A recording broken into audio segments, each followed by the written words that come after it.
On a cloudy day, people who were not afraid of anyone walked loudly through the children's shelter. An agitated man exclaimed that a group of hunters led by Hong Seok-yong had broken into the building.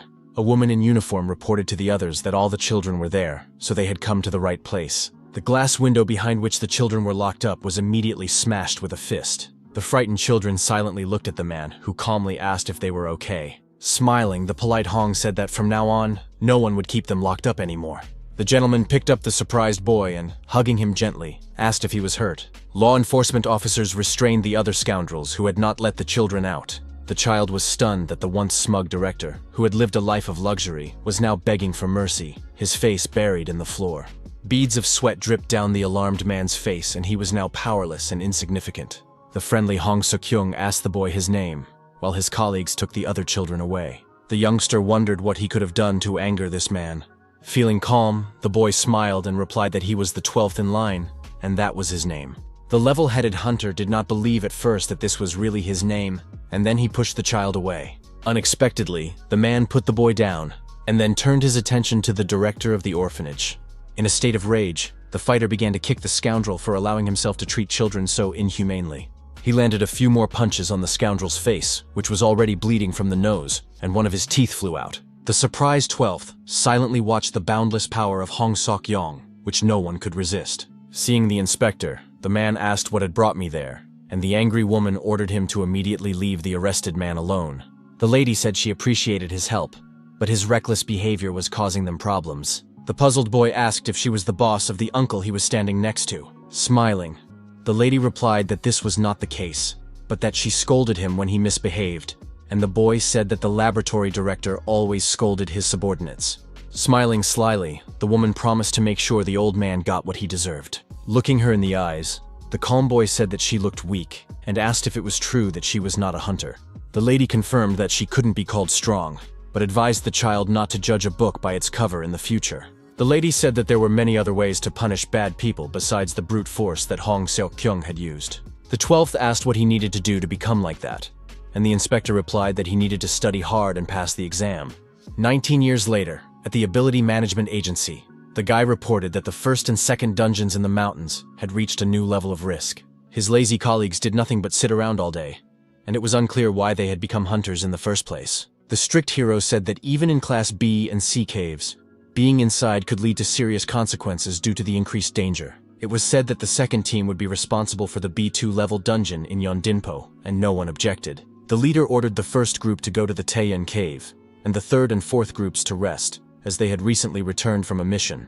The young man asked the leader of one of the groups to check that all the equipment was in place before leaving at 2 o'clock in the afternoon. Looking at his watch, the young man asked if anyone had any questions. Then he let the second group go to lunch, but asked them to be ready, while their commander simply yawned, stretching his arms forward. Walking down the corridor, people complained of feeling very hungry because they hadn't eaten for quite a long time.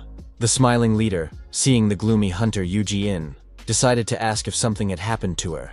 The slightly tense girl asked about the dungeon she had told him about earlier. The young man said that they only send people there after they reach the second level of risk, and the girl said that she had a bad feeling about it. The guy explained that if they didn't close the cave based on her feelings, the media would attack them, and reminded her that she shouldn't abuse her power. The dissatisfied woman emphasized that this was precisely what he was doing, and the head asked where she had seen a more capable and qualified chaebol. The girl threatened that if it were up to her, she would have killed him long ago, and her counterpart replied that if a hunter attacked an official, he would not get off easily. Tense, Yu Ji-in said again that she really had a very bad feeling about this. The delighted young man replied that his working hours were over and he was now on vacation, so he asked her not to bother him anymore. Then he remembered that the girl would not be able to contact him because she would be in the dungeon, and she was discouraged by what was happening. 2 days later, the hero was already in Busan, where he showed off watches created by the government and a mana research laboratory to the girls. The young man said he worked for an agency that managed abilities, which made life easier for hunters in the dungeons. The outstanding young man was a direct partner of the organization's director. And upon hearing this, the fair-haired beauty was delighted. They were talking about the best hunter in the country, Hong Seok-yeon, who was also the young man's father. The surprised girl asked if this was true, and the hero, smiling slightly, replied that he was his adoptive father. As a child, the young man lost his parents in an accident, which he did not like to remember.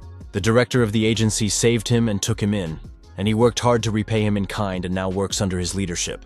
The hero emphasized that he was not the son of a rich man and had earned everything through hard work, for which he was rightly famous for his fairness. The young man simply used the fact that he had a hunting license to his advantage, so he was no angel either. One of the girls asked what had brought Haije to Busan, as he had not yet told them.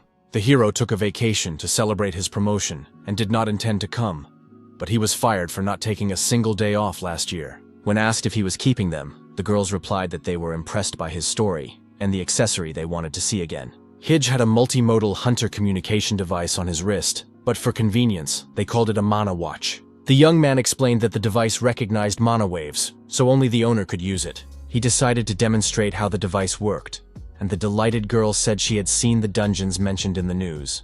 Suddenly, the extremely surprised brunette said that the risk level in the cave had suddenly increased. The digital display immediately turned red, and now Seoul was unsafe, but no one knew what to do. The excited beauties read the information about the collapse of the underground, which was very disturbing news. At that very moment, the main character's phone rang in his pocket, and he decided to answer it without hesitation. The sensible young man did not think that anything bad would happen, even though it was a D rank, but there was a high concentration of people in this area. Suddenly, he was told that half of the Songpa district had been destroyed, and upon hearing this, the young man asked for a helicopter to be sent to him. Flying back, Haije realized that if this was indeed the case, then everything should be fine by the time he arrived, as the agency director was there. On the radio, the young man said he was having a fun vacation, but it was just sarcasm. Then he noticed that his monoclock had turned off, and the alarmed pilot reported that there were strange things below them. But it turned out that there were a huge number of monsters below, capable of destroying everything in their path. The stunned hero received a notification that all the country's underground passages had suddenly collapsed, and this happened on June 2nd. Continuing with the latest news, the phenomenon of cave destruction occurred not only in South Korea, but throughout the world. Calm Haije understood that they would not be able to return to Busan and suggested looking for survivors, as there were no flying creatures on the way yet. The brave man considered it his duty to find the survivors and return to headquarters, which was very noble. Very soon, the fearless fighter brutally dealt with the monsters, which did not have time to do anything to him. Dead bodies of creatures were scattered everywhere, as well as debris from buildings and burned-out civilian vehicles. The nervous young man really wanted his digital device to work, but it was malfunctioning badly. The system suddenly informed him that no signs of life had been found for the agency's director, Hong Seok-kyung. The shocked guy couldn't believe that South Korea's strongest hunter was dead. The hero always wanted to put an end to his problems and live a peaceful life, so he worked hard and was very close to his goal. The young man needed someone to give him a glimmer of hope, which is why he had to find the survivors. At one point, the alert young man turned around when he heard strange sounds behind him that caught his attention. He saw his aunt bleeding profusely and was very frightened, but she asked him once again not to call her that. The alarmed young man asked what had happened, and the girl replied that the centipede that had come from the Banggi-don dungeon was the beginning of this nightmare. Without thinking twice, Haije opened a bottle of healing potion to give his comrade first aid. The beauty said that she had the monster's poison in her, so it wouldn't work. But the persistent fighter decided to keep pouring it until it helped. Slightly angry, Yu Ji-in remembered that she had told him he needed to raid the dungeon, but he had simply ignored his hunter's instinct. The woman suddenly said that he would die anyway, and the brave man replied, asking what difference it made. The bloodied lady handed her opponent the master's shiny pendant, asking him to take it as a souvenir. Without thinking twice, Haije took the valuable item in his hand and fell silent for a moment, reflecting on what was happening. The wounded lady had come just in case, and she was glad she hadn't been wrong, because the hero was Hong Seok-kyung's son, so the token should be with him. The young man reminded her that he was not his real child, but Yu Ji-young still asked him to at least arrange a decent funeral. Barely holding back his tears, the hero squeezed her hand tightly, asking the girl not to even dare to die in his arms. Holding her bloody wound, the girl said that she couldn't control it, and that she was lucky to have lived this long. The beauty recalled how the boy used to follow her around, calling her Nuna, and added that he used to be cute, but grew up and became insolent. Then Yu Ji-yoon asked the brave man to look away because she saw a sword there, but he just asked her to shut up. The young man insisted that he would call her Nuna again, and the woman asked him to take her sword, knowing that he was learning to use a spear from the master. Smiling sincerely, the woman asked the young fighter to simply stay alive, because there had already been so many victims. A few seconds later, she fell silent forever and passed away, leaving Haije alone with his thoughts. Remaining silent, the boy simply closed his comrade's eyes, and then decided that he needed to move on. He couldn't understand how he could survive in a world where nothing was left, but he still picked up his sword. A huge centipede lay dead on the grounds of the Ability Management Agency. Hije couldn't believe that even as a hunter, a job where even bodies don't remain, so many fighters had died to kill one monster. The hero didn't know what to do now and wondered what would happen if he went after at least one survivor. At that moment, it was completely unknown whether anyone was left alive and unharmed. Suddenly, the sword of the dead Yu-Jian began to be imbued with powerful energy, which was very difficult to control. The shockwave was directed at the remains of the huge centipede, which looked very impressive and even eerie. Looking around, a surprised Hije noticed that the mutant's body had simply disappeared into thin air. Feeling tense, he wondered where it had gone, but no answer came to mind. Ahead, the alert young man saw a metal object with a bright yellow beam coming out of it. Picking up the object, the young man said that he had never heard of loot dropping from a monster before. Looking closely, the hero wondered what kind of watch it was, and suddenly a system check began. A voice said that the authorization procedure had been postponed, after which an emergency download began. The artificial intelligence continued to ask questions, but the bewildered young man could not understand anything. The system began loading an automatic sequence and asked if Hije wanted to execute it. A while ago, the voice asked him to set a date, but now it was demanding that he do something, and that seemed suspicious. The tense hero asked what it wanted from him, but he never received a clear answer. Suddenly, a huge shadow loomed over him, and the system issued a critical warning. It said that a danger had been detected, but the brave man knew that it wasn't the centipede, because it didn't have anywhere near that much energy. It was this thing that had turned South Korea into a single entity, and the probability of surviving a battle with it was close to 0%. The excited young man asked the artificial intelligence to do something, and the identity was confirmed at that moment. Then an emergency protocol was initiated, but there weren't enough rights to identify the monster's identity. The confused hero began to think about escaping, but doubted that it was even possible. The voice continued to drone on, and the angry fighter shouted at it to shut up and just get him out of there alive. Suddenly, the transfer began at a random time, and a few seconds later, Hije opened his eyes because someone was hitting him in the face. A crowd of school children gathered around him, one of whom said that they had treated him a little, but asked him not to move too quickly. The shocked young man didn't understand anything, and the girl asked if he was a hunter because there was a sword lying next to him. Without answering, the brave young man wondered to himself if everything here had been destroyed before. He also couldn't understand where people had gotten the old Hunter Academy uniform, and the girl continued to ask about his health. Then the guy saw an ancient computer on the table and wondered what he was doing there at all. The calendar was set to the year 2024, which surprised the main character even more. The harsh Hyunuk abruptly pushed the frightened nerd away, telling him to leave him alone immediately. Hearing his name, the already surprised Hije was even more shocked, as he had not expected this encounter. The guy said that they could no longer waste time waiting for Mr. to come to his senses. With a dissatisfied look on his face, he folded his arms across his chest and asked if the young man understood everything. But the brave young man simply stood up and turned his back on everyone, ignoring those around him. Being wary, the young man wondered why he had suddenly been transported so far into the past.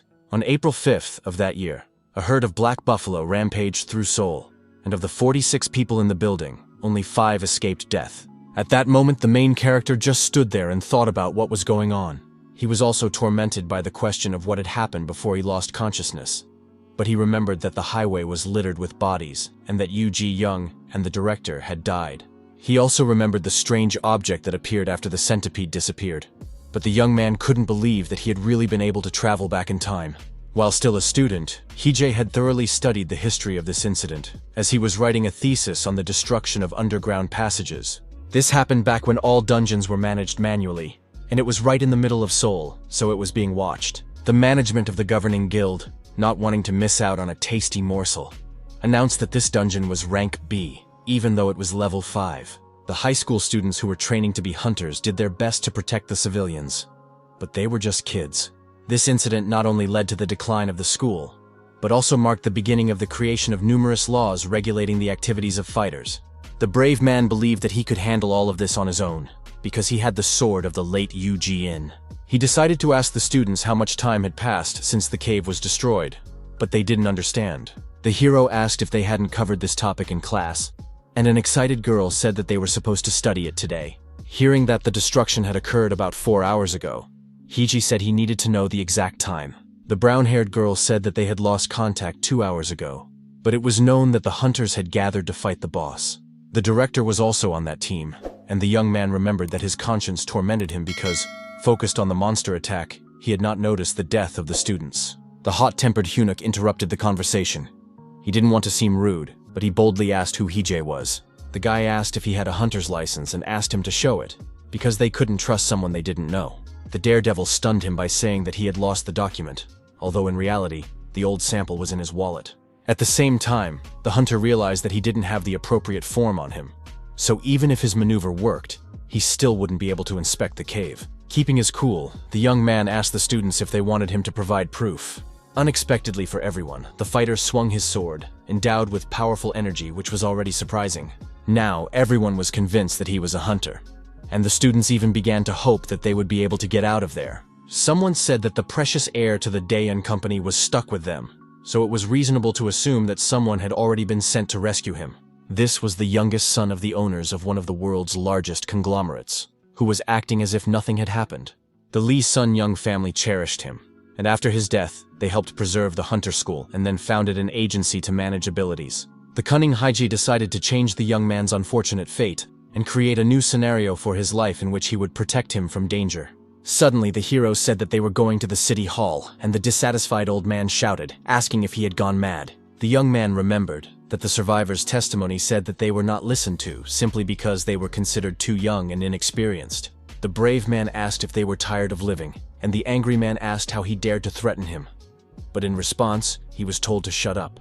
The young man said that it would be much easier to just save his own skin, but he couldn't leave the children to their fate. He added that if they wanted to act on their own, no one would stop them, and the agitated girl said that you couldn't abandon people. The brave young man said that he was trying to save even such nasty old men, after which the gentleman calmed down a little. The young man asked if anyone knew the Myeongdong area, and one of the girls said she could draw a map of the area. Soon, pointing to the canvas, Hee-jae said that the hunters had gone to the boss 2 hours ago, so they had probably already managed to drive the Minotaur up the mountain. The young man assumed that the buffaloes had followed their leaders, which meant that only those who had strayed from the herd should remain on the road. Pointing to one of the places on the map, the thoughtful leader asked the students if they could tell him anything about it. A student said that it was a cordon where hunters were going to set up a line of defense to prevent the creatures from escaping the area. One of the students suggested simply waiting it out in the building, because if the boss was defeated, the destruction of the dungeon would stop. The hero explained that the buffaloes were completely obedient to the Minotaur, but now they had fallen behind their leader, so everything had become much worse.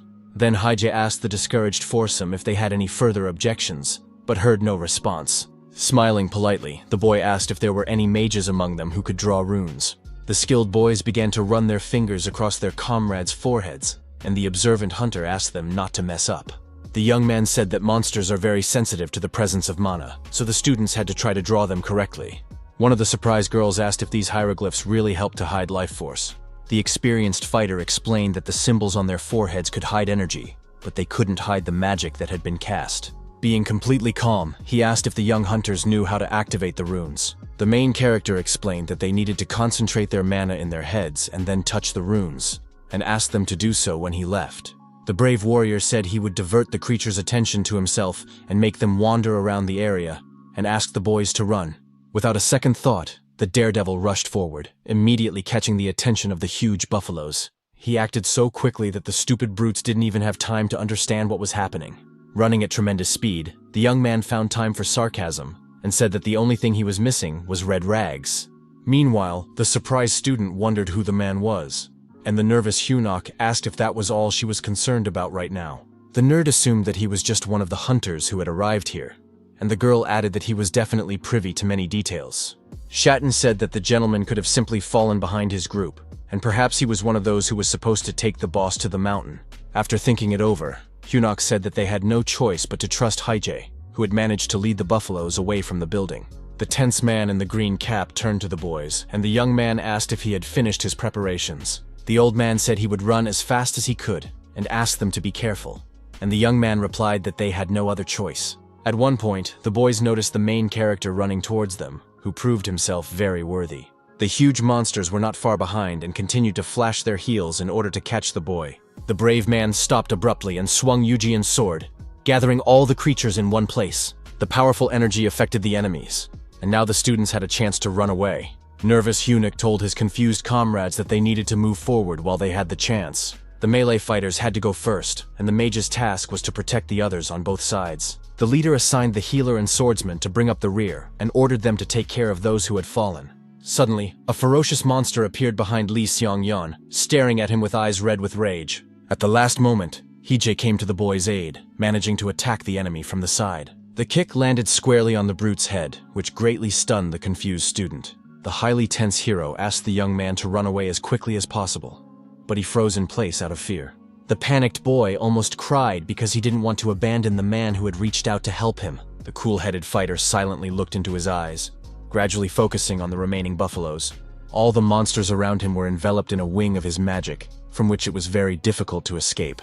In an instant, all the thugs remained below and began to look around in confusion, trying to find their target. Hee-jae, who had climbed onto the building, could not understand where these vile freaks were coming from, but he knew he had to fight them. He had to work hard to break away from them, even though he himself had suggested gathering all the thugs in one place. First, the daredevil deliberately drained almost all of his mana reserves to lure the monsters to him, and then he lightly smeared the wound that concealed Lee Seong-yeon's energy. When the horned creatures sense his life force and gather to attack the boy, Hee-jae appears and, with a touch of drama, becomes the new hero of the world. The boy hoped that no one would die and wondered what his next step would be. He understood that he might meet his 10-year-old self here, but hoped that the continuum did not work the same way as in time travel movies. The young man remembered the magician's predictions that their world was doomed, and believed that all this was somehow connected with the Bangdan dungeon. Remembering the famous cave, the young man froze in place and thought deeply about what was happening. The young man decided to check the mana clock, knowing that as long as he had energy, it should function. With deft movements of his fingers, he typed something on the digital display keyboard, feeling slightly tense. Suddenly, the young man smiled pleasantly, as if his expectations had been justified. Reading the information, the hero wondered why it was April 6th, and assumed that someone had decided to entrust him with changing the fate of the world. Not far from him, Hee-jae suddenly heard human screams that simply could not go unheard. A hunter running in panic shouted, asking why these huge cows were chasing them, while the monster swung his hammer. The fierce bull wanted to deal with everyone, and the fighters assumed that one of their opponents had called the others. The young observer realized that these were the warriors from Namsan and decided not to interfere, remembering that it was their team that had defeated the boss. With them was the fearless director of the agency, who, with a smile on his face, ordered his comrades to focus on the leader. A gathering of legendary modern Korean hunters was ahead, and Hee-jae, like a special guest, watched what was happening. The brave fighters moved from side to side, using various techniques to knock the enemy off their feet. The attentive hero realized that the unique ability of Archmage Kim Shaman was being used. The magic was completely lost after the death of its owner, but the young man did not know how she died, although he believed that it would be very useful to the world in the future. The brave man decided to start by closing the Bangdan dungeon and finding the creature that had put all of Seoul on edge. The cunning hero also made the decision to save the hunters, make them his debtors, and ensure a comfortable life for himself in retirement. Meanwhile, one of the fearless warriors deprived the buffalo of one of its limbs, splattering blood all around. The merciless Kim Shaman used the grapevine technique, namely the release technique. The ferocious bull opened its mouth wide and began to scream in pain, while the elastic vines began to bind its body from all sides. The persistent girl continued to direct powerful energy at him, making it impossible for him to resist in any way. Blood spurted from various parts of the wounded monster's skin, and it became increasingly difficult for it to remain standing. The enraged creature was ready to tear apart everyone in its path and could no longer control itself. The giant grabbed the hilt of his powerful weapon tightly, no longer willing to stand on ceremony. With a sharp movement of his arm and a twist of his hips, the bull struck the ground, causing severe damage around him. Seeing that the situation was heating up, the completely calm Hee-jae decided it was time to go to the town hall. The tense healer asked Mr. Han to cut off the enemy's stump, and he listened carefully to the request and began to break through. Kim Chaemin herself spread her arms wide, which was a fighting stance, in order to continue pressing on the enemy. Meanwhile, the experienced fighter held the buffalo back with long vines, applying titanic effort to do so. The monster was incredibly tense, and with every second, more and more thick veins appeared on its body. Choosing the right moment, one of the hunters hit the right spot on the skin, leaving a deep cut on the creature's body. There were more and more branches, and each one seemed to be absorbed into the buffalo, which was rapidly weakening.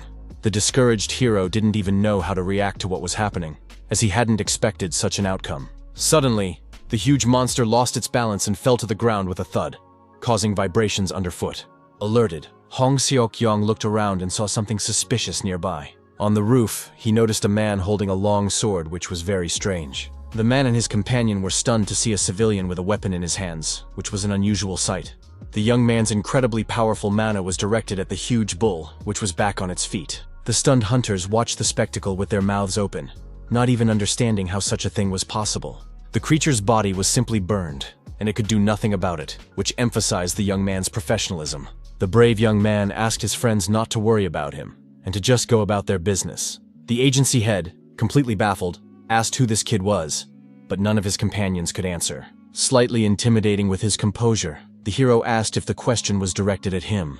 Still holding the blade in his hands, the shy and mysterious Hije said he was just a passerby. He was soon taken to an interrogation room, where a colleague asked if Hong Seok-young really wanted to conduct the procedure himself. The employee said that the young man had no social security number, no wake-up time, and not even any fingerprints in the database. The man confidently said that he could handle the task, and his colleague asked him to remain vigilant. At that moment, the silent hero and the agency director began to look each other in the eye, alone together. Smiling, the gentleman said that he had turned off the cameras on the way to the interrogation room and suggested they talk calmly. Hong introduced himself first, and it was very unusual for the young man to see the young director in front of him, and he felt as if he had returned to childhood. A year later, the brave hunter saved little Wu Hije, and then 2 years later, adopted him. Holding out a slightly torn piece of paper, the calm gentleman asked if the young man knew what it was.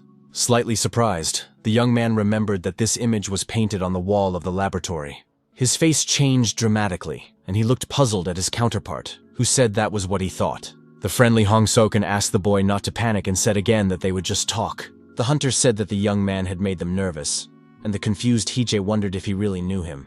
The gentleman realized that he didn't need their help, and the conversation turned to his blue mana, fire, and sword. The man said he was the teacher Kim had mentioned, and the young man suggested that he had mistaken him for an informant from Bangju. He added that contact with the boy had been abruptly cut off after the incident with Kim, and the hero realized that the insider had died along with the healer.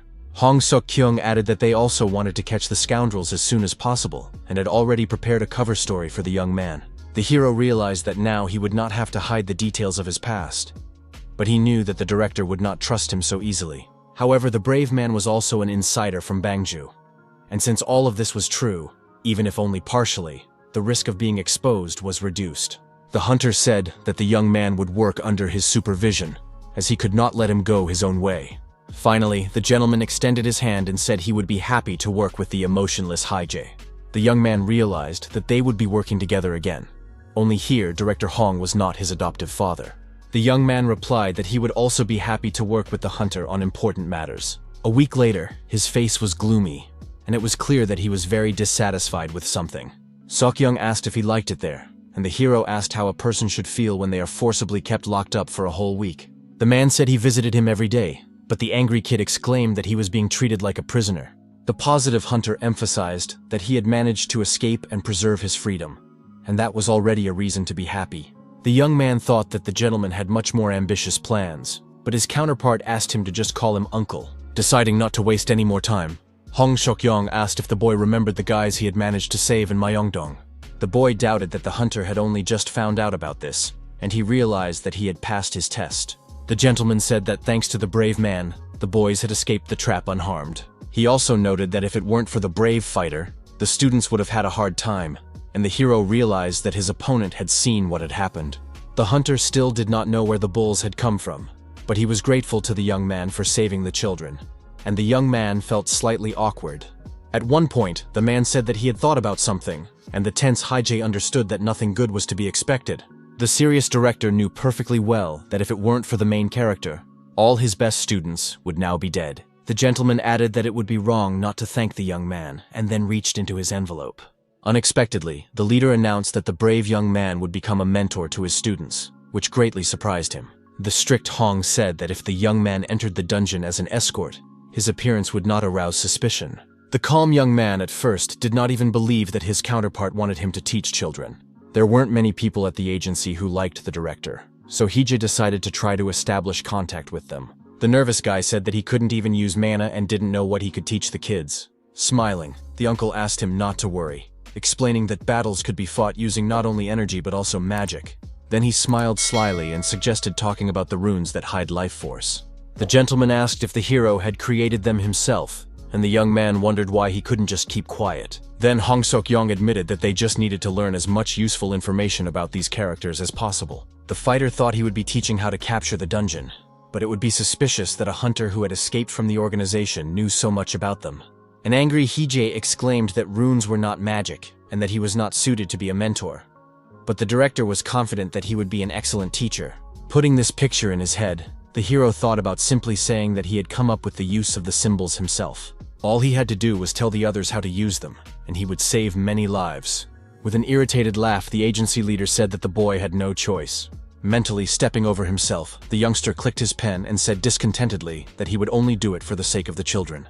The uncle said that he had already taken care of the bank account and added that the school was fully funded by him, so Hee-jae would be a member of the guild. The gentleman stunned the boy by saying that he had set a minimum salary for him, since he would not be going on raids as a hunter.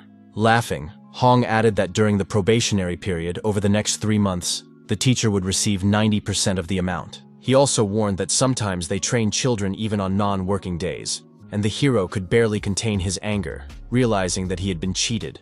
2 days later, the young man was driving down the highway with the director, who emphasized that his sword was really cool. The man said that the weapon had sent many people to the hospital in its time, but the young man replied that it belonged to an acquaintance of his. The brave man felt that the blade hated him, but it seemed that he somehow understood that Yoo Ji-young had given it to him before her death. While driving, Hong Seok-kyung suggested that the boy was angry that he had not returned the weapon to him. The hero said that this was not the case, because due to the mana limiter, he would not be able to use it anyway. But his uncle did not believe him. The principal said that swords were prohibited at school, and the young man understood that he simply did not want a guy with a sword hanging around children.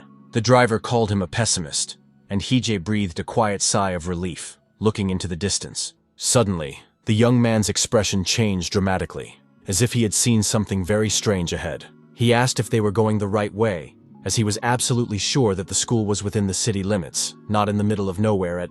Positive Hong explained that there were several active underground passages not far from the area, so building houses there was prohibited. The director said that it was an ideal location for training future hunters, then stopped the car and turned off the engine. Getting out of the car, the curious hero asked if this was really the school, and the uncle agreed that it looked lousy. The guy was puzzled because there was nothing around, but the hunters said that they were going to build several more facilities next year. The emotionless Hee-jae asked if he would be teaching children here for a whole year, and the enthusiastic gentleman said that you have to start somewhere. The cheerful man smiled incessantly, clenching his fist and thinking about his grand plans for the future. Soon, the director led the young mentor into the classroom, where he introduced him to the children, saying that he would teach them how to use runes. The gentleman asked the children to be gentle with him, knowing that some of them were already familiar with him, and Hyun-wook immediately raised his hand. Then the nerd asked if they would only study the characters that hide mana, or the new ones as well. The leader replied that they would study the unknown ones as well, noting that they would be especially useful for the two of them, so he asked them not to sleep during class. The boy hesitated, and Hong Seok-kyung asked if he really didn't want to learn more about runes, after which the student was thrilled. The girl sitting at the back desk asked if it meant that only magicians could attend Hee-jae's classes. The leader explained that they only had 2 people who could draw hieroglyphs, but they never restricted anything. Raising his hand, an excited boy asked how the mentor was feeling after the last incident. The children said that they were very worried about him because he left quickly without saying anything. Everyone added something of their own, looking anxiously at the main character, who froze for a moment.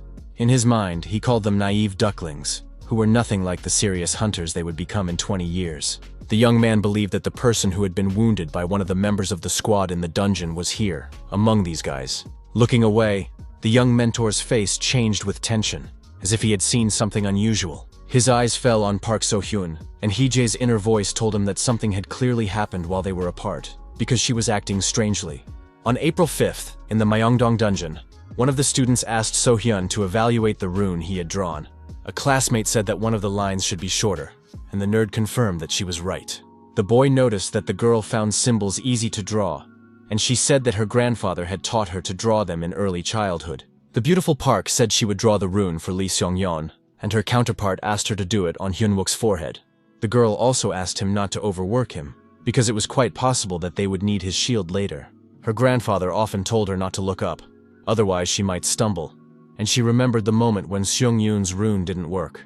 A close friend once asked her to remember that pride rarely leads to good, and hammered these words into her head. Stressed out, Park So-hyun was biting her thumb hard, and blood was already flowing from the small wound. In the year 2044, a young woman stood in the Ability Management Agency, laughing hysterically. Two shocked men decided to leave quickly so as not to attract the attention of the crazy woman. A strong man entered the room, scratching his stomach, and asked what Ms. Park was doing there. The girl with disheveled hair greeted Hyun-wook, and he asked if she was waiting for Director Han. The beauty replied that this was not the case, while behind her, a dissatisfied man tried to squeeze through. The stranger said that he had not called them here because he had no one to talk to, and the burly man asked who he was. It was Woo Hee-jae, an advisor from the Strategic Planning and Raid Coordination Department of the Ability Management Agency. He added that his job was to assess the safety of the dungeons, supervise the hunters, and do everything possible to ensure their survival. Puzzled, Hyun-wook had no idea what the eccentric man was talking about when he smiled and said he worked at the organization's headquarters. Sok-young asked him not to complain about his apartment, and the hero said that he was glad he didn't have to sleep on the street. Slowly and creakily closing the door, the director smiled as always and wished the young man a good night. In his youth, the gloomy Hee-jae could not understand why he was being forced to study all this nonsense. Using a digital device to familiarize himself with the information, the guy continued to think about the pressing issues. Now he understood that the legendary hunter was right about the need to befriend technology. First, the young man decided to look for information about the organization whose members wanted to catch Park So-hyun. The perceptive young man scrolled through the pages with his finger, hoping to find interesting facts that were important to the case. He entered the initials of a famous witch who was known to a wide circle of people into the search engine. The hero knew perfectly well who Park So-hyun was, but he just wanted to understand what event had affected her so much. Seeing one of the lines on the digital screen, the young man froze and was sharply thrown off balance. Now, warnings were issued for violating the site's rules, which greatly surprised the young man. Learning that the girl hated compliments, Hee-jae wondered if that was why she smiled so strangely every day when he applauded her. The system wrote that if Park stopped smiling, he could try mentioning Yoo Ji-young or Oh Hyun-wook in a hopeless situation. The very nervous young man couldn't understand what the girl's problem was, since this time everyone had survived the incident in Myeongdong. Calming down a little, he decided not to take the problem so much to heart. Then the process of adding Hong Seok-kyung began, which the young man watched attentively and silently. Information about the Paju Research Center appeared on the screen in an instant. The next day, the hero was unhappy that Lee Seung-yeon woke him up early in the morning, made him come to the clearing, but showed up very late. The guy understood that there was really nothing here, just like in his future. And at that moment, a student approached him. Tired, Hee-jae understood that he could use his knowledge of the future to make a fortune and get out of there alive. He really didn't want to develop this scary place, so the idea seemed quite interesting to him. Unable to bear the silence, the squeaky-voiced Lee Sun-young called out to Mr. Woo, who was deep in thought. The boy asked what his mentor, who had turned blue with shock, was thinking so intently about. The teacher asked if it was true that the little boy Lee was standing in front of him, who asked admiringly if he remembered him. The youngster asked where his mentor's sword was, and then said that his aunt was very interested in the hero's weapon when she heard about it. The polite young man did not want to brag, but his close relative was a well-known huntress. The teacher realized that he was probably referring to the youngest daughter of the chairman of Daeon Group, Guildmaster Lee Myson. The boy remembered that in his time, the girl adored Seung-yoon, and if nothing had changed, he would be rolling in money in the near future. Suddenly, Hong Seok-young called the teacher, which was very untimely, because he was missing a great opportunity. Entering the room, the hero asked if something had happened, and the man said that he had found a room for his classes. The gentleman added that they were using this room as a storage room and promised to clean it up, but a little later. With a dissatisfied sigh, the young man turned to his colleague, who was all ears. Calm Hee-jae said that something was wrong with Park So-hyun, but the agency director didn't quite understand what he was talking about. The hero said that she looked unhealthy, and the man agreed with him, and said that her style had suddenly changed. Smiling, the head said that every hunter has to face moral difficulties at some point. Turning his blue face away, the young man remained silent, and his counterpart asked if he was worried about his studies. The young man thought to himself that Hong Seok-kyung was overly confident, and that his health was not a concern, neither physical nor mental. He was unfamiliar with the concerns of ordinary people, and the fact that someone could not get up on their own after falling was completely incomprehensible to him. After the Archmage from France discovered the rune that hides mana, all the sorcerers began to actively study them, and soon all the hunters learned how to draw them. In class, the teacher said that the students needed to create a path for the movement of life force. The principal and the other students sat at the entrance, deciding to just sit there, even though they couldn't use the hieroglyphs anyway. The polite instructor knew that the students already had experience in drawing, but today, he wanted to assess their level. Hovering over Chojin, Hiei said that he messed up in the same place every time, even though the crying boy didn't consider it a serious mistake. The hero asked if he could guess why runes were rarely used in the past, and the boy said that it was more convenient to use ordinary magic. The teacher realized that he might have asked too difficult a question. After all, it had been less than a year since the boy had awakened. Then his attention was drawn to Park So-hyun, who was acting strangely, gnawing viciously on her pencil. He asked the girl why hunters hardly ever use sacred symbols in their activities. Slightly agitated, Hee-jae realized that the problem was clearly not a matter of style, and that the girl had simply gone mad. The student suggested that the characters were easily erased, and the mentor confirmed this, asking how they could deal with such a problem. The hero said that he was not a magician and there was no point in asking him how it worked, so he asked her to memorize all his words. The monologue touched on concepts such as durability, water resistance, accuracy, amplification, and resonance. The stunned nerd asked if the teacher was seriously suggesting that they memorize all of this. The man said that thanks to this combination, their runes would become stronger and would never be erased, and the student decided to ask a question. The beautiful Park So-hyun asked in a trembling voice why the mentor had not told them about this back in Myeongdong. The girl believed that it was useless to study combinations for defense if a person was not even able to draw the basics correctly. In Hai's time, she still managed to become an archmage, even though she was also traumatized by the events, so he didn't need to worry about it. Smiling sweetly, the excited girl said that she had drawn another rune, and asked the teacher to check if it was correct. Noticing the silence, she asked if she had messed up again, which was what she feared most. Barely holding back a stream of tears, So-hyun repeated in her mind that she must not make a mistake because she was terrified of failure. Seeing the trembling student, Hee-jae's inner voice told him that he had nothing to do with it.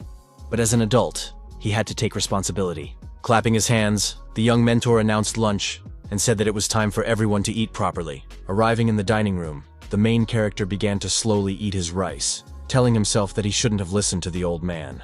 The guy ended up eating a defrosted lunch while sitting in an iron box, and Hong asked if he had come up with the runes himself, about which he knew a lot. Placing his hand on his chest and feeling irritated inside, the young man asked if they could talk about something else at the table. He replied that they had been created by an acquaintance of his, and the director remembered that the young man was not a magician. Yet his knowledge was impressive. The daredevil felt that his counterpart was not very well informed about how things worked and thought about sharing some information with him. The calm Hee-jae said that it would be a shame to lose precious knowledge, but he could not imagine that one day would teach this to children. The gentleman realized that he had gone a little too far with his curiosity and suggested that they simply forget about it. The mentor asked if they were teaching them according to a special program developed by the two existing magicians, and Visa replied that they were using books on magic for their lessons. Park So-hyun was already quite experienced, having studied with her grandfather, but it was difficult to work with Jin, as he had not been gifted with natural abilities. The boy needed to find a suitable teacher, so the director looked at the hero, but he reminded him that he was not a magician. The man excused himself by saying that he was just clarifying the information, and the young man decided to try to teach the children everything he knew himself. His unexpected statement came as a great shock to Mr. Hong Shuk-kyung, whose mouth opened involuntarily. The strict Hee-jae said that in return, they would have to make the information about the runes publicly available, so that it could be used when needed. The nervous director asked if this was legal, since it concerned the development of Panju, and the young man asked him to make sure that the name of his counterpart would be indicated there. He added that he thought the youngster would show the students just a couple of characters, and asked how valuable the rune that hid mana was in itself. The teacher said that after assessing the boy's preparation, he realized that without proper training, they would not live long, and in his time, most of them had indeed died.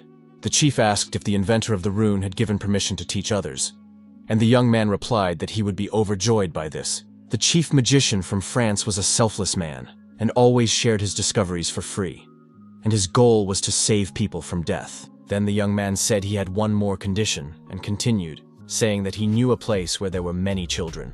He wanted Hong to visit there, and it turned out that little Hee-jae would be saved a year earlier, thanks to the intervention of the adult version. The next day, the joyful hunter exclaimed that the attack was not bad, but at the end, the boy lost his balance.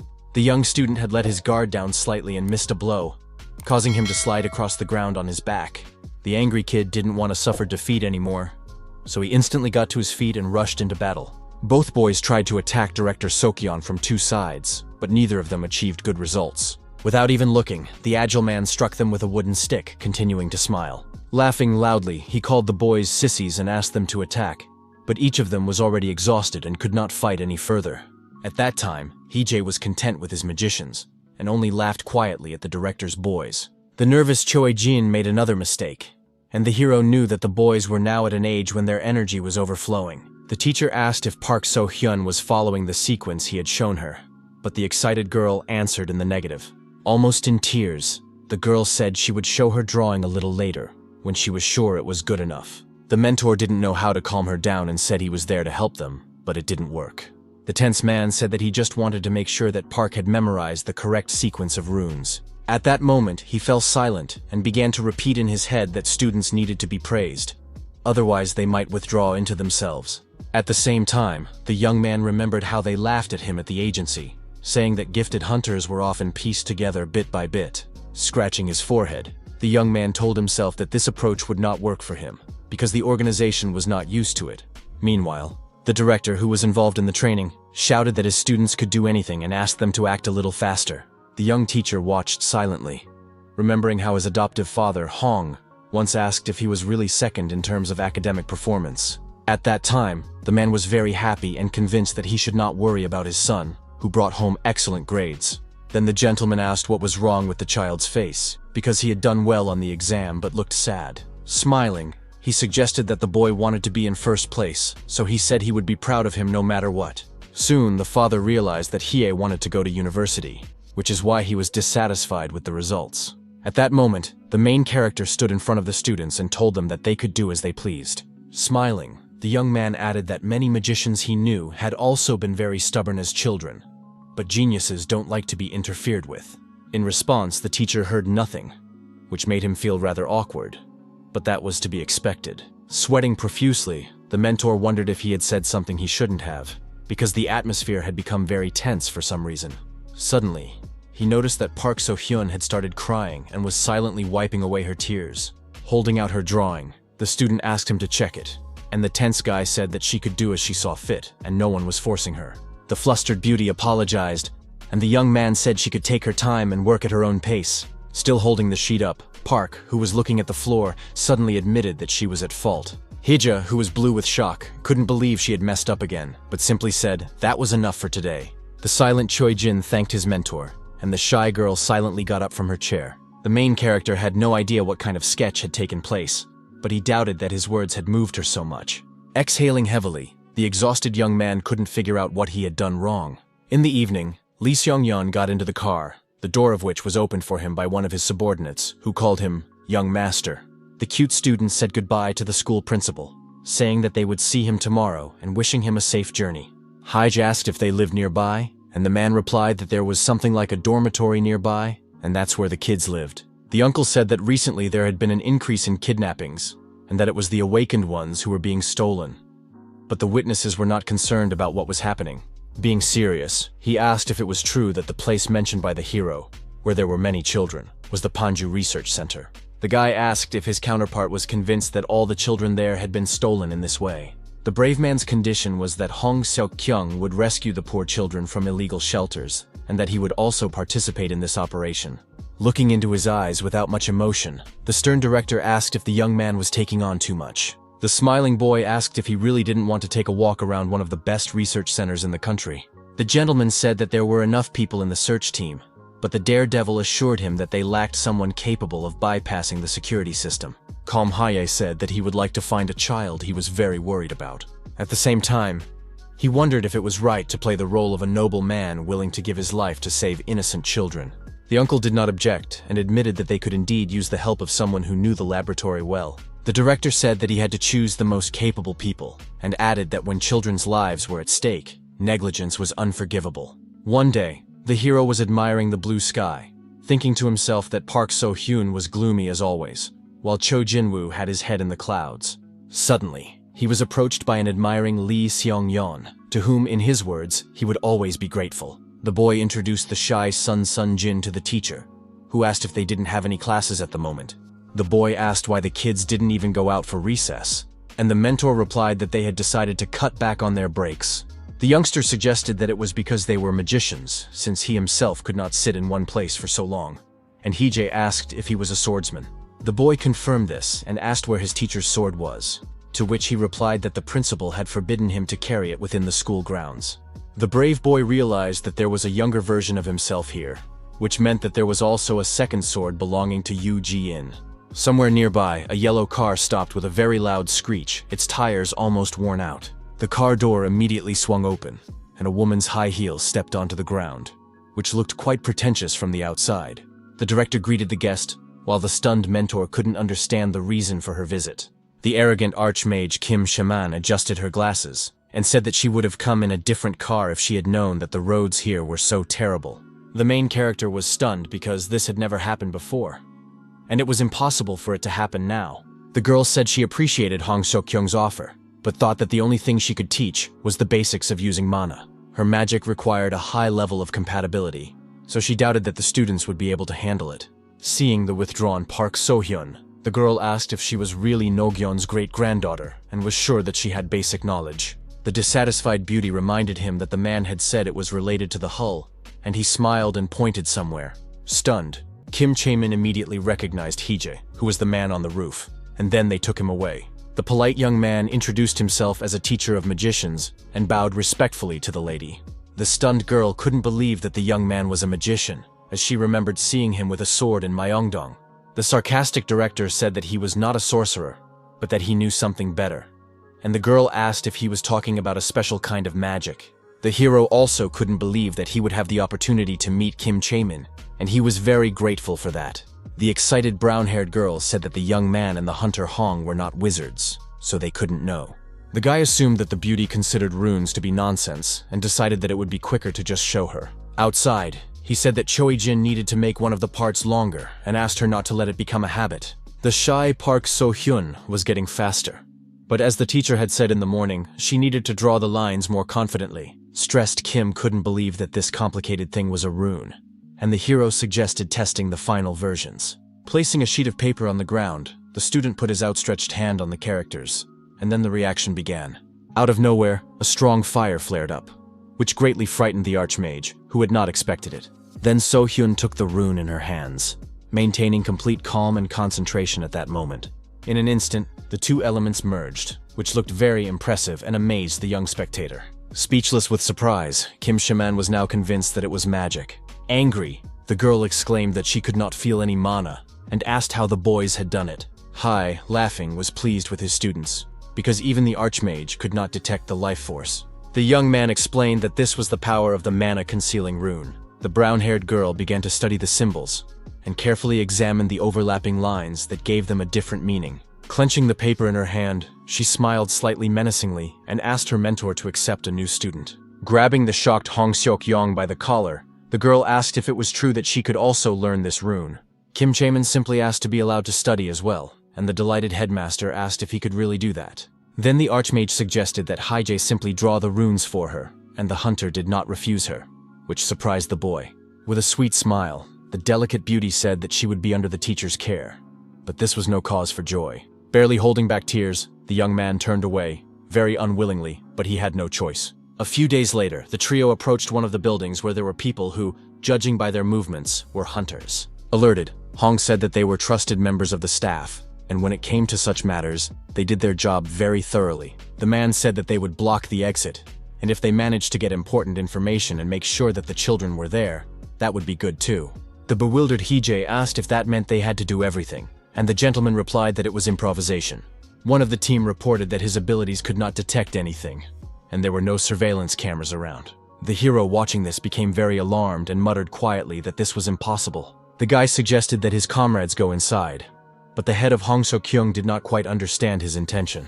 With a powerful blow of his sword, the brave man cut through the steel chains, rendering them useless. The excited director asked what he was doing, because he was wearing a mana limiter, but that did not stop the fighter. The daredevil said that special conditions were needed for the experiments, and the opponents created a sterile environment that would not allow any intrusion.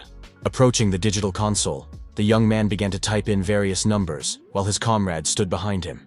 Most often, his finger pressed the numbers 6 and 9, and each time it was accompanied by a sound, and soon the authorization was complete. The boss said that he could have told him the code earlier, but the young man replied that he also needed to have some tricks up his sleeve. Seeing that the young man had selected the 5th floor in the elevator, the gentleman said that it was quite high, but his counterpart noted that it was quite the opposite. It was said that they were going to the lowest 5th basement level, and it sounded mysterious. Soon the door opened, but it was empty again, which was alarming, because the enemies couldn't have known that the hero would come here. Hije said that they had initiated an emergency protocol, and since they had left the room, they were ready for an invasion, calling it the Pompey Project. The guy added that the rivals had drawn runes that reacted to magic in hidden places, and made it so that the place would explode when forces were detected. Judging by the lack of dust, it could be concluded that the opponents had left not long ago, and were gathering, because the place had definitely been used for 2 years.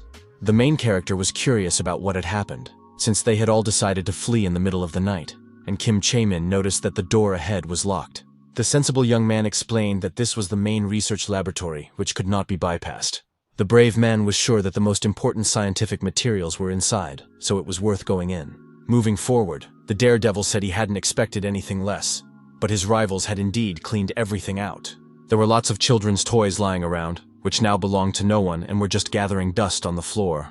Mr. Hong asked if there were any runes that would activate when the object was destroyed, and the teacher replied that there shouldn't be any. At that moment, the fearless man swung at the glass with all his might, sending shards flying in all directions. Most of the panorama was cracked, which greatly frightened Kim Chae-min, who had not expected this. The cool-headed Hije, remembering himself as a child in the same orphanage, thought to himself that this place was as impressive as ever. Once upon a time, at the Paju Research Center, a surprised boy asked his friend what he was doing. The child replied that he was keeping a diary, and added that his father was a lawyer, and that he said the evidence was necessary for something important. Then the hero asked him to write that the head of the laboratory beat the children, even though this was not the case, but sometimes he kicked the workers. The boy decided to join his friend and, picking up a blue pencil, began to scribble something on the paper. At that moment, the dissatisfied blonde looked around, her long earrings jingling behind her ear. The guildmaster of Daseon, the youngest daughter of the leader and also Lee Seong-yeon's aunt, asked if it was true that all this was a waste of time. Hije noted that Lee Maison looked the same as she did in the future, and Hong Suk-yong replied that it was still a research center, so it wasn't all that bad. The woman said that she would not call it pointless if they had found important data. But that was not what they had promised her. One of the subordinates reported that he had removed all the explosive devices, and the beautiful woman noted that it was a good job. Smiling, the woman emphasized that her counterpart was being as vague as possible and was sure that he was hiding something. Looking at the smirking man, she decided to ask what it was, while Hije and Kim Chae-man stood silently behind her. Silently, but somewhat slyly, Hong Sok-kyung looked at the emotionless young man. Tense, Lee Maison exhaled heavily at that moment, as if she was dissatisfied with something again. She ordered her subordinates to check if there was anything important left inside, and added that she needed to talk in private. The polite chief asked if his colleague had finished the distribution, and she gave an affirmative answer and handed him the documents. The nervous guildmaster remembered his words that there was nothing left there, but the man emphasized that there was nothing from the laboratory workers. Handing over the stack of papers, the hunter said that they had been left by the child who had been kidnapped. Unexpectedly, it was said that this child was the younger brother of the teacher, which sounded quite surprising. The wary blonde didn't believe it at first, but then began to carefully examine the document. Tapping her finger lightly on the form, she read every line, slowly delving into the essence of the text. In one of the letters dated April 5th, the boy wrote that the Myeongdong Underground was a failure, but he didn't understand how it was related to them. Extremely nervous, Lee Maison couldn't make sense of the nonsense written on the paper, but the mention of the cave made her nervous.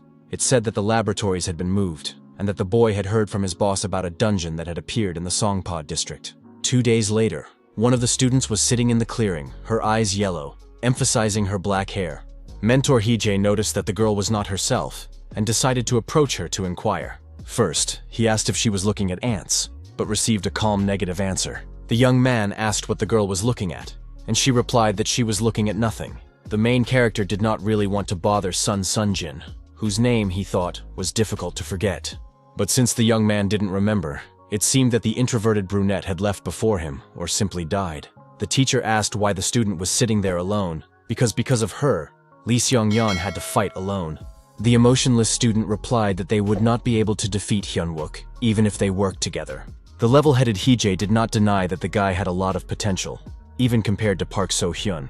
The young teacher did not consider the others to be bad either, as everyone was trying their best. Suddenly, Sun Sun-jin approached the hero and asked him to stop watching the fighters, which caused him to be puzzled. After a few seconds, he began to understand the essence of her request, and a slight smile appeared on his face. The mentor asked whose idea it was, and upon hearing that it was Sion's, he noted that it was very good.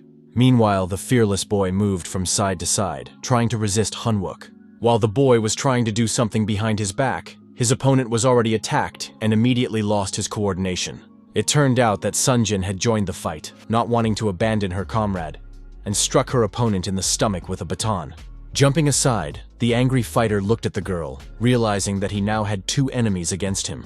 Remaining completely calm, the girl looked her opponent in the eye, calling his actions shameful. Hyun-wook, blue with rage, shouted that it was cheating, and his opponent decided to remind him of his teacher's words. Laughing, Lee Seong-yeon said that their mentor had previously said that they could never know what they would encounter in the dungeon. The confused guy called it unbelievable, and the young man advised him to team up with someone if he was still so angry. A few meters away, a black car suddenly stopped, and a man in a business suit and glasses got out. Attentive Hee-jae tried to figure out who had come to visit them, while a joyful Seong exclaimed that it was his aunt. Lifting her glasses, the charming blonde Maison asked her nephew how he was doing, calling him Little One. The angry boy asked her not to call him that in public, and the lady noted that Sun Sunjin had gotten better. Feeling an unexpected rush of warmth in her heart, the shy cutie said that she had been training a lot. Exhaling wearily, the guildmaster said that it was very good that she had left them with the hunter Hong, and wanted the young ones to follow their example. She then pointed out that Hyun-wook had grown much taller, and asked if he wanted to join her guild, promising to take care of him. Suddenly, her nephew said that Maison was not a nun, but rather an old lady, which embarrassed her greatly. Laughing, the woman said that this was precisely why Lee Seong-yeon still didn't have a girlfriend, instantly silencing him. The blonde began to recall his failed relationships, and the angry young man asked his aunt to stop. Madame added that everyone in the family found love easily, but something was wrong with the young man, and he said that he was following her example. His aunt pointed out that she was not in a relationship of her own free will, but he was because he was constantly rejected. The main character had certainly heard that Lee Maison doted on her nephew, but he thought they would have a warmer relationship. It turned out that their relationship was very ordinary, and the guy wondered if that meant they were close. At that moment, Hong Suk-kyung opened the door of the small house and said that the woman had brought some food and called the students to come and eat. The boys went to lunch, and the calm man asked Mr. Woo and Miss Kim to come to him. Sipping her coffee, the blonde said that she had bought the Songpa and Banggi-dong dungeons, but the government would take control of them because of what had happened in Myeongdong.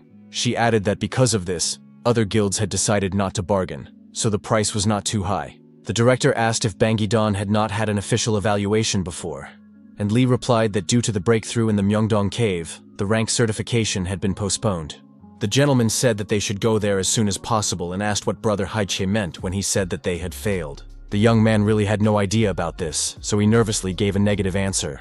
The thing was, he had never written it down, but he couldn't tell his comrades the whole truth. The next day, the young teacher took the cap off his black marker, preparing to explain the topic to his students. Since the kids should already be used to drawing runes that hide mana, the guy planned to teach them something new. Seeing Kim Shamin's hand shoot up, the polite Hee-jae asked if she had a question.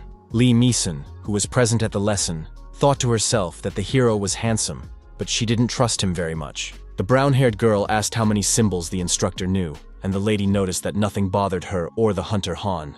The flustered teacher asked why she was interested, and the girl asked if it wasn't normal for students to ask about the master's skills. Smiling, Mr. Wu said that he was not a magician and had not signed a contract, so he asked not to be called a professional. The distrustful Maison found it suspicious that the guys from the Pangu Center, who had saved the students, called him good-natured. At one point, she jerked suddenly, instantly attracting the attention of everyone in the room. The shy beauty apologized, saying she didn't mean to interrupt, and the hero looked at her in bewilderment. The mentor said that today he would teach the kids the shadow rune, and that was exactly what he called it. After sketching it on the canvas, the teacher asked if it looked simple, and Kim Shamin said that it sounded like he was very proud of himself. The girl asked what properties the rune had, but the hero asked them to draw it, even though he could have just explained it. In a stern tone, the young man asked them to make sketches, and the excited students no longer argued. Focusing as much as possible, the students began to carry out the task given to them by their teacher. Approaching Choi-jin, the teacher asked if he agreed that it was much easier than the mana-concealing rune, and the young man confirmed this. In a frightening tone, Hee-ji said that they had many characters ahead of them, so the boy would not have the opportunity to practice just one all day long. Then he approached Park So-hyun and decided to check on her progress while the adults watched from the sidelines. The man called it excellent work and asked the student to activate the rune to test it. Stunned, Lee Mi-sun couldn't believe her eyes, and her vision seemed to deteriorate in an instant. The picture around her began to blur, and the main character smiled as if nothing had happened. The mentor explained that the symbol allowed the person who drew it to blend in with the shadows, but it didn't seem useful in daylight. However, when it was dark, the consequences could be very unexpected, which greatly surprised little Park. The teacher asked if she could use this rune, and the excited girl replied uncertainly that she didn't know. The hero added that he wasn't going to pressure the little girl in any way, and added that they could find out today without any worries. He continued to grumble reassuringly that everything was indeed fine, but suddenly the guildmaster addressed him with a question.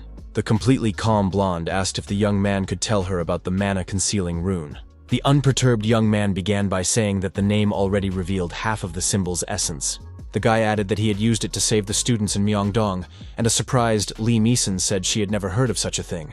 The lady said that Hong and Kim had changed the subject, and she hadn't asked about what had happened, worried that Sin Young might have suffered psychological trauma. Turning her head to the left, the woman looked sternly at Director Sok-young, who was a little confused. Grabbing him fiercely by the shirt, she asked if the scoundrel had managed to silence her nephew, and began to question him about what had happened.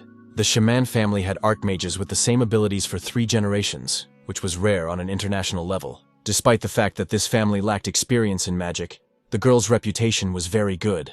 Mr. Hong asked if Hee-jae understood what was being discussed, and he in turn asked how it related to what had happened. The young man said he couldn't understand what all this talk was about, and his counterpart was briefly confused. This meant that the hero's rune was what the archmage of such a prestigious family had been looking for all this time, which meant that the magicians and people of Paju would come for him. The young man advised the director to simply assign the authorship to Kim Chae-min and be done with it, but it didn't work that way. The serious Hong Seok-kyung said that one cannot live like that, but the young man could not understand what he was talking about. The gentleman added that this achievement belonged only to the brave man and sorcerer he had mentioned, but the young man really didn't understand what was wrong. His counterpart asked if the young man thought he had silenced the students, and Hee-jae responded with curiosity, asking if that wasn't the case. The hunter said that the children also understood that the main character's runes would be forever engraved in history, and this impressed him. The man promised to make sure that Mr.'s name appeared in textbooks, and the young man wondered what that made him. The young man realized that he was appropriating the achievements of the Archmage from France and the Shadow Rune of Pak So-hyun, and he also remembered the other wizards. He was also troubled by the incredible amount of money that these scoundrels had taken for themselves without a moment's hesitation. Clutching his head in his hands, the young man thought deeply, staring at the floor, while the director continued to stand opposite him. The Frenchman and Pa only wanted to save as many people as possible. But as for the rest, it was interesting how much the management agency had paid them. With such sums, it would be possible to buy new equipment for the hunters, and the brave man would not have to beg Mi-sun for donations. Beaming with happiness, the young man agreed to Han's request, who was a little puzzled by his emotions. The gentleman invited his comrade to have lunch, but when they went outside, they saw a whole crowd of people doing various things. Stunned into speechlessness, the director grabbed his neck, wondering what was going on around him. A blonde woman lying on a deck chair asked if they had eaten, and an angry man shouted that this was sacred school grounds.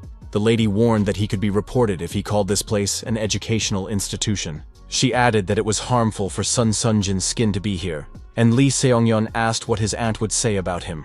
Looking at the sparkling eyes of her beloved nephew, the woman paused for a moment to think of something to say. The beauty stunned him by asking him to remind her if he was a friend to the shy girl. Meanwhile, the guildmaster's subordinates continued to unload boxes from the car, following clear instructions. Madam asked if this was the last item and asked the man to put them all in their places. Standing aside, Woo Hae-jae wondered to himself where Lee Mi-sun got all this stuff. Approaching him, the confident blonde nudged the guy slightly, saying that the subspace had been established. The director had not yet introduced this term, but since it was their company's development, she was the first to use it. The beauty asked if the mentor needed it, but he politely declined, thanking her for the offer.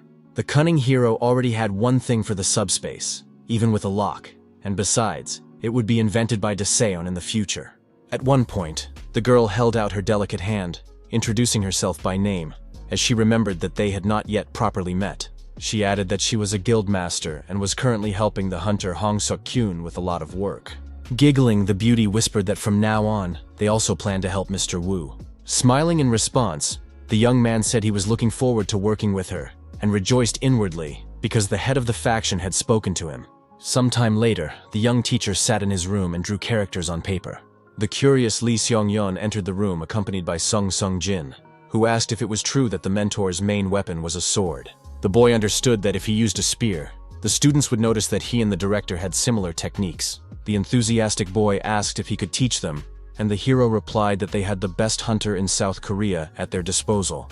The boy replied that the director uses a completely different weapon, so they would not be able to learn anything from him. He added that the man had sent them to train with Hee-jae because he was often absent from school, which was not good news for the fighter. After a short while, the young man was standing in front of the positive Hong, who was about to tell him something. The gentleman said that since there were now more teachers at the school, he no longer needed to be there all the time. The hunter added that they could not involve anyone else in this matter until they officially showed the rune to the public. It was said that Lee Myson would not give them her employees, plus her people were outsiders, so the task could only be entrusted to Hee-jae. The hero asked what made the director think he was suitable for this, and his counterpart replied that he could see it in his eyes. Smiling, the gentleman added that human eyes are the mirrors of the soul, and many people have said so. The director said that he did not allow the use of mana, so he asked to simply correct the students' positions. But the young man could not understand how he had become the strongest. He also added that the boy could simply fight the children instead of training, being sure that they would learn something if they were beaten. The man said that he had already warned the students and added that soon they would demand the hero's head, but it sounded a little strange. As it turned out, the headmaster promised to give the boys a gift if any of them could hit the teacher on the forehead. After these words, there was an awkward moment of silence, and the comrades just looked at each other. The principal said that he had left Yoo Ha-yoon in Miss Kim's care because she wanted to try it, since magicians and healers are somewhat similar. Fastening his beige bag, the gentleman said it was time for him to go, and the young teacher asked where. The hunter replied that he wanted to see the dungeons of the Songpa district, and the young man asked to be taken with him. The smiling Hong Suk-yeong said that it was unknown what Panju might do, so he should go in first and see if it was safe inside. The conversation ended with the man patting the young man on the right shoulder while he remained silent. With a heavy sigh, Woo Hee-jae resigned himself to the fact that he would not be able to go with his friend, so he stopped arguing. The next morning, there was a large white truck parked near the house, filled with all sorts of things. The surprised mentor wondered when the coffee truck would arrive, but decided not to dwell on it. Coughing into his fist, the young man sternly asked his students to remember one important thing. It was said that the one who survives is the strongest, and Lee Seong-yeon noted that it didn't sound cool when a teacher said that. Maintaining his seriousness, the experienced man asked if any of the kids had ever been to the dungeon. After hearing this, the children became a little agitated and swallowed hard, silently looking at the teacher. Suddenly, a daredevil from the crowd raised his hand, calmly implying that he had already visited the cave. It was the completely cool-headed So Hansen, who didn't really like to remember what had happened. The mentor immediately asked what it was like, but at first the young man couldn't even form a sentence. Still, he replied that it was completely different, and the spellbound kids listened intently. The experienced teacher confirmed that there were indeed theories that it was another dimension. The main character began to recall the stories of the late Yu Ji-in, who touched on similar topics. It was said that there were no people in the underground, and that in order to survive there, one had to stop being human. The mentor advised the students not to attach much importance to who they were, because in the cave, one had to act only on instinct. Then Hee-jae asked if the director had suspended real fights, to which he received an affirmative answer from the guys. Gripping his sword tightly in his hand, the boy said that he was going to teach them, and it would be similar to the headmaster's method, only he was not so gentle. With a sharp swing of his blade, the hero declared that he planned to awaken the children's abilities and asked them to try their best. Meanwhile, Hong Seok-yeong and his team were approaching the D-rank dungeon in the Banggi-dong area of Seoul. The man said that, according to rumors, all the caves would soon be re-evaluated, and Lee Mi-sun added that the hunters should have arrived long ago. The lady believed that many things were accredited incorrectly, and the gentleman asked what about her. The self-confident madam replied that she didn't need to engage in fraud to get rich. She seemed to feel a moment of glory and asked her companion to apologize, which he did, maintaining sarcasm in his speech. Closing the box, the woman looked intently ahead, where she saw something interesting. Lee Myson A rank, Ji Yugun B rank, Kang Soyoung, and Choe Daehyun C class, as well as His Excellency Hong Seok-young, entered the dungeon. At around 1 p.m., the team entered the portal and soon saw green grass and blue skies around them. The woman asked if the hunter could say anything, and he replied that he was terribly ashamed. It was assumed that this was indeed level D, because even in C it would not be so quiet. Alerted, Hong asked if there was any information about monsters, and his comrade behind him gave an affirmative answer. The young man said that insects lived in this forest, but there weren't very many of them, so there was no need to worry. When asked about the creature's diet, the young man replied that they were herbivores, which was very rare. The insects ate leaves and showed no interest in meat or blood, but they were interested in humans, even though they did not attack them. The young man added that the core of the dungeon was in the center of the forest, and no one was protecting it. And Hong Seok-young noted that the guys were being careful. The thoughtful hunter began to understand that all the monsters in the D-rank dungeon were peaceful. But this was a little alarming. He wondered why the Ark had paid attention to this area if that was all there was to it. And then Lee Meeson, who was standing nearby, suddenly shouted. Confused, Seok-young asked the lady who had crushed the bug if she really disliked them so much, and learned that she was disgusted by anything with more legs than she had.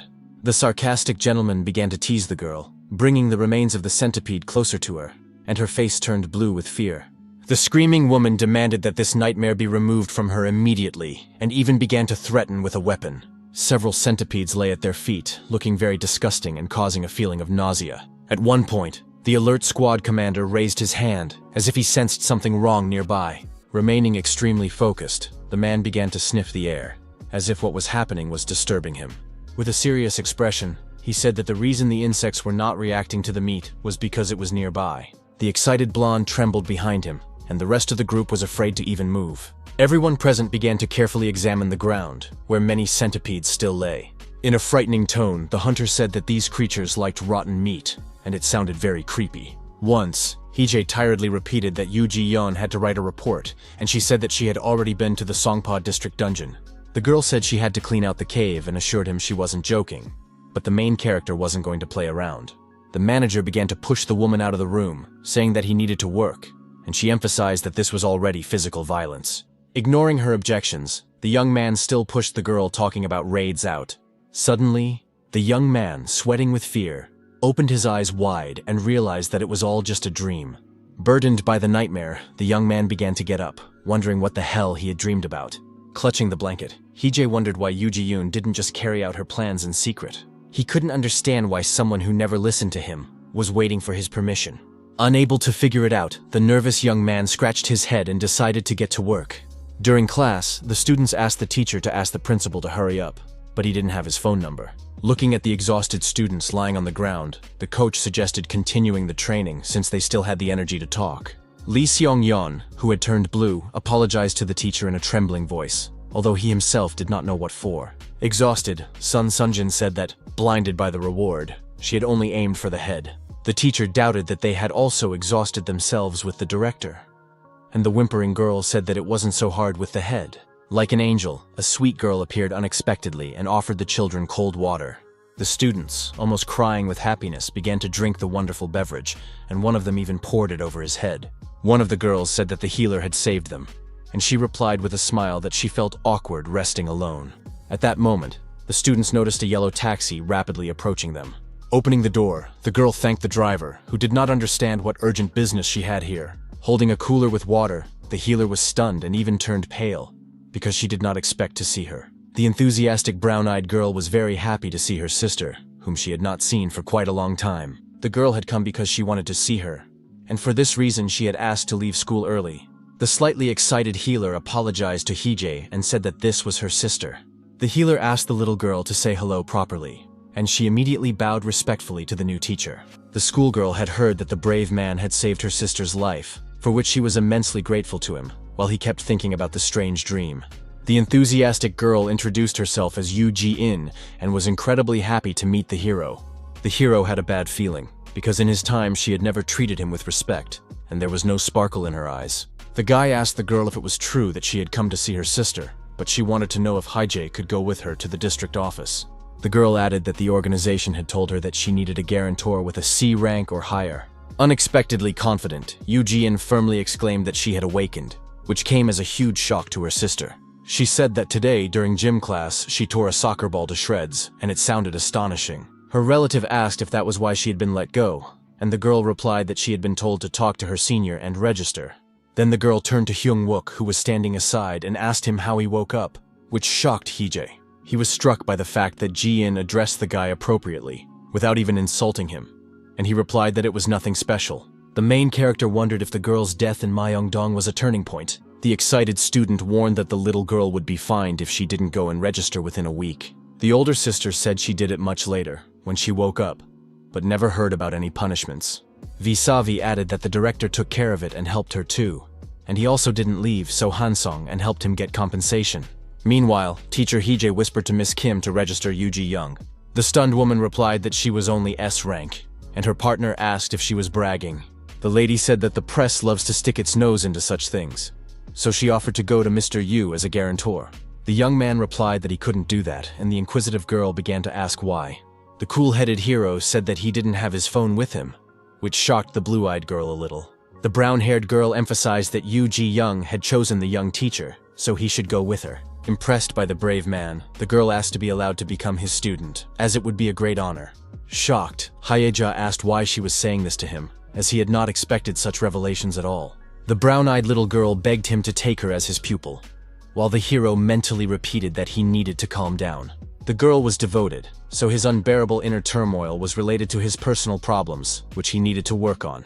Unexpectedly, the main character refused Yoo Ji-young, which instantly brought tears to her eyes. The young man said that he was not a magician and that she could not learn anything from him, so he asked the girl to come back when she graduated from high school. The persistent girl read on the internet that the golden age comes exactly 1 month after awakening.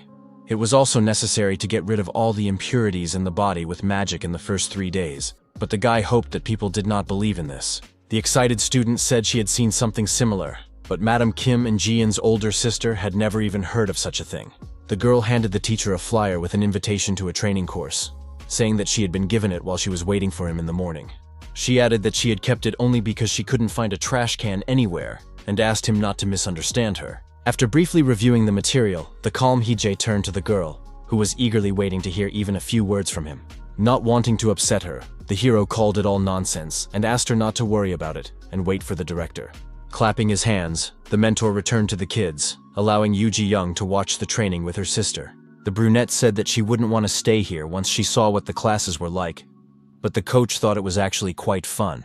The crying boy noted that the teacher's joy was obvious, and he smiled in response, saying that they were all still weaklings, and that was the whole problem. That night, Hong Seok-kyung told the protagonist that he helped Yoo Ji-young and her sister because he felt sorry for the 2 orphans. The positive Kim Chae-min noted that the girl was not shy, because she immediately asked Mr. Woo to take her as a student. The lady had never seen the mentor so confused, because the little girl didn't give up even when she saw the training. Slamming his fist on the table, the young man asked them to stop mocking him and look at it, but the hunter said he would speak first. Holding out a tablet with a photo, the man said that they had found a body in the Songpa district underground, and asked if his counterpart recognized the person in the photo.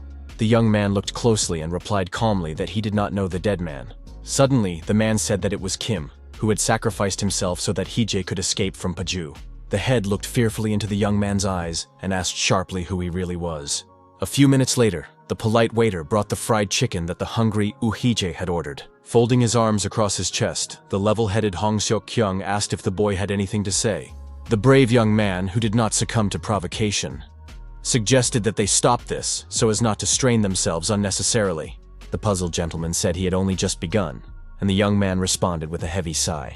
Smiling, the hero asked not to be associated with some unknown guy, because Kim was a girl. He wasn't stupid enough to borrow the identity of a random stranger and rely on luck to hope that everything would work out. Mortality rates were expected to decline over the next few years, so the young man had to use the Kim surname and choose those associated with it. Since Mr. was such an elderly man, he simply indicated the surname without specifying the gender.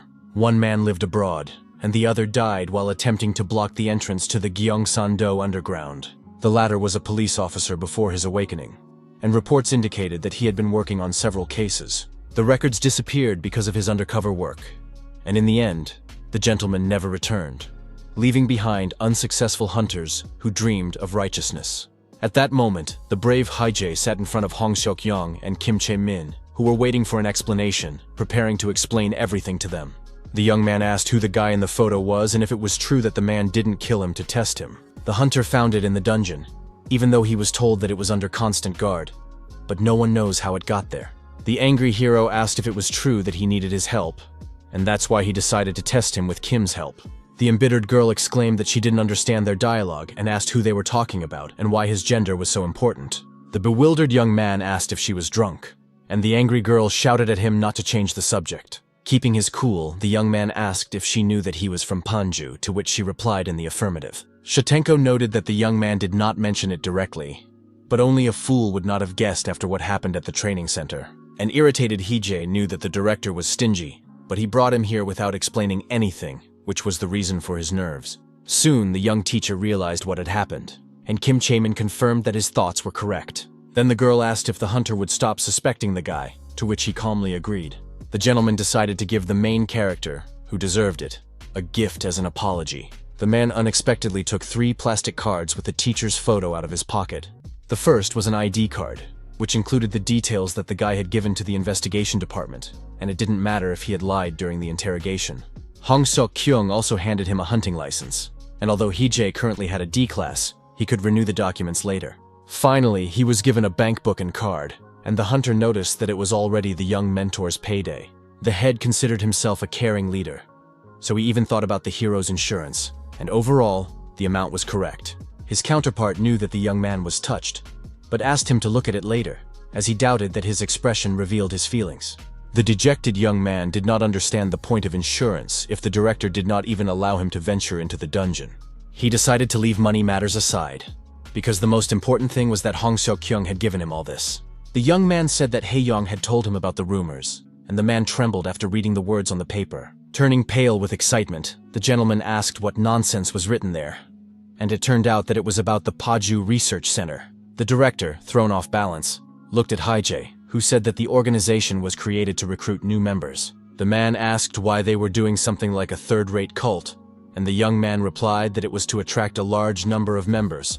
The employees could also look for good test subjects, because the goal was to create artificial awakening. Stunned, Hong Seok-young did not understand a single word, and asked for an explanation of everything that had been said. The calm hero explained that the criminals were kidnapping children to increase the number of test subjects. The shocked gentleman assumed that Panju was a global criminal syndicate, and he was not mistaken, but there was a nuance. Turning his wary gaze to the side, the man began to listen attentively to the young man who knew everything. 2 years ago, Han's acquaintance was sent to the United States, but the team assigned to him was destroyed. To find his body, he went after him. The brave man learned about the center on the black market in South America, and when he delved deeper into the subject, he learned about mass murders in the underground and other things. The hunter added that all countries where there were violators conducted private investigations into them. The hero realized that Panju was just part of the organization, and although there were those who were engaged in research, the investigation of the crime would not reveal any information. Showing him a digital device, Kim Chae-min asked the young teacher if he could tell her what kind of rune it was. Looking more closely, the serious young man replied that he had never seen anything like it. The director couldn't believe that there were symbols unknown to him, and the young man asked how he could remember something he didn't even use. At one point, he decided to add something, while the shocked brown-haired girl watched silently, waiting for something. Smiling, the boy calmly said that he could simply understand what these hieroglyphs were. The next day, the charming girl opened the trunk of the car with food, shouting to the students that it was lunchtime. The terrified children couldn't believe that they would finally be able to eat and began crawling toward the car like zombies. Drooling, they rushed forward, while the surprised woman wondered what kind of kids they were. The unflappable Hae-jae asked if she had brought what he had asked for, and the confident Kim handed him a black bag. The main character called her a good girl, and the beauty asked if he was telling the truth or just joking. Holding out a notebook with several runes, the young man asked if his counterpart could draw it without gluing it. Taking the marble beef out of the bag, the young man said he didn't know why the guys were in such a hurry, but the symbols were drawn carelessly. The brown-haired girl asked if it was true that the guy had failed, and he asked her to stop talking nonsense and start drawing. Meanwhile, the tired students finished their lunch and talked among themselves, calming down a little. The observant Choi Jinu was drinking water from a plastic bottle when he suddenly heard Miss Kim Chaemin's voice. The lady thought it would be more grandiose since they were conducting tests, but it turned out to be simpler, and the boy asked what the teacher had in mind. The astonished boy asked why the rune they had not studied was drawn on the meat, and the teacher replied that there was something that needed to be checked. The bespectacled boy wondered if he was working on creating new symbols, and suggested that this was why they were all the same. Hai said that the lady wanted them all to eat, so he asked them not to worry and to go rest, and the girl agreed with him. When asked if the sandwiches were tasty, the student replied that the director's dishes consisted only of meat, so they were very pleasant. The boy asked if the chief hadn't returned yet, and at first the woman couldn't even answer. However, Kim Chaemin said that Hong was still a little busy, although in reality he had decided to go to the dungeon again. At one point, Choi Jinu asked the teacher if he thought there was a strange smell coming from somewhere. The wary hero remained silent, but agreed with him and decided to take a look around. He soon realized that the scoundrels of Paju had used a rune to cleanse the dungeon of meat. Before traveling through time, Hee-jae's teenage years were spent as Hong Seok-kyung's assistant, so he often solved his problems. A long time ago, he told the gentleman that he would like to get a hunting license and asked if he thought it was a good idea. The gentleman, lying on the sofa, was slightly surprised, because he thought that the boy did not want to learn such a craft. The man sat up and asked if someone was bullying the young man at school, and exclaimed that he would go to the principal right away. Picking up the TV remote, the hero said that there was a lot of competition for positions in the civil service. An enthusiastic Hong was ready to give him his job, but Hee-jae noted that it sounded like someone was trying to change the subject. He asked because he wanted to know if he could earn extra points on the exam if he got a hunting license. The young man asked if the gentleman was not the most influential person in the management agency, but the fact was that he was not involved in recruiting newcomers. The head promised to find out more information, and asked the young man to first obtain a license and the highest possible rank. The young man stunned his father by saying that he wanted to become a D rank, but his father was categorically against it. The hero assumed that he had not inherited his abilities because he was adopted, and the man sighed heavily in response. Patting his son on the head, the positive Hong Seok-kyung admitted that he had won this argument. At that moment, the serious hunter said that there was a man in the dungeon. The wary Hie did not quite understand him, and the gentleman added that besides the dead man, there was definitely another person in the cave. Da-seon told the director that they would not be investigating the case, so all that remained was to wait for the results, but this caused the young man some concern. The chief suggested preparing for a field trip to the dungeon, and the hero asked if he was really going there. The young man noted that, given the hunter's abilities, even a B-rank cave would be a piece of cake for him, and asked where it was located. The polite comrade stunned the guy by saying that he would be the one going there and handed him a training plan for field preparation. The daredevil immediately said that the director should raise his salary if he wanted him to work so hard. Mr. emphasized that running a school was very expensive, but Hee-jae reminded him that there were very few students here. Snapping his fingers, the cheerful Hong Seok-kyung added that they needed to build a building, and his counterpart asked when that would happen. The hunter said that because there were many caves around this place, construction companies avoided working there unless they were offered a lot of money. The hero advised him to simply clear out the dungeons, and his counterpart pointed to the preparation plan, saying that this was why he was needed. The young man asked if it wouldn't be faster for him to do it himself, but his friend replied that it wasn't. Leaning his hands on the table, Hong said that in the end, they would need the results of their work. The man built the school under his own name, and although many said that hunters didn't need it, they simply read it because he promoted the idea. The gentleman noted that this was why he needed progress, and if he or Sis Kim had gone, people would not have accepted it as good work. Pouring water into a glass, the gentleman added that the number of awakened ones is increasing every year, but incidents with caves are not far behind. Hunters were in no hurry to share skills that were already becoming obsolete, and if the school did not live up to expectations, they would not be able to protect those who had just awakened. Taking a sip of hot coffee, the man paused briefly while a surprised Hee-jae stared intently at him. The head said that there was an easier way to do it, and the young man with sparkling eyes asked what it was. According to the director, they could say that they teach runes that are only known at their school, and the hero promised to do everything in his power. Upon learning about the upcoming test in class, all the students were surprised. Principal Hong said that it was time to test their skills, and added that Mr. Wu would go to the cave with them. The hero said that they would go to the C-rank zone right behind the school, and added that he would accompany the students to evaluate them. From that moment on, the students had to form groups that would clear the dungeon, as well as understand 4 things. Only after they learned the rank, environment, monsters, and core location could they begin to make a plan and form teams. The ecosystem in the place where the students would go was similar to that on Earth, but due to the distortion of space, there were some oddities. The mentor asked them to think about the caves they had seen on the internet, or even visited, and the alarmed Park So-hyun began to hesitate. At one point, the girl remembered herself as a very small child in her grandfather's arms, rejoicing in every little thing around her. The cheerful man smiled as he held the baby in his arms and turned to her to say something. The gentleman was sure that his granddaughter would be fine even without him and would become a magician who would outshine her grandfather. His words stuck in the beautiful Park's mind, so she remembered them every day and was afraid to make mistakes. After briefly explaining the essence of the matter, the teacher suggested having lunch and conducting individual interviews in the evening. The experienced Hee-jae advised the students to think about their weaknesses in front of the pixies, even though it might ruin their appetite. Soon, the students began to leave the classroom, and the sun's rays hit their faces, pleasantly warming their bodies. Dressed in a tracksuit, the hero noticed Park So-hyun, who had joined the others and was sitting on a chair.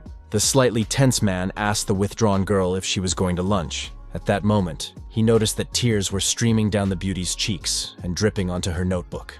The alarmed mentor asked if his lecture had been so difficult and offered to call the principal. Wiping her eyes with a trembling hand, the student tried to say something, and her counterpart listened attentively.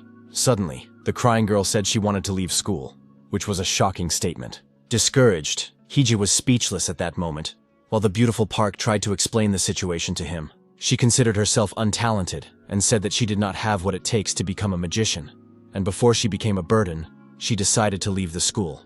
The hero, who was experiencing a headache, asked if someone had put this idea in her head, but the embittered girl replied that this was not the case at all.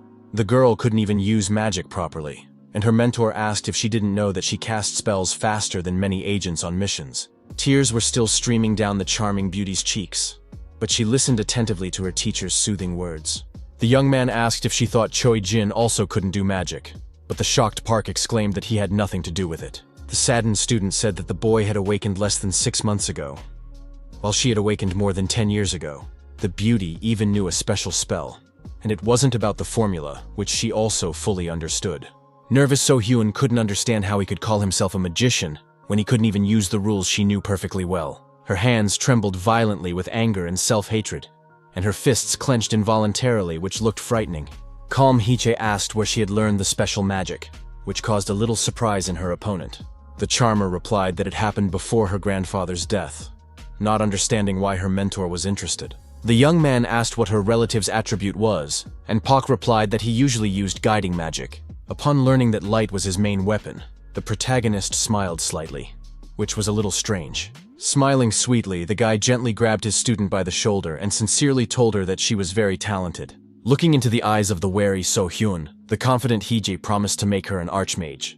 Going to the principal, who wanted to have lunch, the teacher reported that Park wanted to drop out of school, which greatly surprised him. The young man said that he had spoken with her, and the tense man immediately asked why she had made such a decision. The hero replied that the girl considered herself incapable of anything, and the gentleman calmed down and smiled slightly in response. Breaking the chopsticks, the headmaster said that the charmer had set the bar too high, because her grandfather was incredibly great.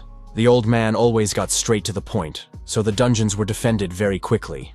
But this was very dangerous for the mind. The boy asked if Hong Seok-kyung knew him, and he replied that he knew his son, the father of the beautiful Park. The last time the gentleman saw her grandfather was right after her father's death, and then he left the guild to take care of his granddaughter. The headman couldn't put into words how strict the old man was with his son, but it seemed that he was kinder to Seok-kyung. It was about the father who wanted his child to achieve such success, and the child who did not inherit his ancestors' talents at all. The man wanted to pass on the secret of a special magic to his son, but he ended up dying during a risky raid on a dungeon. Only after the death of his heir did No-kyung regret his parenting methods, and his granddaughter grew up in peace and tranquility in her family home. After the death of the hero who helped evacuate civilians during the destruction of the cave, Park was cared for by another guardian until she began her studies. The imperturbable Hee-jae asked when the old gentleman had died, and his counterpart replied that it had happened when the child was 10 years old. Hunter Hong Seok-kyung heard that the guardian was a lawyer from the Nogyo Guild, who was prepared for something like this, since the girl had no other relatives.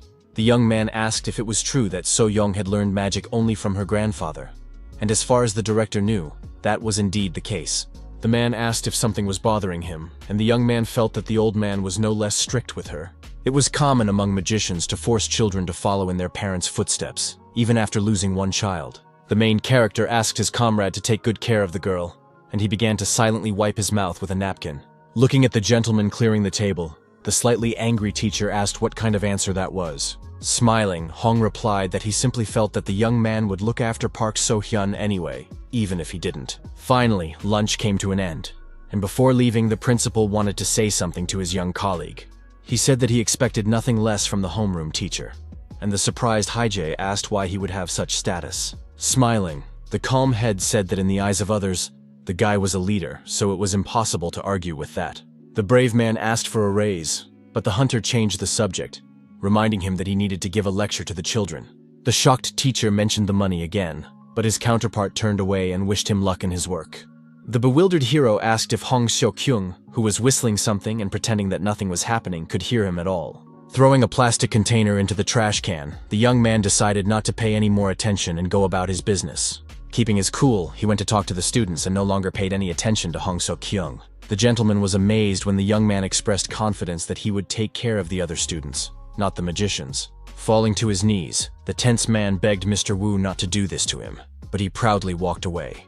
In the classroom, the calm mentor asked Cho Jin and Park So-hyun if they had thought about the upcoming task. He asked if they thought they could survive in the dungeon, and the nerd asked if there was any need to worry about it.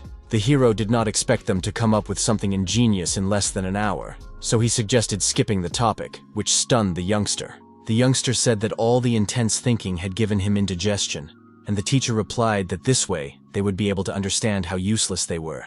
The serious mentor added that if they had thought everything through seriously, then that was great, because at first, each of them was clueless.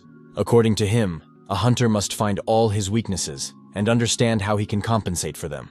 An attentive student asked where they should start in order to avoid mistakes. Picking up a white feather, the young teacher asked if the students knew what their elemental magic was. Mages were valuable people, but when runes that concealed mana were invented, their value decreased, but it was unclear how they adapted to this. A huge number of research centers closed, and everyone began to resort to various methods to pass on their elemental magic to their offspring. A French scientist began to study how the power worked and published his findings, which helped sorcerers determine their nature. The magicians listened to him and sent him to the Academy of Hunters, who had different elements, and this was the method that Hye-jae adhered to. Thoughtful Kim Shaman asked if there were any ways to understand one's destiny other than feeling it oneself. After thinking for a moment, the young mentor wondered how best to explain the situation. The young man said that this method was developed by the same mage who taught him the runes, so it could be trusted. The delighted brown-haired girl asked if it would be better to try it out as soon as possible, while those around her looked at her in bewilderment. First, they had to dissolve the gnome's golden powder, then dip the swan feathers that protected the Erd source into it. And the last step was to fill the brush with mana from the awakened mage who wanted to learn his element. Miss Kim followed the instructions carefully, staying focused so as not to make any mistakes. Suddenly, hard and twisted tree branches appeared, which greatly surprised the girl. Calm Hye-jae asked if the stunned students agreed that the method was not difficult at all. A shocked Shemen asked who this magnificent magician was, and the imperturbable mentor asked which of the students wanted to go first. The angry blue-eyed girl asked him not to play the fool and to tell her who the brilliant sorcerer was. The main character noticed that she was starting to get angry, so a conversation was inevitable at that moment. Deciding not to drag it out, he coolly replied that the Archmage was dead, which threw his opponent off balance. Holding out a white feather to the surprised Park So-hyun, the young man suggested she try it, and Kim Chaemin, in turn, became dejected. A few seconds later, a faint blue light began to emanate from the excited girl's hands, indicating that the process was successful. She said that nothing was happening, but the teacher asked her to simply continue filling the object with her mana. Unexpectedly, the snow-white feather began to turn black, which looked amazing. The curious girl did not understand what it was, but Hye-jae said that, as he thought, the problem was in the element. The teacher said that Pak's nature was the opposite of light, shadow, and it wasn't that she was as good as her grandfather. Then the young man asked Chojin to try it and handed him an object for the ritual. The feather in the boy's hands immediately burst into blue flames, which looked very impressive and mesmerizing. The alarmed hero exclaimed that it was real flame and asked the confused student to drop it immediately. The nerd couldn't believe that it was really fire, because it wasn't hot at all and posed no danger. He asked what kind of element he had, and his mentor just stood there silently for a few seconds, looking into his eyes. Soon it was revealed that his nature was light, the complete opposite of Park So-hyun standing behind him. After a while, the main character and the student were standing on the street, where she said she had thought about something. The girl realized that, unlike Jin-woo, she really couldn't use her grandfather's magic, and the teacher listened to her attentively. Now everything was falling into place, so she decided to look at the situation from a different angle. The young man saw that the beauty had thought about it a lot, and she confirmed this with a slight smile. The charmer was sorry that she couldn't use her grandfather's power, but she didn't want this knowledge to be lost. Mrs. Shamin talked about the many spells that had been lost in this way, and Hee-jae asked what Park So-hyun wanted. Unexpectedly, the enthusiastic student declared that she wanted to teach Jin-woo, who clearly needed it. The surprised young man couldn't believe that the introverted girl had come to him with such a wonderful offer. He asked if she was ready to pass on her grandfather's knowledge of spells, and Park confirmed this, as she did not want her relative's experience to be lost. The mentor asked if she was sure she wanted to teach someone she had only known for a short time, and the charming girl firmly expressed her willingness. The teacher noted that she might change her mind when she saw how Jin used magic. Thoughtful Park So-hyun agreed that she would need to observe and assess the situation in any case. Noticing that she was not particularly mentally exhausted, the guy suggested that this was either one of the advantages of youth or that her psyche had grown stronger. Running his fingers over his chin, he also considered the possibility that he was simply a brilliant teacher and had helped her. He couldn't understand how the old man had managed to cope with her when her mood changed with the wind. The teacher was sure that Jin-woo would play along, but soon the nerd rejected the offer. He stunned Hye-ja and Kim Chae-min by saying that he had nothing against Park So-hyun, but he did not want to become her student. The angry woman immediately shouted, asking why he was backing out and didn't want to study. The lady thought that the guy did not fully understand the situation, but he realized that this was a good opportunity for him as a magician. Keeping his cool, the young man said that he really didn't want to learn from his classmate. Mr. Wu didn't want to pressure the boy and simply asked him why he didn't want to learn.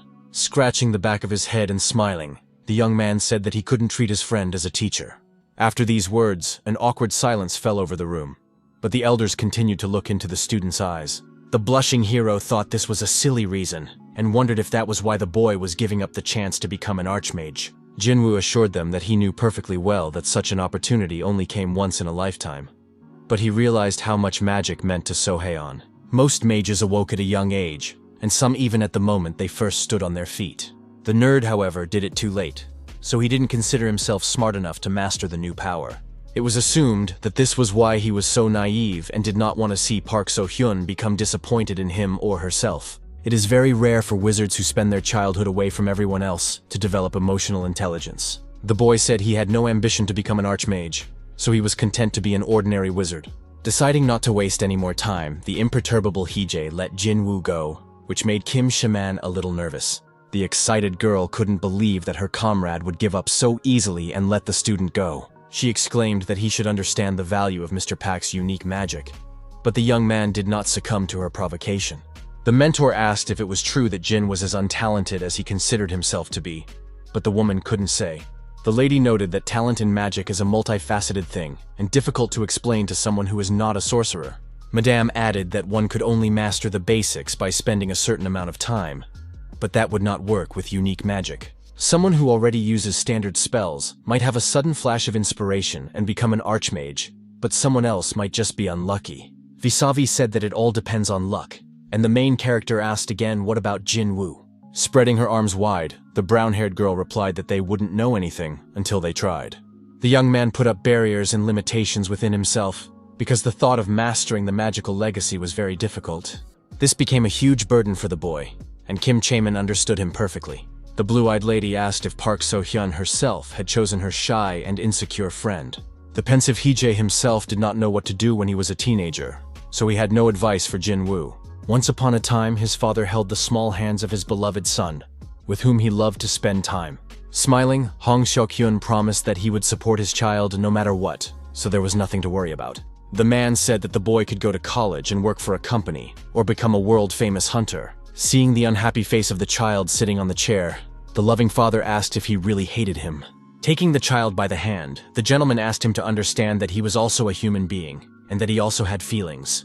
Pulling the boy toward him, Hong, still smiling, said that the boy could hit him if he wanted to. Turning abruptly, the boy asked them to stop the charade and leave him alone at last. His father asked if he still loved him, but an angry Hije exclaimed that he hated him with all his heart. The hero was the one who crossed the line to find out if it would work, so he had nothing to complain about. It didn't seem like the brave man would be able to pull off the same trick, but it was quite possible to resist the children's temper. Going out into the street, the young man approached Park So-hyun, who was sitting on a deck chair relaxing. The teacher said that Jin-woo had refused to learn the craft from her, which was surprising. The girl, who was sweating profusely, was a little confused and didn't even know how to react to his words. The unperturbed mentor said that the boy considered himself unworthy of learning from her. The boy also thought he lacked talent and couldn't communicate with So-hyun as a teacher. The beauty asked if the teacher had tried to convince him, but he replied that he couldn't pressure the boy. The girl reminded him that he had pressured her, promising to make her an archmage, but that was different, even though she didn't understand it. Remembering his words, the young man felt warmth in his heart and smiled slightly, realizing that there was no arguing with that. Coughing into his fist, the young man explained that the thing was that she was his student, and Jin-woo was her student. These words touched the charmer and surprised her greatly, causing her to fall silent for a moment. The first task for Pak as a teacher was to remain honest with his student and convince him otherwise. Unexpectedly, the enchantress tore a sheet of paper out of her notebook, which looked quite aggressive. Even more striking was the fact that she crumpled it up and put it in her mouth, stunning those around her. Miss Kim Chae-min and Hije froze in place and lost their speech, watching So-hyun chew the paper with pleasure. Smiling, the enthusiastic girl confidently declared that she would do everything as her mentor had asked. In the past, Hong So-hyun went into the child's room and offered to talk, but he replied that they had nothing to talk about. The rude boy then said that he was not his son, which stunned the loving man. Unexpectedly, the previously calm gentleman shouted his name, which instantly caught the boy's attention. Slightly frightened, the hero turned his gaze to him, and a small drop of sweat began to run down his cheek. The father, who was behaving very strangely, froze in place, realizing that he had raised his voice at his beloved child. In an instant, Hong bent his knees, moving closer to the young man sitting in the chair. Grabbing the arm of the chair, the completely calm gentleman said that Hije was his only son.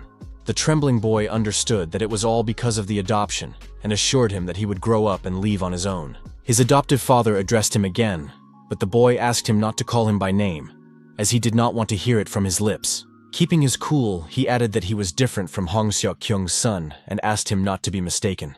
The boy considered himself a stray dog that the hunter had picked up on the street and asked if that was not the case. The surprised gentleman did not know what he had heard, but Haye said that he had learned everything from the great hunter's friends. At the same time, the boy understood why his parent would not want his child to be some kind of orphan. His counterpart assured him that he was not a replacement, and the youngster asked if this was a good story for the media about a hunter who had adopted a little stray dog. Not giving in to provocation, Hong kept his composure and began to think about how to avoid conflict and calm his son down. Reaching out his hand, Dad began to tell him that he had run away from the orphanage at the age of 19, and that was when he had awakened. That day, he saw himself in little Hije and didn't want the boy to go through the same thing. The cheerful man's words were incredibly sincere and kind toward the child. So he decided to become the hero's father, and as they talked, he hugged him tightly, pulling him close. At the moment, Kim Chae-min couldn't understand Mr. Woo's teaching method, which was quite mysterious. She wondered if it was okay to put all the pressure on the students, but the guy assured her that this was the only way they would learn.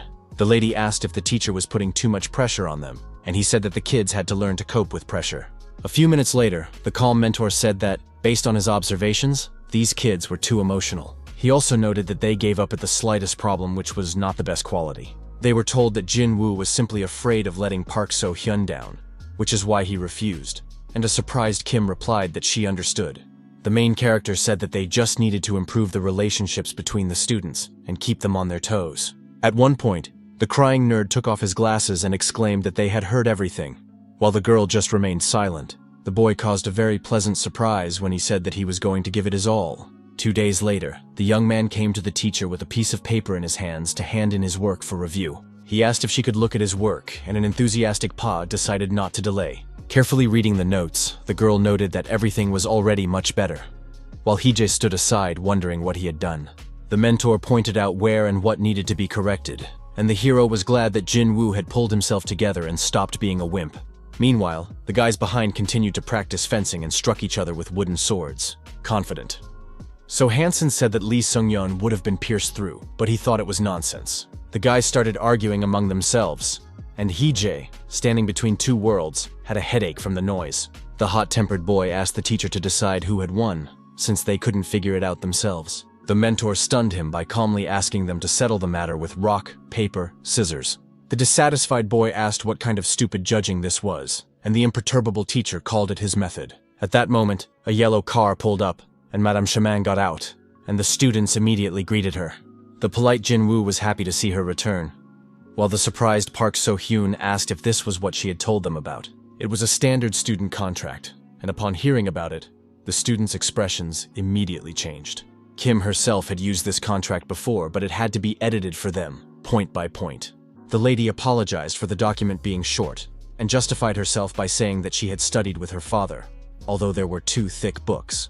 The hero said that the relationship between a student and a teacher often goes beyond blood ties, which usually ends up in court. A colleague said that there had recently been a knife fight, but she didn't find it surprising, while the kids were frightened. One woman forced her niece to obey her orders for 10 years in exchange for an education, but she got tired of it. The perceptive Hye was sure that the girl would be acquitted, while the shocked Jin-woo didn't even know what to say. Polite So-hyun asked the student to use words instead of a knife if he had any questions, and they would try to fix the problem together. The boy read and understood nothing, just like the girl, whose grandfather never told her about contracts. The nerd could have told her that there was nothing to be afraid of if he had understood something himself, but Kim asked if they were going to write down the terms of the contract. The charmer replied that they would, but without unnecessary complications, and the student watched her closely. The first clause stated that Pa would teach Jin the magic he had inherited from his grandfather, including a unique navigator for everyone. She also had to acknowledge his ownership of the spells, and the choice of successor would be made through discussion between them. In the event of the mentor's death, the young man could choose the heir himself, and vice versa. After writing everything down in paragraphs, the girl broke the marker in 2 to use the red ink inside. Then she pressed her thumb against the paper to leave a kind of seal and confirm the conclusion of the contract. Surprised, Kim Shimin watched intently as Park So-hyun concentrated as hard as she could. At one point, the charmer said that everything was ready, and the stunned lady asked if this was really her contract. The assistant asked if that was all, and the girl replied that nothing more was needed, and said that Jin-woo could add anything else. After reviewing the document, the young man asked if it was true that he could choose his successors, and received an affirmative answer. The young man hoped that there would be no complications, and promised that if a more talented person appeared, he would train them.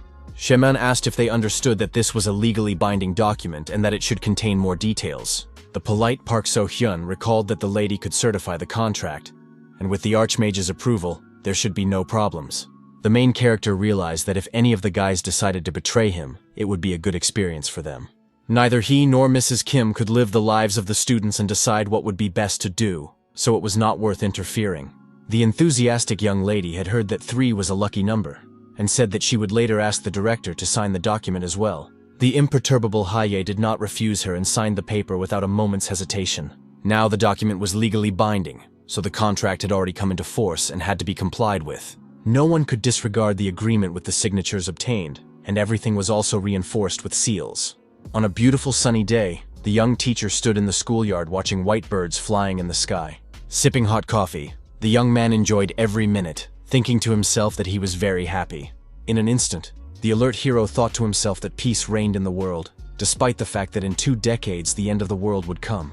In his office, the cheerful director Hong Seok-kyung said that Hunter Lee was investigating the matter. He asked how the children were doing, since the practical test was coming up soon, and the teacher said that he was only responsible for the magic class.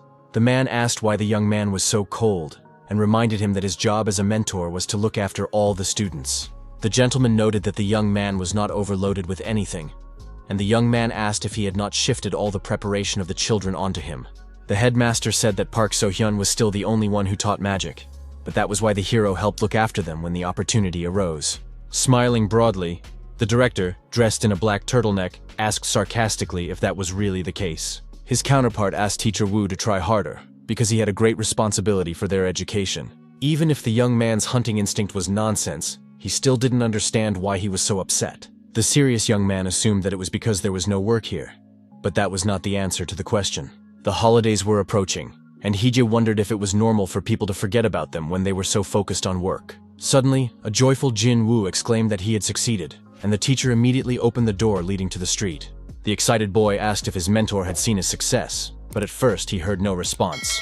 An equally happy Park So-hyun said that this was the magic of her late grandfather, and green leaves began to fall around them. Surprised, Mr. Wu couldn't believe that the unique magic had come to the botanist so quickly, and it seemed that he was a genius. The girl replied that this was not the case at all, after which the teacher thought to himself that he might be wrong. Her grandfather used his granddaughter's power to bring light to dark places, but it was also useful for revealing traps.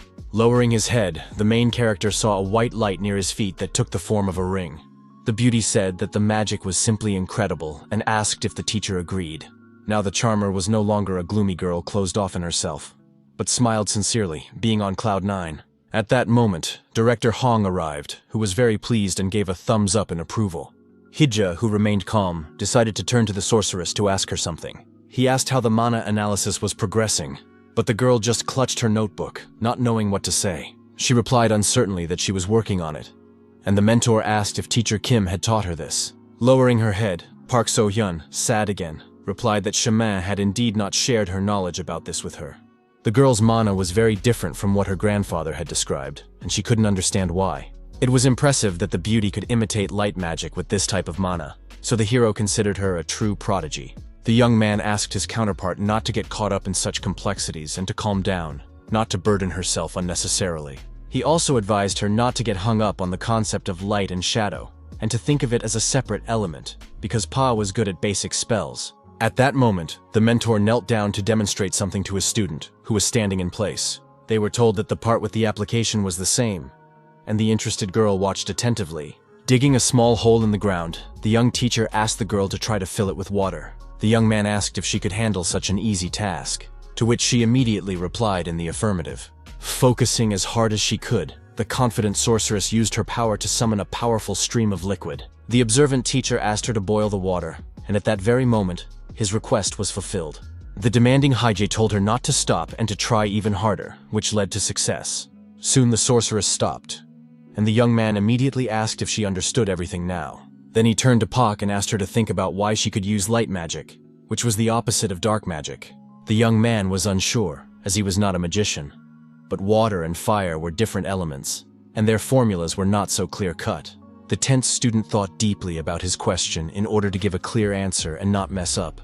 The mentor said that sometimes So-hyun could create the opposite effect by simply activating the formula in reverse. After he told the student to think about it, the girl bowed her head and sank into thought. She was told that she would have to figure out the rest herself, and if anything was unclear, she could ask Teacher Kim. The charmer asked if she could ask Teacher Wu questions, who unexpectedly pointed his finger at her forehead. The young man repeated that he didn't really understand, because he wasn't a magician, so there was no point. The main character remained silent, but noticed that for some reason Park So-hyun was frightened when her bangs fell down. Initially, it was assumed that there would be 10 students in the first generation of test subjects, but now, there were only 8 children left. Even now, the classroom was not as crowded, and the guy was curious about how it was in the original and temporary timeline.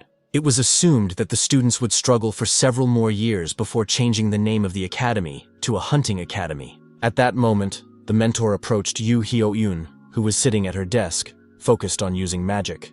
Remaining calm, he asked her to concentrate more, which came as a great shock to the girl. The teacher said that a hunter must remain focused in any situation, but the crying girl reminded him that she was a healer. The hero asked if, in her opinion, healers did not go into the dungeon, after which the student silently tried again. Remaining emotionless, the young man watched her actions closely, assessing their correctness. He asked how her younger sister was doing and said that he had heard that she had gone with the director to register as an awakened one. Blue with shock, Yoo Hyo-eun barely restrained herself, experiencing a strong emotional surge. The surprised young man asked what was wrong, and the student said she didn't know where her sister got such ideas. The girl barely managed to keep the little girl from putting her feet in the ice, which caused the boy great confusion. At the same time, the younger girl muttered something about helping mana circulation with this cooling method, even though it was nonsense. The wary guy wondered if that was why he had been worried for the past few days. Yoo Hyo-eun said that the little girl couldn't do anything about the congestion in her veins, so yesterday she decided to cleanse her stomach and ate cabbage all day. Feeling very awkward, the teacher tried to somehow support his student, who was upset. The tense Hee-jae understood that he couldn't lose Yoo Ji-in, even though she could be dragged into one of the cult training centers, At one point, the young man calmed down and smiled slyly, as if a plan had already formed in his head. He told himself not to worry about such things, and in his dreams he often saw the girl he wanted to make his assistant. In his past life, the little boy was sitting in his room, but his peace was suddenly disturbed by Hong Seok-kyung. The man decided to look at the boy's homework, so he asked what the essay about his future profession meant. The youngster asked if he really called himself a hunter, without understanding what his job entailed, but his father wanted to hear it from him. The boy simply wanted a more stable job, and his father noted that this was the right way of thinking.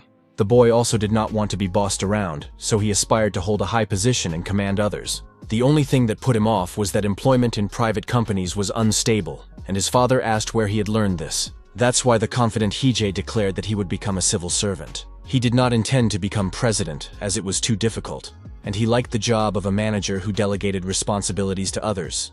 The boy had heard that the salary was low at first, but he accepted that he couldn't achieve everything at once. And this impressed Hong Seok-kyung. Stunned by his intelligence, the man didn't even know what to say at first, so he decided to think it over. In the end, the father patted the child on the head and said that his desire to be a leader was very good. Dad promised to do everything he could to make his beloved son's dream come true, and was ready to put in a lot of effort. A few years later, the boy was walking through the city with a backpack on his back when someone suddenly addressed him from behind. The strict Yu Ji-in asked why he didn't apply to the academy, and the young man replied that he wanted to be a civil servant, not a hunter. The embittered girl called it nonsense and asked if he knew that his father would be strongly opposed to this. Then the feisty lady suggested a friendly sparring match, but the boy refused, saying he had an exam next week. The self-satisfied girl tried to change the boy's mind, saying that hunters didn't need any tests. The quick-witted Hee-jae said he would be as stupid as her, and his opponent called him a petty bastard. Years later, the boy became a civil servant and praised his subordinates for clearing the dungeon, albeit with difficulty. He believed that they should become professional hunters, but asked why they wanted to develop in this direction. The leader asked his colleagues to ask themselves this question and think about it very carefully. Suddenly, he was asked why he hadn't become one of them, but the answer didn't come right away. Smiling, Haya replied that he didn't like fighting, so he didn't want to burden himself with it. He was also not ready to work for pennies, but that was another topic of conversation. At that moment, the main character was standing on the sidewalk, waiting for the green light at the traffic lights. On impulse, the guy came to school to see Yu Ji-in, but he didn't even know what to do next. The traffic light was still red, so pedestrians were not allowed to cross. The observant young man saw something strange ahead, and decided to take a closer look to understand what was going on. On the other side of the road stood Yu Ji-in, who was looking at a leaflet in her hand with interest. The boy realized that the girl was still fascinated by that nonsense, and had no intention of getting it out of her head. A passerby laughed and asked the girl if she was really interested in it, but she didn't quite understand the question. The woman thought that the article about Manhwa was interesting, so she could talk about it in more detail. The lady said that you need to learn from an expert so as not to harm yourself. And the tense Hee-jae became even more nervous, but he couldn't cross the road. As soon as the traffic light showed 0 seconds until the green light, the nervous young man immediately rushed to Yu Ji-young. The enthusiastic girl was very happy to see the teacher from whom she dreamed of learning something. Smiling, she asked what the young man was doing there, and he didn't even know how to answer her. The delighted madam asked if he was this charming girl's teacher and praised his good looks. The young man confirmed this and asked who she was, and the stranger apologized for completely forgetting to introduce herself. She was a member of the National Association of New Mind and Spirit, the leader of the group, Chung Yeon-hwa. The woman was sure that the young man would not be able to fully understand her line of work from the name, but he considered it a typical sector. Madam said that they held various events for children, and also helped those who were experiencing difficulties due to what was happening in the underground. People like Woo Hee-ja came to them with such requests, but he did not quite understand what it was all about. The association was often visited by adults who worked with children and were thinking about how to best help their charges. The polite Jeon Yeon-hwa knew that no one could be trusted in this world, but she said with certainty that their organization could be worked with. Pointing to the sign for the Gyeonggi branch, the lady added that their departments were scattered throughout the country and were sponsored by the government. Taking the business card from her hands, the young man began to carefully read the information on it. Deciding not to dwell on it, the teacher, keeping a cool head, turned to Yu Jung. He asked if she had told her sister to go home right after class, and the girl felt ashamed. The man asked her not to be distracted by nonsense and to go where she was going, and the little girl did not contradict him. Slightly upset, the student said goodbye to her mentor and started walking forward without even thinking of stopping. The hero said that he thought the polite Jeon Yeon-hwa would not let the little girl leave, but the lady did not quite understand what he was talking about. Smiling, she said that if the guy heard a few good words, he could help her. The perceptive Hee-jae had no doubt that a school teacher would be a better catch than a 16-year-old girl. The strange woman took a tablet out of her bag and asked her counterpart to look at a photo of the association. She added that all companies sponsor them because they believe they work for the good of the people. The silent hero showed no emotion, just silently looking at the fragments on the digital device. Unexpectedly, he said that he was not really a teacher, after which the smile disappeared from Yunhwa's face. The cool-headed young man admitted that he had become a mentor by chance, but that he had originally been a different person. He asked if the lady had heard about the preparatory school for future hunters, which made her anxious. Realizing that he was talking about a place where young awakened ones were trained, the woman asked if the young man was teaching there. Without hesitation, the young man answered in the affirmative and noted that it was not an easy job, considering how much responsibility he had. The woman knew this very well, and assumed that the young man had been through a lot. She asked if Hee-jae was also a hunter, and he replied that he was, but his rank was not high, while the lady believed that the most important thing was his devotion to his students. Putting her digital device aside, the lady suggested having a cup of coffee at a local establishment. As they walked forward, Chung said that the young man should listen to her and learn more about how to teach his students. The main character was just a novice and a young hunter of low rank, so he didn't have much to boast about. It had been just over a month since he became an exemplary school teacher, and he still felt awkward when people called him a mentor.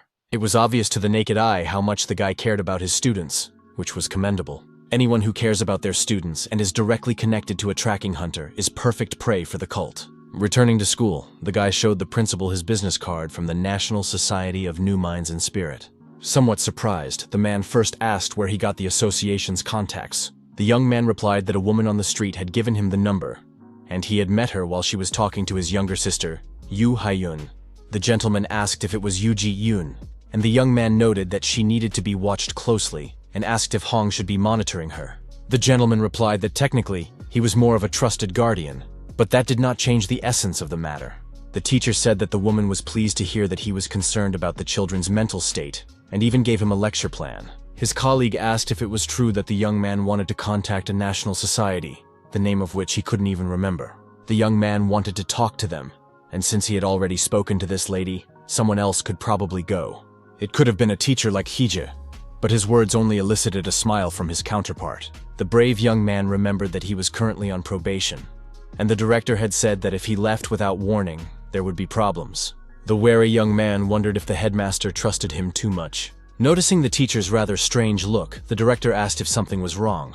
Smiling, the teacher replied that he simply did not consider himself good at such things. The gentleman did not quite understand what he was talking about, and the young man replied that gathering information, searching, and the like were not his forte. Puzzled, Hong Seok-kyung asked why he thought so, and the hero replied that he had no talent for it. Hearing this nonsense, the man's expression changed, and he stared silently at his companion, who had his hands in his pockets. Pointing his finger at the young man and puffing out his cheeks, the man could barely contain his laughter. In an instant, loud laughter rang out across the entire neighborhood, its ringing sound scaring away the birds flying overhead. His emotions were so uncontrollable that tears were already streaming from the man's eyes, but he couldn't stop laughing. An angry Hee-jae asked what he was laughing at, and the director was amused by the fact that the boy would not be able to cope with such a task. The cool-headed teacher replied that he had done a lot, but he was still not particularly confident. The smiling Sokyeon asked if he had ever infiltrated locations to gather the necessary information. The main character clearly stated that this was not his job, after which the director thought for a moment. Leaning his hand on the table, the man stood up and asked if the ARC knew about this. Putting his hand on the young man's shoulder, Hunter Hong asked him not to worry, and exhaled. He forgot again about the place they were talking about, and the nervous young man repeated once more that it was called the National Society of New Minds and Spirit. The boss asked him to simply go and find out more about the organization, but the puzzled Hee-jae repeated once again that he couldn't. As he left, his comrade emphasized that he had excellent motivation, namely children, so he was sure that everything would work out. As always, flashing a smile, the brown-haired man added that the young man was simply underestimating himself and creating limitations in his mind. In an instant, the director's expression changed as he wondered if the teacher would get himself into some kind of trouble. He said that if the hero came into close contact with others, he could be recognized, and that was already alarming. At the same time, the headmaster was sure that the perceptive young man had a plan for this case, so he wasn't worried about him. Mr. was completely sure of this, since the young man was walking freely around the city, and therefore assumed that it was similar to Exodus. In response, the young man just smiled, about to say something, but it seemed difficult for him. The young man admitted that he wore a mask and not many people knew his face, so there was nothing to worry about. The cheerful Hong Seok-kyung said that in that case, there was definitely no reason to worry, and he could calmly carry out his tasks. The leader asked his comrade not to overthink things and to stay at the lecture for just a little while, because there was no need to take unnecessary risks. He also asked Hee-jae to make sure he had his phone with him so they could stay in touch. The puzzled hunter asked how it was possible that the boy did not have a cell phone and what he did in his free time. The main character replied that he was preparing a training program in his spare time, which somewhat surprised his counterpart. The serious teacher asked how anyone could teach children without a lesson plan, and the principal even became a little nervous. He said that students need to be taught in detail about monsters and how to hunt them. But the headmaster was not good at this. With a frightening smile, the teacher asked if the man thought that others were so good at it, and he was slightly confused. The gentleman quickly left the room, even though the unperturbed Hee-jae had not yet finished the topic. On June 15th, organizational issues were discussed during a training sweep in the dungeon. Kim Shamin, who was helping to put on shoes and was tense, asked why Mr. Wu was as calm as ever. She noted that he was not wearing any armor at all, only a leather breastplate patched in various places. The strict madam immediately suggested talking openly, as some questions were bothering her. The lady asked what rank the hero had and added that even if he had awakened illegally, there must be some information about him. The polite young man asked if she hadn't seen his license and added that he was level D. Lowering her head and sighing wearily, the girl remembered that this was the only way not to arouse suspicion. According to her, Lee Myson had to put in a lot of effort to fabricate all the documents related to Hee-jae's past. The guy was curious about what kind of person she was, since she was able to create someone's life in a couple of days, and the lady said that she had also been interested once. That day, the blonde mysteriously replied that it was better for her not to know the answer to the question, and it was even a little scary. Putting special shoes on her comrade's feet, the girl asked if he thought the children would pass the training. The young man replied that the guild had cleaned the dungeon in advance, and if the kids couldn't pass it, they should think about whether they really wanted to become hunters. Observant Kim noted that he did not teach them how to choose a leader for the group, and the hero responded by asking how many of the students had already been in caves. It was also mentioned that some of them were members of guilds, which surprised Shaman a little, but she had to agree. However, the girl noted that Han Seong and Hyun Wook knew nothing about clearing operations and needed an explanation.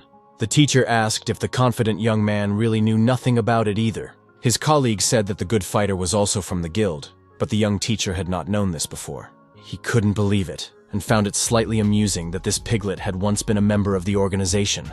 Despite the fact that Hyun Wook was a victim, he behaved like a fool and was wounded for it, which the brave man found amusing. At one point, the cheerful girl said that the equipment process was complete and everything had gone well. With a sweet smile, the beautiful Kim Chae-min said that she was leaving the children with Mr. Hee-jae. In response, the young man also smiled at his counterpart, but did not say a word, as it was unnecessary. The team standing nearby paid attention to the gentleman, whom they treated with respect. In the crowd, the main character immediately saw a little piglet, Hyun Wook, looking at him a little suspiciously. The boy brought a smile to the face of his mentor, who had decided to make sure he behaved like a human being and not like an animal. After a while, Kim So-yeon, representing the South Korean Ministry of the Interior and Safety's Underground Management Department, approached Hee-jae on the street.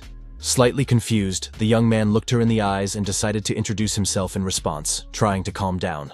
The woman was pleased to meet him and asked if he had prepared the documents about the raid. The young man answered in the affirmative and showed her a folder containing a report on the cave cleanup, as well as his license and his students' licenses. Looking more closely at the face of his counterpart, the young man noted to himself that she looked familiar. While the girl was looking through the papers, it seemed to the young man as if they had met somewhere before. The beauty noticed his strange look and asked if something was wrong. But the young man smiled and replied that everything was fine. He was just a little nervous about the raid. And the lady noted that Hunter Hong had praised the skills of the trainees. The hero believed that this did not mean they should let their guard down, and Kim So-yeon smiled and agreed with him. Suddenly, a disgruntled Sok-young appeared behind her and asked why she always yelled at him, but talked nicely to Hee-jae. The angry woman exclaimed that she wouldn't have to scold him if he did everything right, and her voice seemed even more familiar to the young man.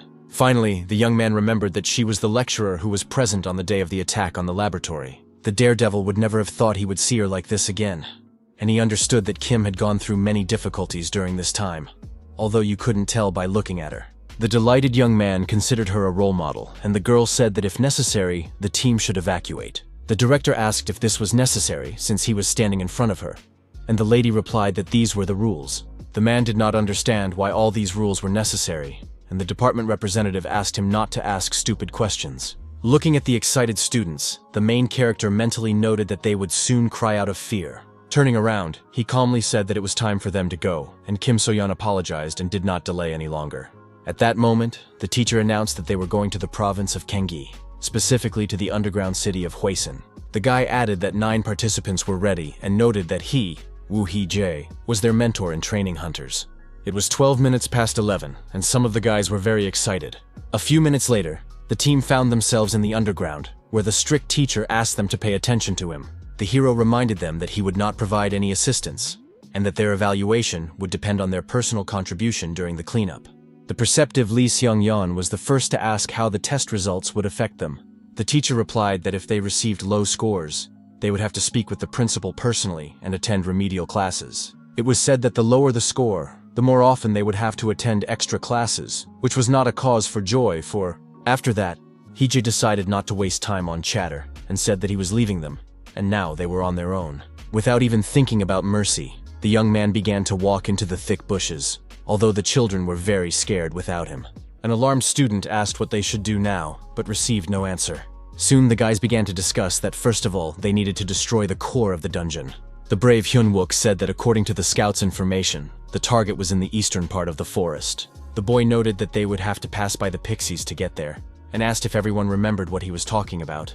The young man also inquired about the runes hiding mana, and Park So-hyun and Jin-woo immediately showed them. After that, a decision was made to move forward, and the group began to advance, carefully looking around. Meanwhile, Hee-jae, who was hiding behind a tree, felt a little uncomfortable just standing on the sidelines and watching. The students were in a forest-like dungeon, so there were many plants around, but in an instant, they saw a strange creature. The pixies living here were only smart enough to put out the fire, but there was no source of water in the dimension. The fighters were restless to build a fire and use it, but the brave Hyun-wook rushed into the attack first. The teacher said in his inner voice that if the guys caught this detail, they would succeed 100%. But at the same time, the young man understood that none of them would get the highest score, since the guys had little experience. A large number of winged monsters began to attack the team, approaching from different sides and surrounding them. The cool-headed Han Seong did not let the vile creatures get close to him, swinging his sword. Tense Hyun-wook exclaimed that they were surrounded, but the swordsman tried not to panic. Grabbing a flying pixie with his hand, the stern fighter ordered the mages to use their shields as soon as possible. Confused Jin-woo couldn't collect his thoughts, while Park So-hyun seemed calmer at that moment. Focusing as hard as she could, the girl took a deep breath and began to fill the surrounding environment with her mana. The ruthless young man ordered to finish off the pathetic bugs that stood in their way and blocked their passage. Coming up from behind, the nimble Han-sun aimed his sword at the pixies who had hit their heads on the barrier. The cold-blooded guy didn't even think about showing them mercy and soon killed the rest. Trying to catch his breath, Hyun-wook asked his comrades to double-check that all the creatures were dead. Then he noted that this was their third battle, and asked how the mages were doing with the rune papers. Smiling, Park So-hyun replied that they had already checked everything and found no problems, so the team would soon reach the core. At the same time, no one ruled out the possibility that the location of the targets in the C-rank dungeon could change at any moment. Moving forward, one of the team members noted that it was much easier here than in other locations. Yoo Hyo-eun asked if Park had been in caves before, and she replied that she had visited them with her grandfather, but they had only cleared A-rank caves. A gloomy Sunjin said that she had followed her teacher into a C-rank cave as training, but it was nothing special. She added that the place they were in now was much easier to pass through, and an enthusiastic Seong-yeon asked if that wasn't a sign of their superior skills. Hearing his words from behind the bushes, Hee-jae considered it to be overconfidence, but he only secretly observed and did not interfere. Serious Hyun-wook said that despite the man's words, the director would not have let them in if he had doubts about their abilities. The hero was struck by the fact that he never once called him a teacher, and the guy added that the mentor said that the nearest caves had been checked. That's why he thought they had been cleared in advance so that they could pass. And that was indeed the case. On the way, the fighter said that pixies always move in flocks, and asked if his comrades found it strange that they had only encountered 8 targets. The skeptical young man dismissed the hero's warning that he would not interfere as nothing more than a bluff to make them nervous. The brave man was willing to bet that the teacher was standing somewhere behind a tree, rolling his eyes because he could see right through him. The teacher, hiding in the bushes, heard every word he said, but remained calm and did not give in to his emotions. He wondered why he shouldn't increase the difficulty level of the dungeon since the kids thought it was easy. In a low voice, the mentor said that he would teach the ill-mannered children to watch their language. Unfortunately, most of the tragedies in the world began with dungeons that brought misfortune and chaos. Seeing a little boy in the middle of a ruined street, a stranger asked if he was all right. The blond man asked if it was true that the boy had just woken up. But at first he heard no answer. Smiling slyly, the man decided to find out his name, since there was no one else around. Hearing explosions around them, the stranger learned that the boy's name was Hyun Wook, and said that from now on, they would be friends. The guild leader invited the youngster to his place, saying that it would be foolish to waste his ability without learning how to use it. The boy agreed, and his new acquaintance said that he would not charge him for his training. The gentleman explained that the child would simply learn new skills in their organization and could become a hunter in the future. It took the boy very little time to understand the meaning of his counterpart's cunning gaze, before everything around him turned into hell. Before being sent to the location, the young man was dressed in a business suit and came to the teacher's class. The young man heard that the fearless Hee-jae had been captured by monsters when he risked his life to save Lee Sin-yun. The guy thought about going up to him and thanking him, but he was still a little unsure. Suddenly, the main character turned around and saw Hyun Wook behind him, who was clearly confused. The mentor assumed that the lecture on runes would be too tedious for him, so he didn't want to overload him. Instead of the teacher's stern gaze, the youngster saw him looking at him as if he were an object, as if he were considering him cannon fodder. The sweating boy felt very disgusted, and at that moment, several dead pixies lay on the battlefield. Stressed out, Yu Hyo-yoon noted that there were fewer and fewer enemies, and the guy explained that it was because they were getting closer to the core. He added that the place wasn't that difficult, so the teacher could have come up with any excuse to take away points. The angry girl said that after her long run, the arrogant guy said it wasn't enough, so she really wanted to punch him. She asked the director if they could reduce the intensity of the training a little. But Hyun assumed that he was listening. An extremely emotional Yu Hyun-yoon exclaimed that there was nowhere to even take a shower here, and the guy asked if she had said that too. The young man suggested that the headmaster had not replied that she was not going to the dungeon to live in luxury, and the girl confirmed this. Hong Seok-kyung also clearly said that the student would see worse things when she became a hunter, so there was no need to make a fuss about dust on her clothes. The girl, barely holding back her tears, cried out that this was indeed the case, and the alarmed Park Seok-hyun asked her to calm down. Noticing suspicious sounds nearby, the mage asked if the others had heard it. It turned out that an unexpected attack by pixies had begun, and there were now several times more of them. The squad leader covered Yu Hyo-eun with his back and ordered everyone to take up their positions in order to repel the attack as quickly as possible. A vile monster suddenly appeared behind the crying girl, eager to sink its teeth into her skin. Hyun Wook, who was repelling the attacks, asked his comrades to help the defenseless girl, who was very confused at that moment. The tense young man did not understand how to get out of there and whether it was worth destroying the core of the dungeon or waiting for the monsters to leave on their own. He was sure that in his place, the faction leader would have made someone the main target of the pixies, a decoy, and continued the sweep. The young commander understood that his ruthless mentor had turned someone into a sacrificial lamb. The fighter understood that healers were just dead weight and could be used. But then Hyun remembered that he himself had recently been a burden. He needed to make decisions as quickly as possible, as the situation was heating up with every passing second. The leader put his hand to his face and began to think, maintaining a serious expression, but nothing came to mind. Someone from the group suddenly shouted his name, and in the eyes of the boy who stood frozen in place, a pixie's face was visible. The creature was instantly killed by the cold-blooded Hee-jae, who emphasized that the guys were already very exhausted. The completely calm teacher noted that this happened during a routine raid, so the results were not very encouraging. Looking at the dirty Hyun Wook, who was in shock, the gentleman asked if he would pull himself together or not. The young man's behavior was extremely strange, and he suddenly bowed while standing next to his mentor. The bewildered young man did not know how to react to what was happening, and his tongue would not even turn to say anything.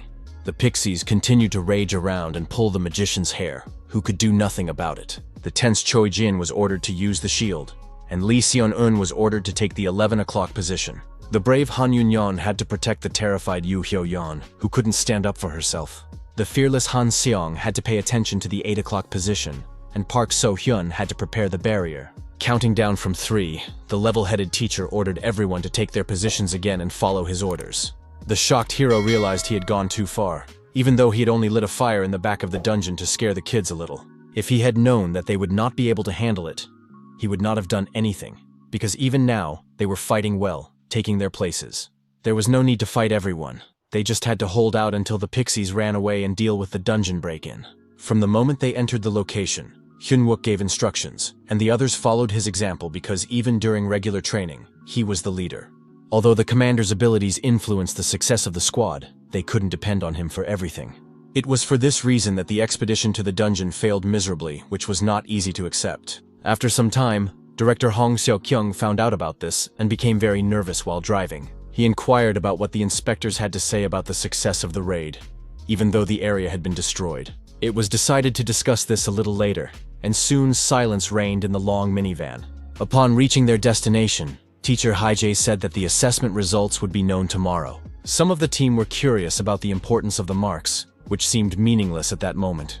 At the same time, the teacher said it was time to disperse, as evening had fallen and the sun was setting on the horizon. There was still an awkward silence in the car, and no one even knew how to start a conversation. The unperturbed hero asked if Hyun-wook would not be going to the dormitory, but received no response. With a weary sigh, the teacher asked to speak with the student, after which the principal and Kim Chae-min got out of the car. Left alone, the man, ready to listen, asked the boy to talk, because something was clearly troubling him. Serious, he said he wouldn't ask any questions, but if there was a problem, it would be better to solve it quickly. Suddenly, the young man burst into tears and said in a trembling voice that he couldn't become a hunter. In his past life, the boy had been very rude and tried to avoid communicating with people unless absolutely necessary. Looking at the small brunette, he said that he had come because, according to the director, it was urgent. The tense man said that only he could look after him, and the young man asked who this kid was. The gentleman replied that he had been his son for several years, and Hyun-wook initially assumed that he had stolen him from somewhere. The hunter promised to try to return as soon as possible after the cleanup, and asked the young man to take care of the child. He also said that Ji-yeon was also in the dungeon and Lee was abroad, so things were bad, and the confused young man didn't know how to react. Remembering that he had recently cleared a rank A location without fear, and considering his character, the boss thought he could handle the youngster. Hong Seok-kyung added that his credit card was on the table and asked him to spend money on whatever he needed. But the guy was not going to agree. Smiling, the cheerful director said that he had no choice, so the conversation was over. He asked to take care of his child and then quickly left, throwing his colleague off balance. Left alone with the child, the young man didn't know how to behave or what to say for the first few seconds. Soon, the fighter introduced himself as the head's apprentice and asked the silent child his name. 2 years after graduating from the academy, Hyun-wook founded his own guild, which soon became the talk of the town.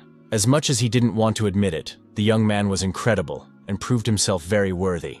Even if he was now vomiting in a half-crouching position, it did not negate the fact that he was a good team member. His comrades silently watched as the man in the black suit vomited on the ground, feeling unwell. The healer standing nearby asked the leader to take a sip of water, but he said that everything was fine. The young man was one of the most famous hunters in Korea, and the leader of an entire guild.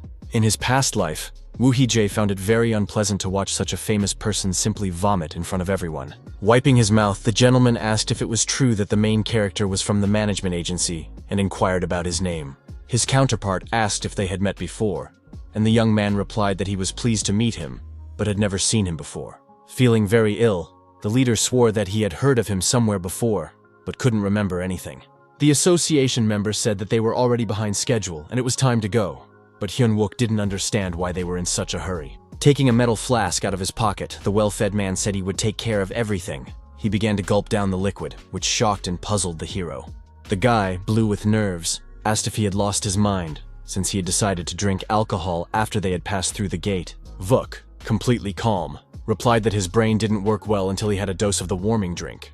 Smiling as if nothing had happened, he added that he always takes a drink with alcohol with him before a raid. Hiding the flask in his jacket pocket, he grinned and suggested they finish quickly and then have a drink together.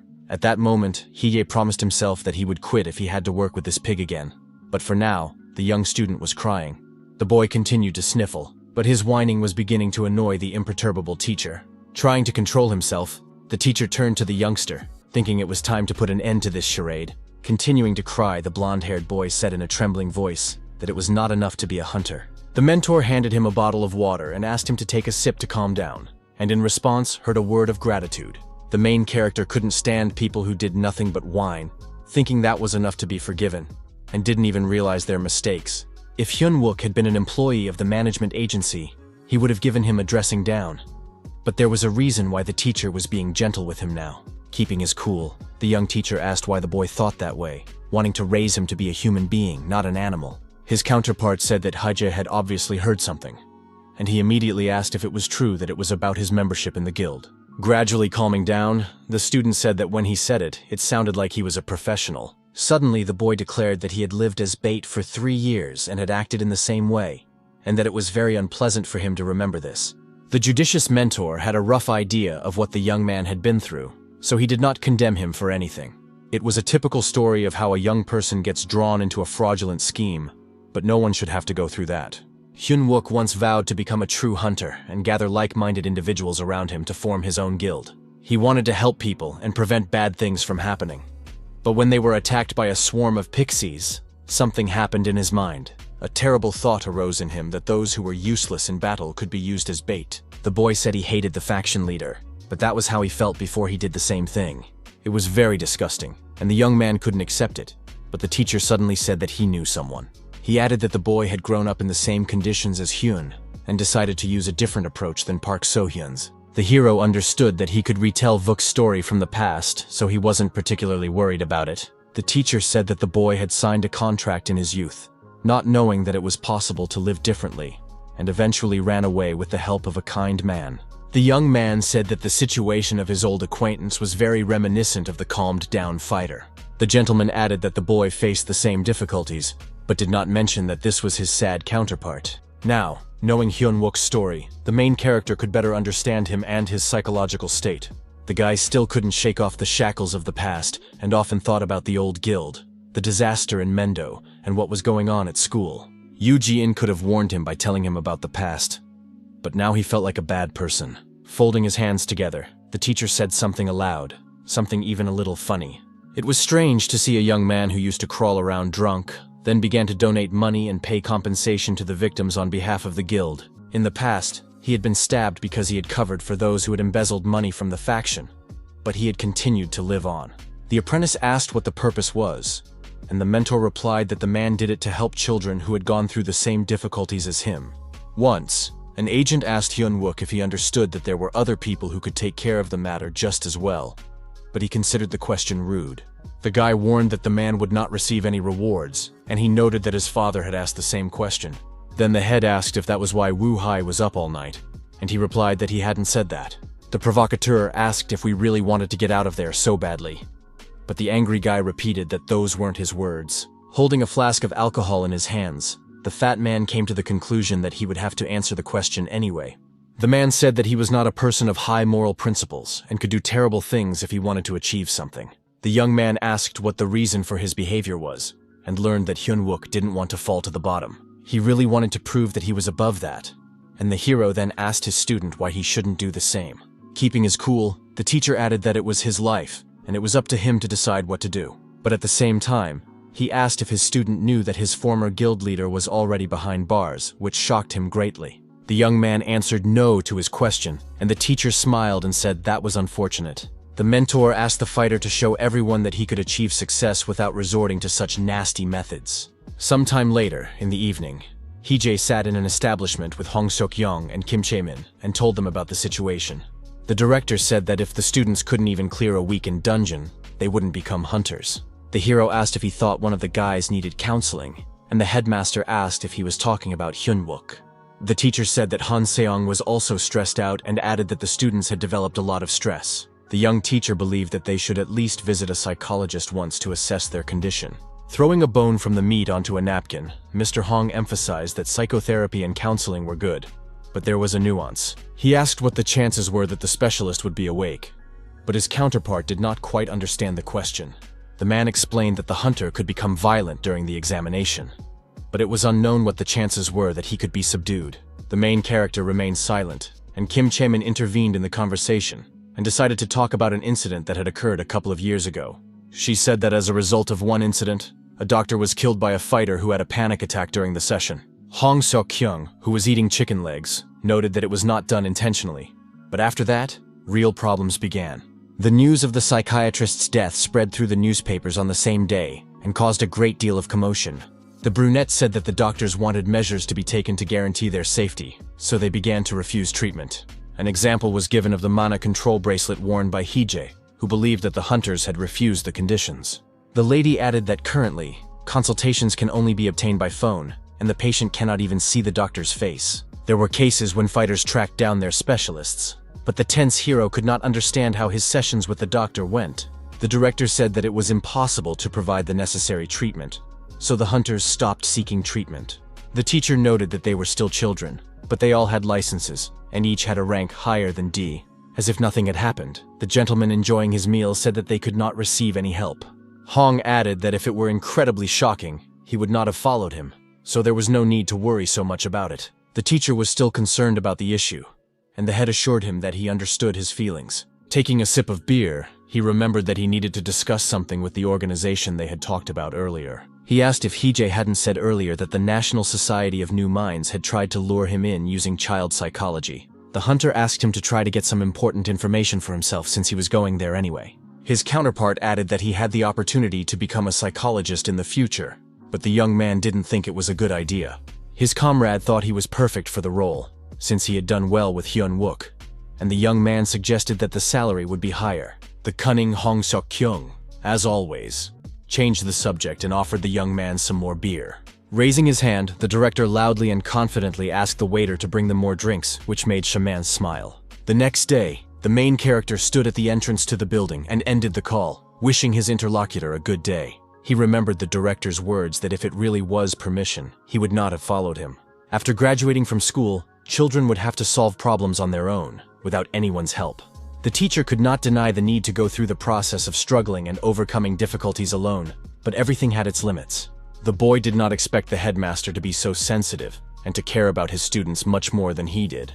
There was a lot of news on the internet about how Korea's best hunter, Hong Seok-kyung, had once again saved his country. One website even had an entire column describing his journey from an outstanding novice to the strongest warrior. Leafing through various pages, the emotionless Hee-jae thought to himself that it was all nonsense. Opening his phone book, the young man began to dial the number listed on a small business card. The group leader, Chung Yeon-hwa, picked up the phone, and the young man immediately said that he was the teacher she had met, and the lady recognized him right away. The woman knew that he would call again, as there was nowhere else to find such an experienced person for the children, even though she had only seen him once. Madam said that a meeting for those traumatized after the underground was currently taking place, and she was sure that the mentor was making a huge contribution to it. Soon, the car the hero was sitting in was parked, and Kim Shamin asked if he was sure he was okay with such an appearance. The excited girl added that they should have brought their Amy with them to cheer them up. The guy didn't understand what she was talking about, and the beauty explained that she meant her favorite yellow-green car. The young man asked what good would come of the adventure, and the lady asked if he hadn't used his connections with Hong for his own purposes. The charmer added that Hee-jae might be close to the Supreme Mage, but he replied that his connections with the director were enough for him. The dissatisfied comrade asked the young man who had gotten out of the car if this was really his gratitude for her giving him a ride. Nevertheless, the incredibly beautiful girl sincerely wished the young man luck on his important mission. A few seconds later, the confident man entered the building, where an employee in a white shirt was already standing in front of him. The young member of the organization greeted the guest and asked if he had come for the lecture. The hero confirmed that this was the case, but at the same time, the face of his counterpart seemed familiar to him, and the young man asked if he could find out his name. Without hesitation, Woo Hee-jae introduced himself, after which the young man began to look for him on the guest list. Very soon, the young man realized that the group leader had invited him here, so there were no more questions. He asked the hero to go to a small auditorium on the second floor and stick a sticker on his phone case, which was stunning. Seeing the guest's violent reaction, the guy asked what was wrong, but the teacher smiled and replied that everything was fine. The teacher said that the guy looked like an acquaintance of his, and he said that he understood everything. Moving forward, the tense mentor thought to himself that she not only looked exactly like his friend, but was the same person. The young employee continued to greet visitors and check whether they had been invited to the lecture. The brave man was curious to know where number 3 had gone after the unsuccessful end of the test, and it turned out that he had been in the organization's building the whole time. The young man was the oldest child in the laboratory, and at the time of the event, he was already 15 years old. Since the center had decided to end the experiments at 13, number 3 was practically an adult to the others. He stayed even after that because he was a good kid. Or perhaps because the director didn't like Hee-jae and didn't want him to control the children. Being the oldest, the hero encouraged the younger ones to commit misdemeanors, and did so with pleasure. Shortly before his 16th birthday, number 3 disappeared without a trace, which was very strange and suspicious. This was an unfortunate turn of events, because with his departure, no one was left to restrain the violent brunette. They weren't on particularly good terms, but the boy had grown attached to him and even missed him. Now, looking around, the teacher said to himself that he never thought he would meet his old acquaintance again. During the lecture, the woman said that every child is a unique personality, so there is no single answer, and she urged everyone to remember this. The host asked what was important to talk about with children, and people began to suggest options such as love and patience. The sweet gray-haired lady smiled and emphasized the correctness of the guest's words. The lady suggested dividing into groups and holding a discussion. But the wary Hee-jae did not understand why this would even be useful. He couldn't understand whether people would be confused if they started talking about the strangeness of the very beginning. One of the women told the teacher that she hadn't seen her in a long time, and she replied that she had been busy with work and didn't have a single free minute. The serious hero knew perfectly well that this was the method cults use to increase the number of believers. The lady sitting next to him suddenly noticed the stranger, whom she had not met before. She decided to ask if he was new here, and the young man immediately answered in the affirmative. The people noted that they had not noticed him at all, only communicating among themselves, and the young man smiled and replied that he was fine with that. The teacher sitting in front asked which classes Hee-jae worked with and learned that he worked with older students. The enthusiastic beauty emphasized that she was also involved in this, adding that students are very sensitive at this age. Suddenly, the main character got up from his seat and apologized, saying that he needed to go to the restroom. Walking down the hallway, he wondered how he could get something useful out of this, even if he couldn't prove that the association was involved with the Ark. Seeing students drinking soda nearby, the teacher wondered if he should talk to them. He also thought that he could find number 3, who was surely connected to all this in some way. Besides, if the Ark was targeting they would find a way to contact him themselves. But suddenly his thoughts were interrupted by the young man behind him. A very familiar young man asked if he could help the guest wandering the hallway. Slightly agitated, the guy asked if he didn't like the lecture, but the answer did not come immediately. The hero realized that the young man did not recognize him, even though they had spent a lot of time together in the laboratory, and that was a little sad. If he had known that the adult version of the youngster was traveling through time, the teacher would have gone to the Ark himself and begged for his life to be spared. Keeping a cool head, the man asked if he was a volunteer, and his counterpart confirmed this, and added that he was working off his hours. Smiling, the boy added that this was not the only reason, and the gentleman asked why else. Lowering his gaze to the floor, the slightly nervous young man tried to formulate a response. Feeling a slight tremor in his legs, the boy said that he had also suffered because of the underground. That was why he wanted to help the children who were going through the same horror he had experienced some time ago. The teacher noted that this was very kind of him and now finally understood what the shy number 3 was getting at. The man said that he was responsible for students with the same experience as him, and the boy asked if the other kids were just like him. The gentleman replied that outwardly the students were completely normal, but inside, they were in turmoil. After these words, there was a brief silence, but during this time the boy stared intently into his eyes.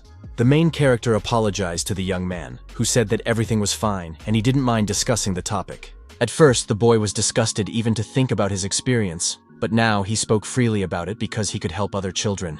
The polite Hee-jae hoped that his students would become just as strong, and learned that it had taken the young man a long time to get to this point. Looking at his watch, the teacher said that he should not rush in this case. It was already time for Mr. Wu to leave, and he thanked him for the information, even though he assumed it was difficult for the young man to talk about it. Making notes in his brown notebook, the mentor smiled and asked if it was useful for number 3. He was grateful to him for that, then tore a page out of his diary to hand it to the young man. The main character said that he was not an important figure, but was still considered a hunter. So he asked the boy to contact him if he needed help. Encouraged, the boy asked if he was really a powerful and experienced fighter. The brave man was putting himself at the mercy of the boy and walking into the lion's den with his own feet, so he should take advantage of the opportunity. After a while, the boy was sitting in Hong Seok-kyung's office, who was making coffee. The young man said that the targets had no names, only numbers, and the man listened attentively. The gentleman asked about his younger brother or sister, and the young man replied that he belonged to number 12. The tense hunter noted that these scoundrels were worse than animals, because they tormented people in every way possible. The teacher asked him to try to investigate the orphanages, and added that he had heard about their sponsorship project. Since they had hurriedly taken the children away, some traces remained at the training center. If they had been sent to different homes, it would have been easier to avoid attention. The director said that they and Ms. Kim should enter the underground in 2 days, because an urgent message had come from Socho. He asked the teacher to take good care of the students, and the dissatisfied boy asked how long it would last. The hunter replied that if it was an A-rank location, he could guarantee that it would take a week, but he had no information. The head asked his colleague not to worry, and the hero wondered if it was true that Hong Soken was defending the S-level dungeon at the same time. Fighter Lee mentioned that they could no longer postpone the school repairs, and the teacher asked about the mana control bracelet. The principal asked if he was asking about it because he wanted to use it again, but the stern young man replied that this was not the case. His colleague assured him that a serious teacher who silently glanced at him did not need such items. Winking, the hunter asked if it was true that it was much easier to teach children that way, and the young man reluctantly agreed. The young man asked if he could continue lecturing according to the curriculum, but this puzzled the employee. Looking fearfully at Hong Seok-kyung, the brave young man reminded him that he had given them to him and asked him to look. Looking at the chessboard on the table, the slightly agitated gentleman said that he had read it, but the young teacher did not believe him. 2 days later, the principal and Mrs. Kim went to the basement, and the children were again in the care of Woo Hee-jae. The brave Lee Seong-yun raised his hand and asked about their grades, reminding the teacher. To be honest, the teacher was very picky when giving grades because he took it very seriously. Earlier, Chemin had convincingly asked him not to be too strict with the children, although he often behaved that way. She said that the children themselves knew what they had done wrong, so she doubted that it was necessary to scold them too much. The lady asked him to simply praise the students and motivate them to do even better next time. The dissatisfied hero asked what the next step was, calling her the captain, and the girl patted him on the shoulder, asking him not to mock the students. She also asked him to wear the clothes she had picked out for him, since he worked at an educational institution and couldn't wear sweatpants. During the lesson, the teacher asked the students what they thought should be done first when preparing to explore the dungeon.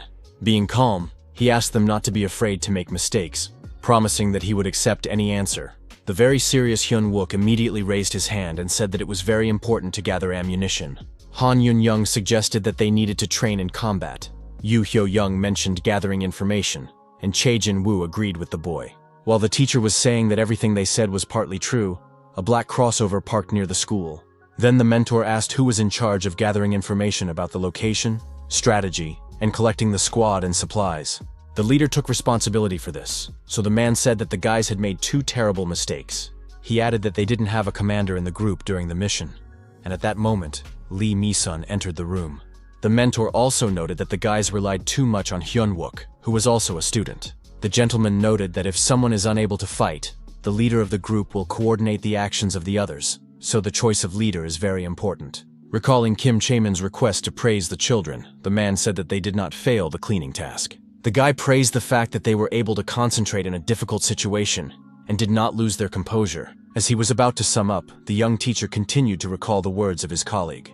Exploring dungeons was not just about fighting skills, so the teacher wanted to teach the kids to think correctly. The unflappable Hye-jae asked everyone to think about how they would behave in a combat zone if they were the leader. Soon, he sent the students to lunch and remained alone with Lee Mi-sun, who said that they hadn't seen each other in a long time. The hero asked her straight out which dungeon Kim and Hong were in, and the lady replied that she was also glad to see him. The young man inquired if they had indeed gone to the cave of the Howling Sirens, but the answer was not forthcoming. Smiling calmly, the mysterious lady asked where he had gotten this information.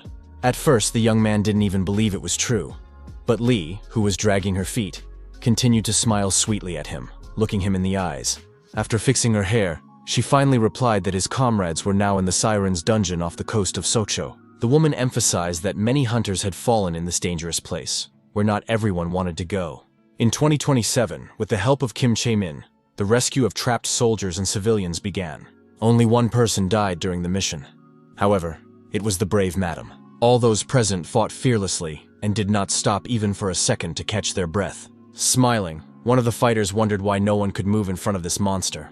But in an instant, the smirk disappeared from his face when he saw the girl screaming in unbearable pain.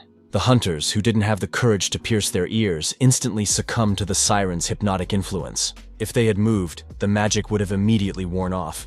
but it was almost impossible to do so. The valiant Kim Shamin knew this, so she tried to do something to get around the trap. After creating the skill management agency, the first task was to deal with the aftermath of the tragedy in the Siren's Nest. Alert Lee Meeson noticed the strange behavior of Teacher Wu, who knew that the girl's death had occurred later. Following his heart was not the most rational idea, and he was well aware of this, but his counterpart asked if something was wrong. Haijie was worried about this investigation because it wasn't planned initially, so nothing should happen to Hong and Kim. Exhaling, the guy calmed down a little and began to drive away the bad thoughts that were filling his head. The teacher replied to the beautiful blonde that nothing had happened, but she thought he was lying. Nevertheless, the beauty also regained her composure and did not dwell on the subject any longer. Snapping her fingers, Lee Meeson remembered something and decided to tell Teacher Wu about it right away. She asked if the young man would like to join the guild, which was somewhat unexpected for him. At first, the lady wanted to talk about the runes, which have less impact. But if everything is in order, then the bar can be raised. The woman promised that in their faction, Haijie would be able to control information more easily, and they would also take care of solving problems. Shaking his head, the main character replied that he was not interested and did not want to listen any further. The blonde did not insist and said that she would not force him to join, because he was a human being and had the right to choose. Her calmness even surprised the young man a little, as he had already thought that Lee Meeson would cling to him with a death grip.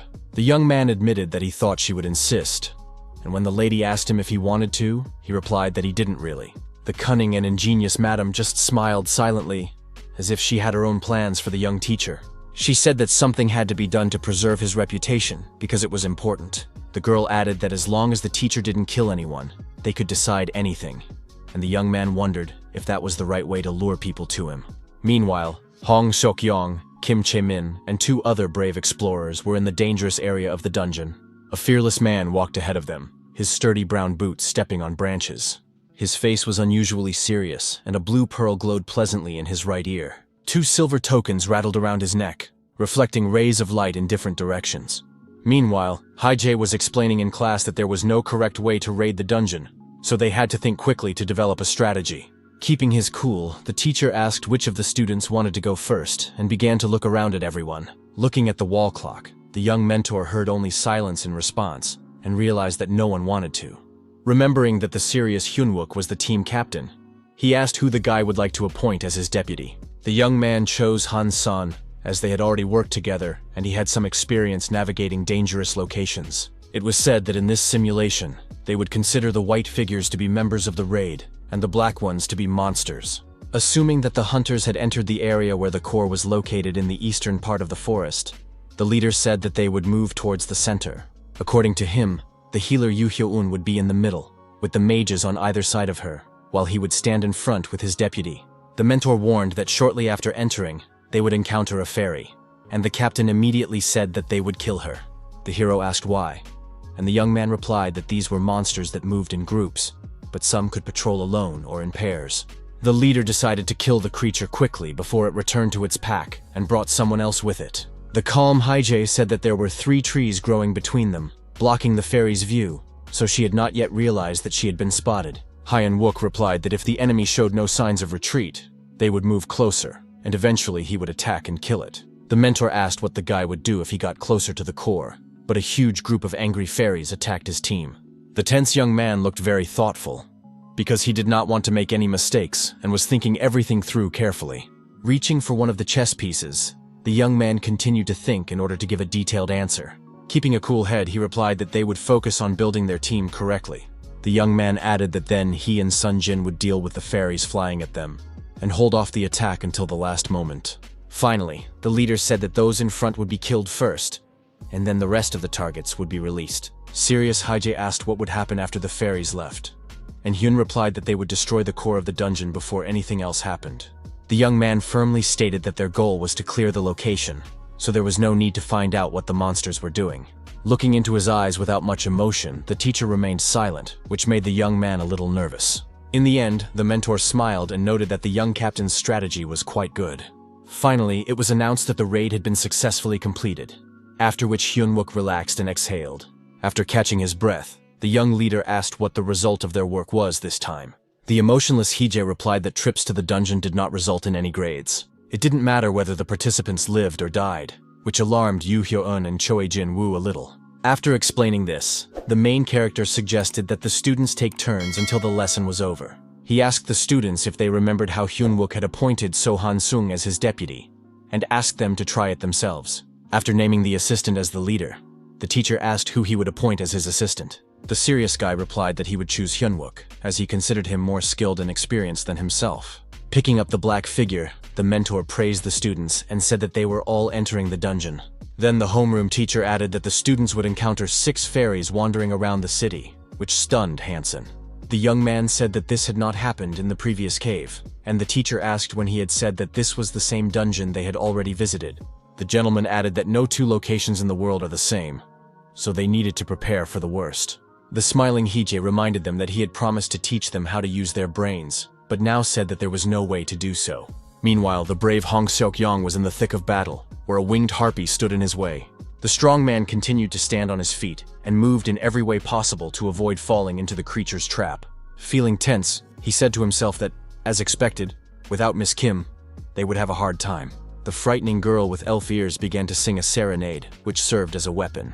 Many hunters underestimated this dungeon simply because the monsters here were sirens. Despite the fact that in 3 years, not a single survivor had emerged from this extremely dangerous location, people kept making the same mistake. As a result, the monster endlessly devoured the fighters who thought they could handle everyone. At the moment, the cold-blooded shaman acted professionally and helped her comrades. Hoon, who remained calm, was curious if there were any runes that could drown out the voices of sirens. At first, his goal was to observe Woo Hee-jae, but the perceptive guy helped make everything more convenient. Almost a year had passed since the director had been unable to go on raids due to the incident with the Ark and the school. At that moment, the gentleman could no longer ignore the pressure from the government and decided to take action. Once the Ark incident was resolved, the director wanted to devote time to the boy's upbringing. He believed that 30 years was the ideal time for the young man's talent as a hunter to blossom. But it was too early to relax, as the brave man was still in battle and was being attacked by a monster with chicken feet. The monster was very aggressive and began to extend its claws, trying to attack its opponent, but it was all in vain. The brave hunter struck with his spear, trying not to let the vile harpy get close to him, and remained calm in battle. The fearless Hong Seok-yong, in turn, walked along a shaky branch, carefully making his way to the creature's rear. Suddenly, he made a sharp and rather high jump to increase the force of the blow. The alarmed siren immediately turned her attention to the man who was swinging his spear at her in the air. At that very moment, the sharp weapon pierced the body of the winged monster, which did not even have time to react. One of the creatures began to fall freely, causing her companion to panic. The angry maiden turned her gaze to the vile scoundrel who dared to come to them and start killing. A shockwave suddenly appeared around them, provoked by the fearless Kim Shaman. The girl continued to hold the barrier with her staff, helping Hong Seok-kyun fight with all her might. The beauty was sure that everything was fine behind her, so she continued to focus on her task. Sensing something was wrong, she turned around and saw an open palm out of the corner of her eye. Feeling a shiver run down her spine, the tense lady saw the bloodied director in the clutches of the siren. During class, Woo Hee-jae asked the children if they had all gotten used to the simulations over the past few days. He said that today they would try a different approach and asked everyone not to be shy and to speak up if they had a suitable plan of action. The teacher added that they were facing a dungeon, and there was very little time left before the breakthrough, so the goal was to get through it as quickly as possible. It was said that after passing through the gate, the boys would find themselves on a plain with a forest visible in the distance, but at least 10 kilometers away. Raising his hand, the serious Hyunwook asked if anyone knew the location of the core of the location. The teacher replied that not even a pixie could be seen in the area, and the boy wondered if there were any shelters. The mentor said that as soon as they stepped through the gate, they could assume that all their movements were visible to the monsters, because there was nowhere to hide. Calm Han Eun-yeon learned that the weather inside the dungeon was clear and sunny, from which conclusions could be drawn. The perceptive girl began to think about this, trying to figure out how they should proceed. Unexpectedly, she suggested setting a fire in the location, which somewhat alarmed Lee Seong-yeon. She added that pixies rarely leave their territory, but they are wary of strangers and smart enough to set up ambushes or traps. The girl added that if they set everything on fire with magic, the monsters would not be able to get far. But Hee-jae pointed out that the team would also be in danger. The clever student said that in that case, they could simply leave the gates temporarily. Her well-thought-out strategy seemed quite interesting, and even surprised the main character a little. Feeling awkward, the smiling Han Eun-yeon asked if she had said something strange, because her mentor's reaction was unusual. The young teacher took a small yellow sticker in his hand and took a step toward his student. Remaining silent, he stuck the sticker on the forehead of the girl, who did not understand what was happening. The brown-eyed girl quickly realized what was going on, but couldn't figure out why he did it without saying anything. Showing his thumb and smiling, Hije praised her, saying that she had done very well. Suddenly, the teacher asked what he would have to do for the student if she collected 10 such stickers. Everyone present listened to him silently and very attentively, but he kept them in suspense and remained completely unperturbed. After a while, the hero went out into the street, where the yellow car of teacher Kim Chimin, who had suddenly returned, was parked. The dirty and crying woman said that they needed to go to the hospital urgently, which sounded very scary. The guy asked if they had failed the test, and the lady replied that it had gone well, but something terrible had happened. Barely holding back her tears, Kim mentioned director Hong Seok-kyung, and it was already clear that something had happened to him. The tense young man repeated to himself that this simply couldn't be true and refused to believe it. The hero asked the hunter to make sure the students returned home safely, as he needed to leave. On the way, he wondered if his uncle could have been hurt by some sirens and what was going on. Chemin, who was driving the car, said she wanted to say something right away, and the young man listened to her attentively. Clutching the steering wheel with a tense hand, the girl said that she was definitely against it. But this did not clarify anything and sounded strange. Blushing with anger, she repeated her words again, but this time in a loud cry, tears streaming from her eyes. The girl shouted that she would rather die than work with Hong Seok-young again, which came as a great shock to Hije. Banging her head against the steering wheel, the strange woman screamed that the director was completely unbearable. The extremely nervous hero asked in a raised voice what was going on and why they were going to the hospital. Putting her hand to her face, the teacher began to mutter something under her breath, trying to collect her thoughts. She said that this was only the beginning, and asked her colleague to turn on his phone and go to any news site. The broadcast reported that the underground siren nest in Sokcho, Gangwon Province, was completely closed. It was added that details would be disclosed through the Dasong Guild, that there were no casualties, and that the injured had been taken to the hospital. The journalist on the broadcast asked if the rumors that Hunter Hong Seok-young had been injured in the battle were true. Members of the faction asked to refrain from questions during the interview, so no answer was given. Reporters continued to ask questions about the school principal, but the man simply walked away from the cameras. After a while, Kim Chae-min and Hije, who was stunned, arrived at the hospital, stained with blood and bandaged. Hong asked as if nothing had happened whether the boy was supposed to come the day after tomorrow. The hero noted that he knew it was another pretense, and the gentleman said that it was the blood of sirens, but he had really been beaten up. The guilty girl intervened in the conversation, quietly saying that it was all her fault. The lady hadn't participated in any quests for a long time, so she didn't notice how close the monsters had gotten, and the young man asked if she really couldn't put up a shield. Surprised, he asked if that was why the beauty was so angry, but the smiling Kim replied that that wasn't quite the case. The teacher told her that he was going to deceive even the children, and he also confessed his deception to her only when they had already arrived at the hospital. The master said that if he told everything haphazardly and the children found out the truth, it would be even more dangerous. Recently, Hong Seok-kyung deliberately attacked several branches, so the ark is now lying low, waiting and watching.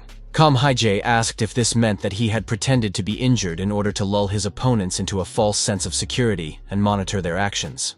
Nervous Shaman wondered how the director could be so unharmed, since she had clearly seen him get beaten up badly. The head replied that she was sitting in the front row, and the girl asked him to stop being sarcastic and answer normally. The angry hunter shouted that he was not injured and offered to show his stomach. But the lady asked why she should look at some old man's belly. The gentleman did not like how she addressed him, and they began to argue while the serious hero stood aside. The director finally stopped arguing and persuasively asked the girl not to tell anyone about it. She said she would listen first, and her counterpart added that you were his trump card, so the information should remain between them. 5 years ago, in the dungeons of Mongolia, Hong Seok-young found an item that absorbs all the damage he takes. The hunter added that the item had a limit, and every time he took damage, part of his name was carved out depending on the strength of the blow. They were told that thanks to these universes, the first letter had finally appeared, and Hije said he was going to the bathroom. Even after 20 years, after giving him one of his tokens, only one symbol was carved on the one remaining with Hong Seok-young. The boy understood that if the man had held out a little longer and lived to see him arrive in Seoul, everything would have been different. Only 3 clearly engraved characters were the only proof that the young man's uncle had once existed, and it was these symbols that made him acutely aware that his father was dead, and that it was impossible to bring him back to life. Clutching the token in his hand, the hero could barely hold back his tears and felt intense emotional pain. In his inner voice, the young man said that if he had known how fate would turn out, he would have called the gentleman his father. Sometime later, the bewildered young man was sitting at home when he received a call from a stranger who called him Cheon-hoon. The discouraged young man said that he was not that person, but the man threatened that he would be finished if he did not repay the debt by the end of the month. The brave young man said once again that they had the wrong number, and the gangsters were furious because the scoundrel was also rude to them. A few seconds later, the phone call ended, and Hee-jae held the phone in his hands in bewilderment. The first thing he did was go to the log to look at recent calls, where he could listen to a recording of the conversation. At that moment, another call came in, but this time the young man was in no hurry to answer. Kim Shamin, who was sitting at the computer in front of him, was surprised and asked why he wasn't answering the phone. The hero assumed that the previous user was a debtor, and now he was being called from new numbers, demanding payment. The confident girl snatched the phone from his hands and answered the call, saying that the teacher had stepped away for a moment. In an instant, the blue-eyed girl was greatly surprised and seemed to be speechless at what she heard. It turned out that the teacher had received a call from his student Kang Tae-woo, whose case was important. The tense mentor asked why his colleague had hung up, but she remained silent. The curious Kim Chae-min asked if it was true that this was the same person from the Ark, and the brave man confirmed that it was number 3. Handing over the phone, the lady noted that in such cases, the person who needs it more should be the one to pursue it. The main character asked if Teacher Hong's pretense had worked, and the beauty replied that it had. But there was one thing. She said that it had also had too much of an effect on their boys, and it was unclear what to do with him now. Not wanting to take on someone else's responsibilities, Hee-jae replied that it was the principal's concern. Calling his student Tae-woo, the young teacher said he had heard him call him earlier. The sweating young man said he knew how rude it was, but all he could think about was his mentor. Unexpectedly, the boy said that he had awakened, which instantly confused the teacher. Now everything she touched broke, and even her younger brothers suffered, and the hero listened warily. After the third one left the lab, there were no more visitors. But the brave boy clearly remembered that he was an unsuccessful experiment. The calm gentleman asked where he was now, and the boy replied that he would send him the address in a message. The excited boy expressed his immense gratitude, and the mentor asked him to calm down and promised that it would be soon. Very surprised by her awakening, Kim Shae-min emphasized that the timing of what had happened was simply amazing. The main character assumed that the boy had simply been hiding his powers since long ago. The blue-eyed girl asked how the teacher would get there if he didn't have a driver's license. The young man looked at her with wide eyes, but silence reigned. The lady asked if this was a hint that she should drive him there, and Hee-jae smiled sweetly in response. The angry lady advised him to ask the hunters from Dasong, but the young man said that he needed to show how the great magician would personally take them there. The woman was very unhappy with what was happening, and her words were irritating, but soon silence fell again. At one point, Kim Chae-min smiled slyly and said she had a great idea. Knowing that student Kang Tae had asked for help because he couldn't control his powers, she came up with a solution to the problem. Suddenly, the enthusiastic lady suggested enrolling him in a demonstration school, but the cold-hearted hero replied that he would not do so. The young man called it madness to bring a person from the Ark to an educational institution, because it was unknown what he might do. The surprised blue-eyed woman asked if this wasn't the surest way out of a difficult situation. The tense teacher remembered that the excited boy was with his younger brothers. Someone who would go to such lengths for his brothers would hardly be concerned with trifles, and Haye, upon hearing this, lost the right to refuse. The very nervous teacher said that they would consult with Hong Seok-young to make the right decision. Soon, a video call was initiated with the director, who was in the hospital, and he laughed and said that it sounded funny. The man asked if Kang Tae-woo would be a transfer student, since it was not yet time for admissions. The joyful gentleman exclaimed that the school was finally starting to look like a real one, and his colleagues smiled. Later in class, the teacher asked how the assignment to compile a guide for dungeons was progressing and heard various answers. Looking at the form with commendation stickers, the mentor asked the students to finish the assignment by the end of the week. The young man said that he and teacher Kim would leave first, and hunters from the Dasong group would watch over the children's return home. The main character didn't know if he would be able to leave tomorrow, but in any case, he asked them to complete the assigned tasks properly. At that moment, he noticed Park So-hyun, who was trembling with fear and trying to address him. The young man had no idea what she was talking about, and the distraught girl muttered something about her condition. The guy replied that everything was fine with the director, and added that he was going there on his own business, so they had nothing to worry about. The skeptical Hyun-wook asked why Kim Chae-min was going with him if it was a personal matter for the teacher, and his counterpart replied that it just happened that way. Delighted, Yu Hyeowon raised her hand and asked if she could also go out all week. Smiling, the mentor calmly allowed her to do as she wished, which made the girl even happier. At that very moment, somewhere in South Korea, the weather was sunny and tree branches were falling to the ground. A little boy was walking through the forest, crouching down and drawing something on the grass with a stick. The boy was very interested and concentrated while he was writing, and there was no one else around. At that very moment, his mother, who was worried about her child, called him, and he immediately turned his attention to her. Standing up, the boy realized that it was time to go, because he needed to have a snack. Throwing away the stick, he started to walk away as if nothing had happened, thinking about his own business and enjoying the good weather.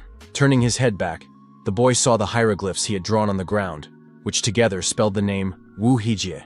However, the child began to rub out the inscriptions with his foot so that no one could read them and suspect anything. After a few seconds of fiddling around, nothing could be seen on the ground anymore. Somewhere down the street, a white car was speeding along, surrounded by red monsters trying to catch up with it. A very nervous Hye-jae asked Kim Shamin to just crash into a pole, and she cried out that she understood everything. Kang Tae, who was praying, promised that from that day on, he would live honestly and decently, as well as take care of his younger brothers and sisters. At that moment, the car crashed into the iron fence ahead, causing severe damage to the bodywork. The excited young man assumed that all this happened because he had too boldly declared that he wanted to become a mid-level hunter. The worried girl exclaimed that there was a huge herd of dinosaurs ahead that had already spotted them. The panicked lady did not understand what this monster was, and the nervous Hee-jae ordered her to immediately get her pink vines. Unexpectedly, the daredevil kicked out the windshield to get out and be useful there. Grabbing hold of an elastic branch, he exclaimed that now was their best chance to do something and survive. Keeping a cool head, the young teacher wondered how they had gotten into this situation. 2 hours ago, they were at the service center, where an employee said that all of Kang Tae-woo's necessary documents had been filled out. The main character asked if he still had trouble controlling himself, and the guy replied that it was much better than at the beginning. The mentor said that this was when most accidents happened, so caution would not hurt. The teacher asked if the boy had any younger brothers or sisters, and he replied that the orphanage was full of children. The lady asked him to come over for a photo, and the young man immediately jumped up from his chair. The shy boy looked around with wide eyes, which was obvious to the naked eye. Kim Chae-min suggested that the boy had just woken up because he couldn't cope with the speed. But the serious Hee-jae asked not to believe him. A colleague asked why the teacher was being so rude to the child, and whether he had done something to him. And the other person emphasized that she had almost guessed correctly. No matter how you look at it, at that moment the hero was definitely not yet awakened. Which means that the boy did it now, by a lucky coincidence. The teacher also considered the possibility that an artificial process had been achieved in the ark. He guessed that this was why they could make a river of promises and delved into his own memories. Although the brave men saved children in Menden, changing one thing or another, it did not go that far. So he pushed away silly thoughts. Deciding to distract himself, the gentleman approached one of the workers to ask for something. But at first, he couldn't explain anything to him. Soon, the trio returned to the car, where Kang Tae-woo was holding a strange object in his hands, wondering if it was a liquid monster. The mentor said it was a gift for awakening and asked the boy to simply squeeze it. The curious boy followed his teacher's request and began to touch the object in every way possible, which was entertaining. After a few seconds, the object fell apart into small red pieces, which frightened the student. The youngster became agitated, because the gift had been given with difficulty. But the smiling Hee-jae said that if he put it back together, it would become whole again. The teacher explained that it was a liquid monster for the awakened, and called it a kind of training kit. He said that the balls would stick back together until the magic stored inside ran out. Impressed, Kang Tae-woo noted that there was a lot of amazing things about the object, and began to examine it closely. Kim Chae-min, who was as focused as possible, drove the car without interfering in the men's conversation. The mentor said that at the boy's age, after awakening, everyone usually dreams of becoming a hunter, and asked what he was going to do next. The girl asked if he thought so too, and her colleague replied that this process had happened to him much earlier. Exhaling, the boy smiled and admitted that he did not want to become a hunter at all. And the lady asked how he became one anyway. Initially, the teacher planned to persuade Kang Tae-woo to become a fighter and enroll him in Shabango. He replied that he had unexpectedly discovered that being a warrior was interesting and promised to help if the boy decided to do so. At that moment, the conversation turned to the high school for training hunters, which the student had already heard a little about. The teacher said that it was not yet a fully fledged educational institution, but the director would soon iron out the shortcomings. Then Kim Chae-min said that the head would soon be discharged from the hospital, so she asked the boy not to pay attention to the gloomy rumors. The polite Hye-jae thought this was much better than getting involved with a suspicious guild, so he asked the boy to call if he was interested. At one point, the wary Kang-ta looked away when he saw something strange outside the window. Nearby, civilians were running in a state of panic, as if someone were chasing them. Meanwhile, salamanders were rampaging in the streets, each of them capable of snapping people like sunflower seeds. At that moment, the fearless hero used his partner's pink vines and jumped, wrapping himself around an iron pole.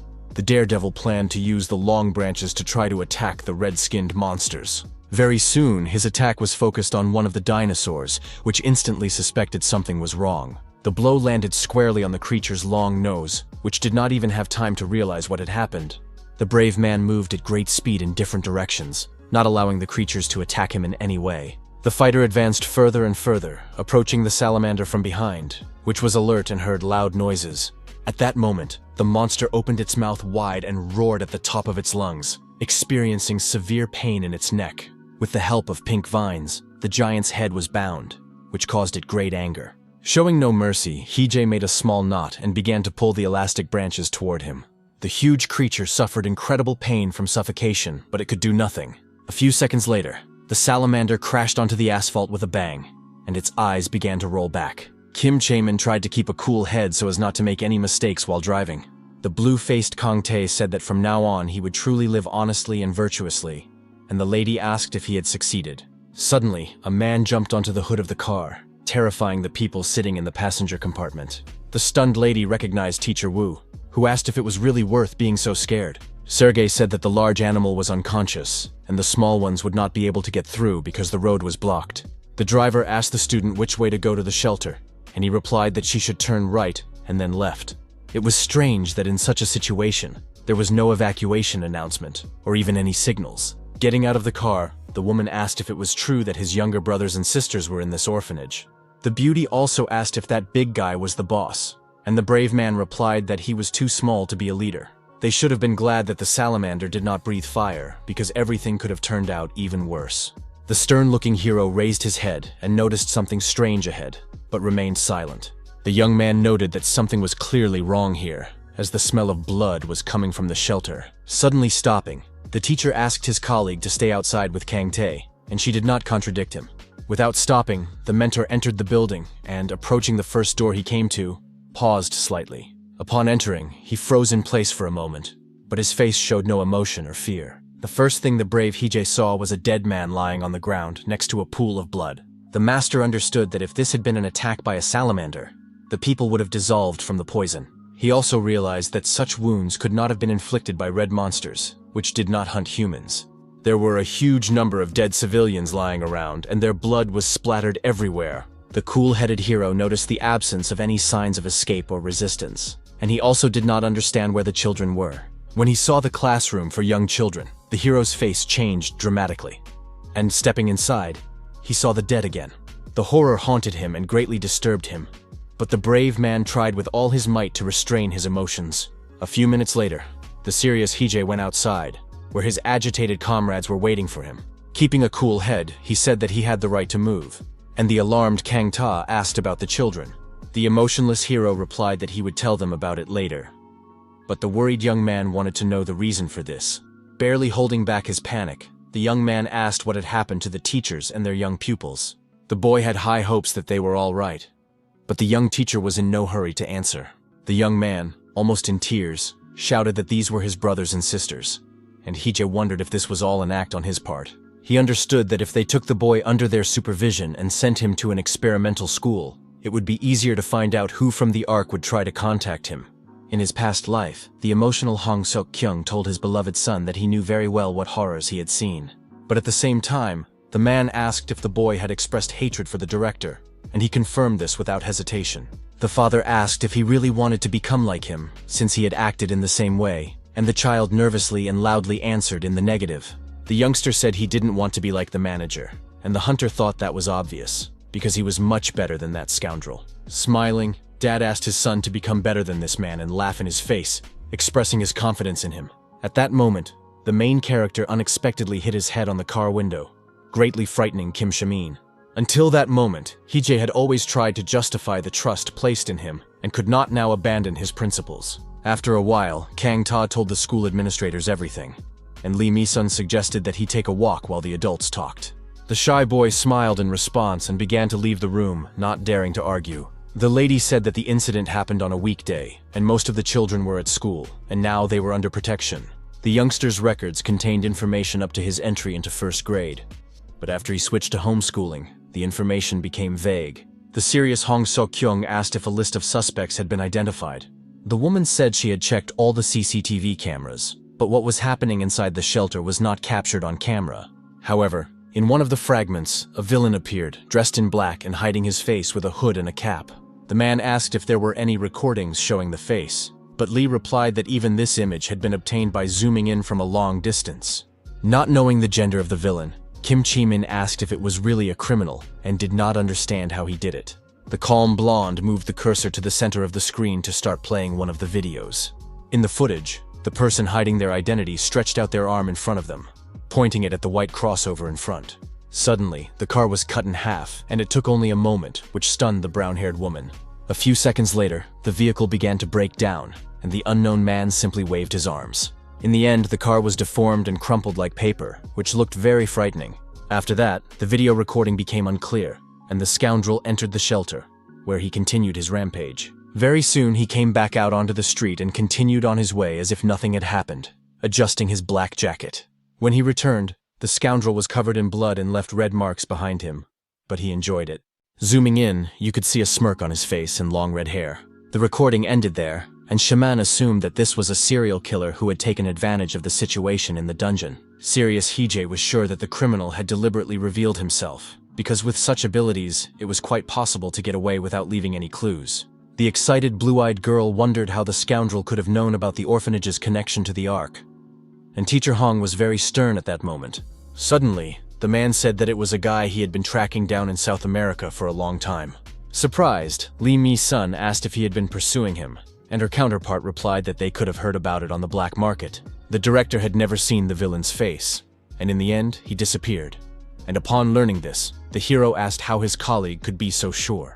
There were rumors about the existence of a madman who could turn anything he didn't like into a small ball and make it his trophy. The stern hunter said he was pursuing him because he had heard that the scoundrel was the boss of the Ark. Concerned, Kim Chae-min asked if it was a child, and the gentleman replied that it was only a rumor, and he did not know the details. The judicious teacher said that, if you think about it, it explains why there were no signs of resistance at the scene of the murder.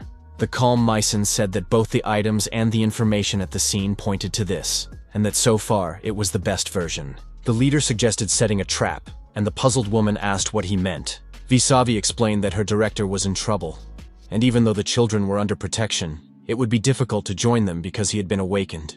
He suggested that the woman go to the school, saying that if the Ark came to pick up or eliminate numbers 3, it would play into their hands. Smiling, the blonde noted that she liked this plan, especially because they wouldn't have to lie. She asked whether it was worth gathering information about the Ark's boss, and the man replied in the negative. The man added that if this person was going around killing everyone connected to the organization, then the other places were also in danger. It was said that first they had to find Mr. Wu's brother, who was puzzled at that moment, knew he was being cautious. But if the villain was killing everyone connected to the research center, his brother must be in danger. Laughing, his counterpart asked for more information about the young man, and Lee Mi-sun supported him, making the hero very nervous. Keeping his cool, the director asked the name of Hee-jae's loved one, who was very confused. 4 years ago, a small group of scientists gathered on the lowest floor of the training center in Gyeonggi-do. A woman's voice greeted number 3 and wished him a happy birthday, saying that they had prepared his favorite cake. The boy thanked her, calling her mom, but the woman reminded him that she had asked him not to address her that way. She asked how long he planned to behave like a child, and the boy apologized to the researcher. The lady did not dwell on the matter, and the youngster silently gazed at the glass panorama ahead. At the same time, the child was given a vaccination in the elbow area and held cotton wool to prevent infection. The research center employee emphasized that the boy had behaved very well and shown himself to be worthy. The lady added that he would have visitors in the afternoon, but the youngster did not understand this, and she realized that she had not expressed herself clearly. It was said that a new director would be coming to visit them, and this was more understandable to the boy chewing candy. The first head, whom number 3 met in the laboratory, had a bad reputation among the children of the employees, so he did not last long. After a short period of time, the man was found dead in his room, with documents scattered around him. The next manager, despite being frequently absent due to his busy schedule, cared for the children, adding breaks for naps and afternoon snacks to the schedule. Maltz was very curious about what the new director would be like, but his thoughts were interrupted by a girl who called him her older brother. Whispering, number 8 said that she had heard from the researcher that today was the young man's birthday. The boy confirmed this and added that they would soon be eating cake together, but the little girl had hidden something for him and was holding it in her hands. Unfolding the parchment paper, she held out 2 chocolate cookies, saying that they were his gift. The sweet girl said she had saved them yesterday to give to Kang Tae because she thought he deserved it. The young man was very pleased and moved his mouth close to So-hee's ear to whisper his thanks, which made her smile.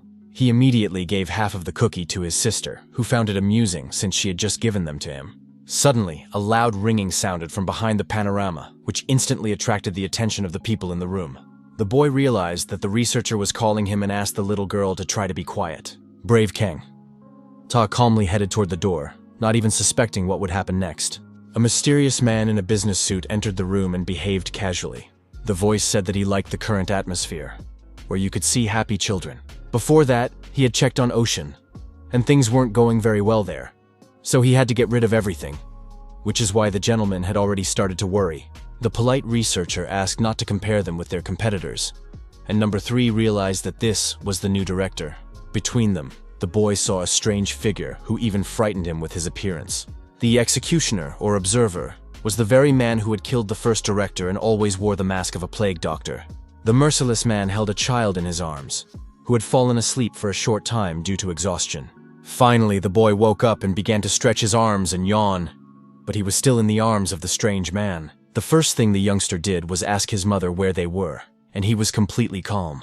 The lady replied that they were at a research center, and his father reminded him that he would be staying there for a long time. The delighted boy saw it and asked if he could play with it, and his mother allowed him to entertain himself while they looked around. A slightly cheeky woman asked Kang Tae if it was true that he was the oldest here and what his number was. The slightly nervous boy replied that he was the 3rd and tried his best to remain calm.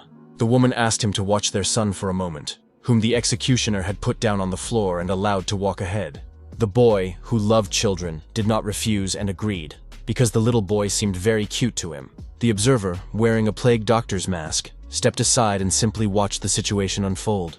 The older man approached the child playing with the construction set and greeted him to get acquainted. Number 3 immediately introduced himself with a smile on his face and asked the little brunette his name.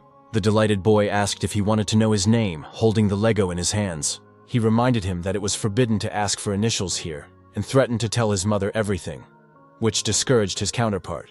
But soon the boy said he was just joking, and Kang Tae saw something interesting in his hands. The cheeky youngster immediately smelled cookies and asked for them, and the older boy was even a little confused. The brunette grabbed the treat without warning, promising not to tell anyone if he shared it with him.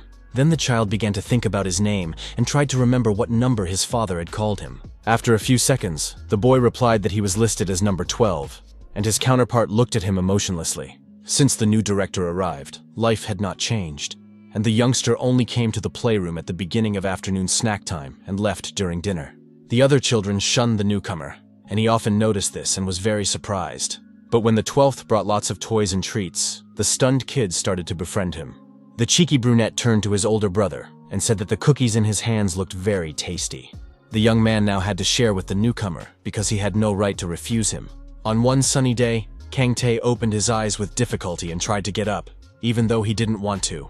The guy felt very unwell, and his head was already tired from the constant influx of obsessive thoughts. With a careful movement, he touched his sweaty hand, down which small drops of sweat were running.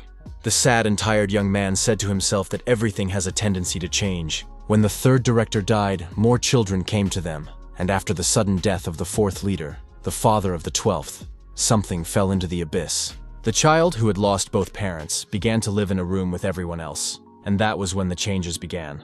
One day, the boy was sitting at home and noticed a newspaper with a simulator for the awakened lying on top of it.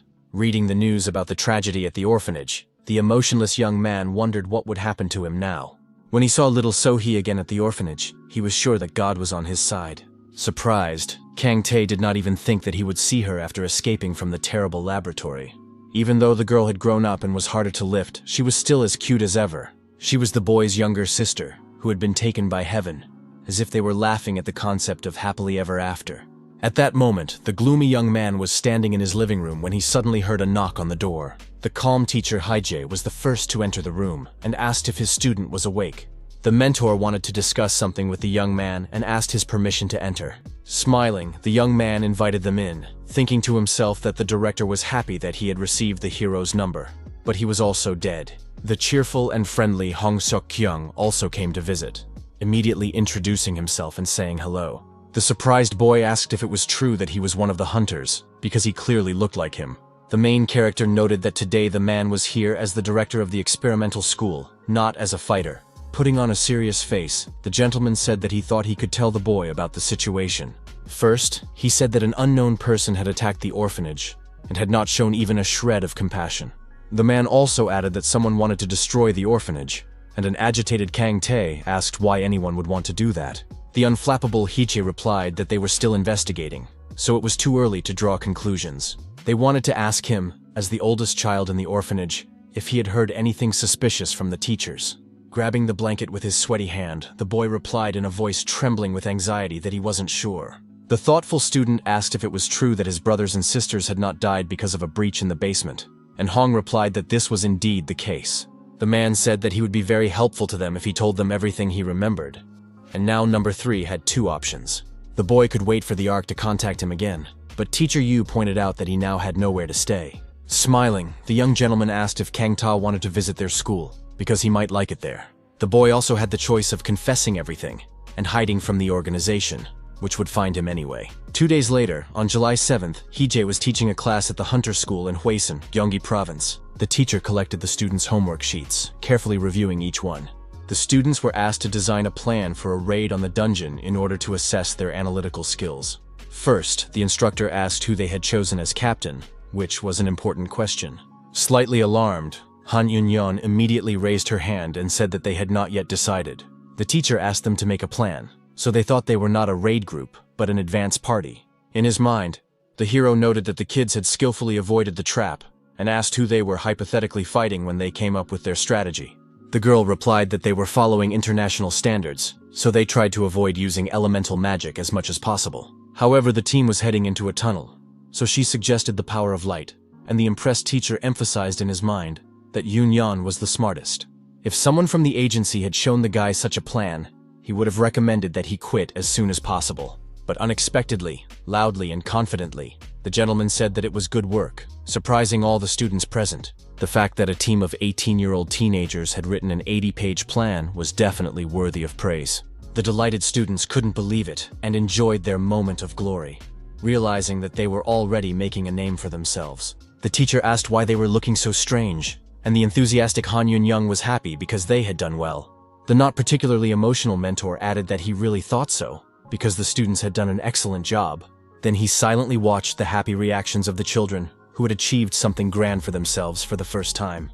The young teacher was very pleased to see this and smiled, promising that everyone would receive a sticker for their academic success. After a while, the happy girls were discussing something among themselves, while the always serious Hen Wook was on his phone. After finishing the last sheet, a slightly tense Hee-jae said it was time to get back to the lesson. He thought that all the students had heard the news that the principal had been discharged from the hospital, and they confirmed this in unison. The young man emphasized that this was not entirely related, but that a new student had transferred to their school. The unexpected news surprised those present a little, as such situations had never happened before. Stunned, Han Eun-yeon asked who would want to come to this school, and the hero wondered if that was the only thing that surprised her. The teacher asked her if she was being rude, but the girl reminded him that he had also complained about their school not long ago. Haij said that Miss Kim would bring the new student in the afternoon, and Han Eun-yeon whispered that he had ignored her words because he had no arguments.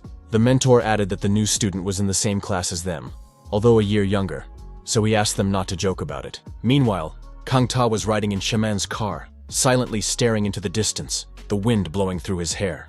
The woman pointed to the school where he would now be studying, and the boy asked if they had already arrived. Looking at the building, his expression instantly changed, and he was more than a little discouraged. The stunned boy asked if they hadn't said that the school would be completely finished by next year. Smiling slightly, Hee-jae said in a low voice that now the young man would understand what it was like to be deceived. Kim said that construction didn't take long these days and asked him not to worry. Bringing the tense Kang Tae-woo into the office, the calm teacher introduced him to the other students. The teacher reminded him that he was a year younger than everyone else, and added that from that day on, the boy would be studying there. The mentor asked if the confused young man wanted to introduce himself, but he couldn't even form a sentence. Trying to collect his thoughts, the newcomer looked at those present and said his name again. After a while, Hee-jae and his colleague came to a kiosk where you could order various smoothies and drinks with syrup. The charming brown-haired girl decided to get a strawberry cocktail, whose refreshing taste she really liked. The young man said that the order would be ready in a minute, and the surprised hero rubbed his eyes. The shocked teacher asked directly if the salesman was Hunter Lee's assistant. The polite young man confirmed this and asked if they had met before, and the gentleman noticed his badge. Ji-Yugon explained that Song Jin had made something for him, saying that without it, he would not be able to be a barista. The young man asked what Mr. Wu wanted and offered him the menu to choose something. Until now, the hero had only been given instant coffee at this job, so he decided to take a chance and ordered an iced Americano. He asked what drinks children prefer now, and the guy replied that it has been hot lately, so smoothies. A few minutes later, the teacher began to taste the cold drink, noticing that Hong Seo-kyung was gone again. Hyge wondered if the financial sponsor Lee Myson or he, who did all the work, should take the place of the director. Nearby, Kang Tae sat calmly on a deck chair, focused on his thoughts and not interacting with anyone. The young man held the exercise machine, previously given to him by his mentor, in his hands and thought about pressing matters, remaining in harmony. Behind him, the main character appeared, placing a glass of smoothie on the table and drawing attention to himself. The teacher asked how things were going at school for the newcomer, as he did not look very happy. Taking the refreshing drink in his hands, the young man decided to answer the question, since his interlocutor had asked. He replied that he wasn't sure about anything, and the young man asked if it was true that it was all because of the awakening. Smiling, the boy confirmed that this was true, but there was something else that was troubling him. Very soon the smile disappeared from his gentle face, and a slight excitement and sadness returned. The young man began to tell how the director of his former orphanage had a son, and they spent a lot of time together, playing and having fun. However, Kang Tae honestly admitted that he did not like the child very much because of some of his character traits. The thing was, he fought with other children and took their snacks away, making himself annoying in his eyes. The angry young man added that the boy made a lot of noise when the others were sleeping, and the tense Hee-jae realized that he was talking about him. The student said that the child was annoying, but he couldn't hit children, and the nervous mentor tried to agree with him. The young man added that the lab director soon passed away, and the agitated hero was convinced that he was talking about him. The student remembered that the boy looked normal on the outside, but those around him were in an uproar and began to panic. At that moment, he was very worried because he did not understand the chaos around him. Probably, the boy simply did not realize that he had become an orphan overnight, and at the same time always behaved confidently. Seeing this, Kang Tae realized that no one knows how life will turn out, so it was necessary to cherish every happy moment. The surprised teacher realized that the young man was saying that he had learned a lesson from his misfortune. The hero clearly remembered that he didn't like being bossed around, and he wasn't particularly upset because his parents didn't mean much to him. Besides, the young man had only one real parent, and that was Hong Seok-yong, who was closest to him. Keeping his feet a short distance apart, the student added that, compared to that, he had lived a fairly peaceful life. That is why he never thought he would wake up, and the teacher suspected that the student was dissatisfied with the situation. The boy said that it would have been better if all this had happened earlier, even though it sounded a little strange. At that moment, he brought up the subject of So-hee, saying that he had been watching her for a long time and loved her very much. The young man wanted to live with her after leaving the orphanage, and if he had awakened earlier, he could have become a hunter and earned money. Now that the girl was no longer alive, the boy saw no point in becoming a fighter. Hyge understood that all he had to do was ask if he wanted to catch the man who killed his sister in order to turn his emotions into anger and control him. However, he considered that if he told a 17-year-old teenager to use it as motivation, he would feel ashamed. In the end, the unflappable teacher advised the young man to do what he wanted. Kang Tae-woo spent a long time in the lab, even though he was born outside its walls and lived like a normal child until he entered elementary school. Even the main character, who was born in the research center, dreamed of leaving it when he heard the boy's story. Therefore, it was not difficult to imagine how much the boy suffered when he was deprived of his freedom in the blink of an eye. Remaining completely calm and without even thinking of pressuring the student, the teacher said that the most important thing was his desire. He added that he would help if the student wanted to become a hunter, But if he didn't want to be one, that was okay too. The confused boy didn't even know what he really wanted. But at that moment, no one demanded anything of him. The mentor said that he could make it his hobby and do whatever he wanted. Smiling, Hee-jae asked if the student knew where the director's annoying son was now. But he didn't get any information. After a while, a crying and very angry Yoo Ji-in shouted, asking why the stranger was in school and she wasn't.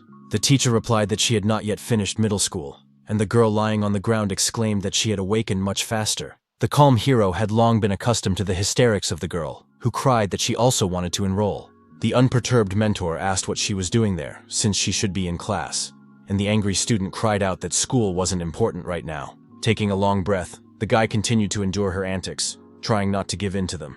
Still, he called out to Yoo Hyo-eun and asked her to take her younger sister, who was already getting on his nerves. Hearing this, the girl immediately jumped out of the window to grab the little brat. Landing professionally on her knees, she rushed forward at tremendous speed, which looked very impressive. The enraged older sister was eager to catch up with her sister and grab her by the hair to finally teach her some manners. Grabbing the little girl by the cheeks, she asked in a raised voice if she hadn't told her not to skip school. An angry Yoo Ji-yeon shouted that she hadn't said anything last week, but the girl didn't care. The main character was distracted by Kang Tae, who said he would like to try the test. The student admitted that he still didn't know if he wanted to become a hunter, but he really wanted to test himself and check his knowledge. The extremely dissatisfied girl continued to throw a tantrum and argue her point. She shouted that she really wanted to become a hunter, while Yoo Hyo-eun tried to stop her and calm her down. The cool-headed Hye-ja once again turned to the young student to explain everything to her in simple terms. The young gentleman said that this academy is not yet officially an educational institution. He added that she would be considered uneducated if she dropped out of high school to enroll here. The teacher asked the girl to study for another year and take the GED, and advised her to wait 6 months to get her diploma. After explaining everything convincingly, the mentor asked if Yoo Ji-young, who was discouraged and silent, understood now. Excited, Yoo Hyo-eun apologized to the man, who asked her to treat the little girl to something tasty from the coffee truck. Smiling, the girl said that her sister would rather die than skip lunch, so she probably ate before coming. The brown-haired girl led her boisterous relative away, and now complete silence and harmony reigned around them. Looking at their backs, Teacher Yoo said that now they could proceed with the test without interruption. Exhaling and grinning, he added that there was nothing to worry about here, so they could relax. In his past life, Hee-jae lay on the couch and looked at a wonderful object that glowed brightly. His father called him, so he became suddenly alarmed and clenched his fist, and a drop of sweat began to roll down his cheek. The wary youngster wondered what was going on and whether he had done something wrong, but he tried to remain calm. Hong Seok-kyung had told him not to touch the things he had brought from the dungeon, and the boy assumed that he had found out about his games with the coin. Pointing his finger at the small fist, the man asked what was inside it. The child silently opened his sweaty palm, thinking to himself that he had been caught. Barely holding back tears, the boy said he was very sorry, and the stunned Hong didn't even understand. The man said he wasn't going to scold him, and his son promised not to take his personal belongings without permission anymore. The bewildered father said he wouldn't have brought anything dangerous, but still advised him not to take items from the basement without thinking. The father asked if the boy understood what he was talking about, and the boy thought it was too simple. The serious hunter only asked if his son remembered when his hand and the coin glowed. He also wondered if the surprised Hye-jae could repeat the maneuver, as if it were important to him. Without asking any questions, the talented boy performed the trick with the object from the dungeon again, and he succeeded. In an instant, the interested child spread his palm and asked his father to evaluate it. Surprised, Hong Seok-kyung said that, as he had originally assumed, the shining essence was mana. With a slow, careful movement of his hand, he took the gold coin to check something. At that very moment, the magic ceased to work and instantly disappeared, from which conclusions could already be drawn. Slightly tense, Mr. Hong turned back to his son sitting on the sofa to clarify something. He asked if the child had shown his ability to anyone, but learned that he was the first to witness it. Extremely serious, Hong asked him never to show it to anyone but him, and the boy listened attentively.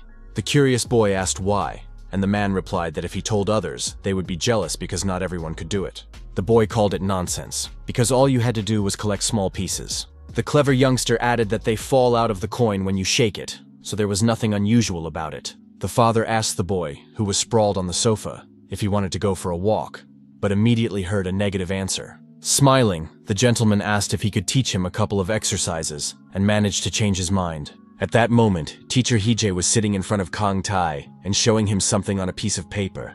The teacher asked what he could see in front of him, and, upon hearing that it was a drawing, repeated the question. Handing the white card to the student, the gentleman noted that it was normal if he could not see anything else. It was said that the drawing should not be erased, so the young man just had to put it on his palm and not move. The manual for testing mana conductivity stated that first, the auxiliary runes had to be activated to gather power around them. Next, the test subject and the tester would hold both ends of the paper, and then the instructor would pour a small amount of energy into it. The mana flowed from the tester's hand through the paper into the rune and finally into the student's limb. The instructions were followed precisely, and everything happened exactly as described in the manual. When Haije was 13, long after the coin incident, he finally understood something. The particles that the hero saw were life force, and the only one who could see them with the naked eye was him. The Pioneer Project, which aimed to artificially awaken people, continued unsuccessfully for more than 10 years and ended in failure.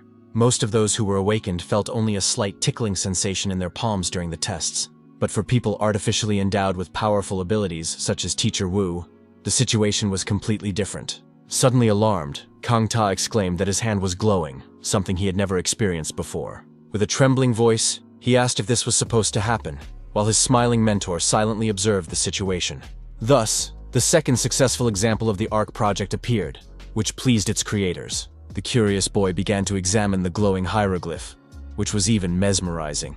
The boy learned that Haije had managed to determine his sensitivity to mana, and it turned out to be quite high. However, this characteristic had nothing to do with the abilities of hunters, so the test had not yet been passed. The master simply used the exam to determine the direction for the students' lessons. He also decided not to mention that the sensitivity was due to experiments and to behave as usual. The mentor asked if there was any weapon the boy wanted to master, and he asked which one was used most often. The teacher replied that most students use swords because they were considered universal. The main character added that the student could always change his equipment if it didn't suit him. The boy said he would start with a blade, and thought to himself that, as he had expected, his opponent was a good person. The youngster assumed that this was why the man had come all this way to help a child he barely knew when he asked for help. At one point, the emotionless mentor looked away when he heard loud noises. Other students were already training nearby, swinging wooden swords in all directions. The curious Haije turned again to the calm Kang Tae to ask him an important question. Watching the boy's actions, the hero asked the young man if he knew what skill was most essential for a hunter. The new student answered in the negative, while a battle was taking place behind him. Shocked, he turned around abruptly and saw a man falling, something he had rarely encountered before. Looking at the focused Sun Sunjin, the mentor said that the most important skill is the ability to fall. Unexpectedly, the teacher grabbed the confused boy by the scruff of his neck and pulled him along, which he did not expect. Hong Seok-young once said that if your heart is heavy, you need to make your body work, so the master pushed the youngster out of the room.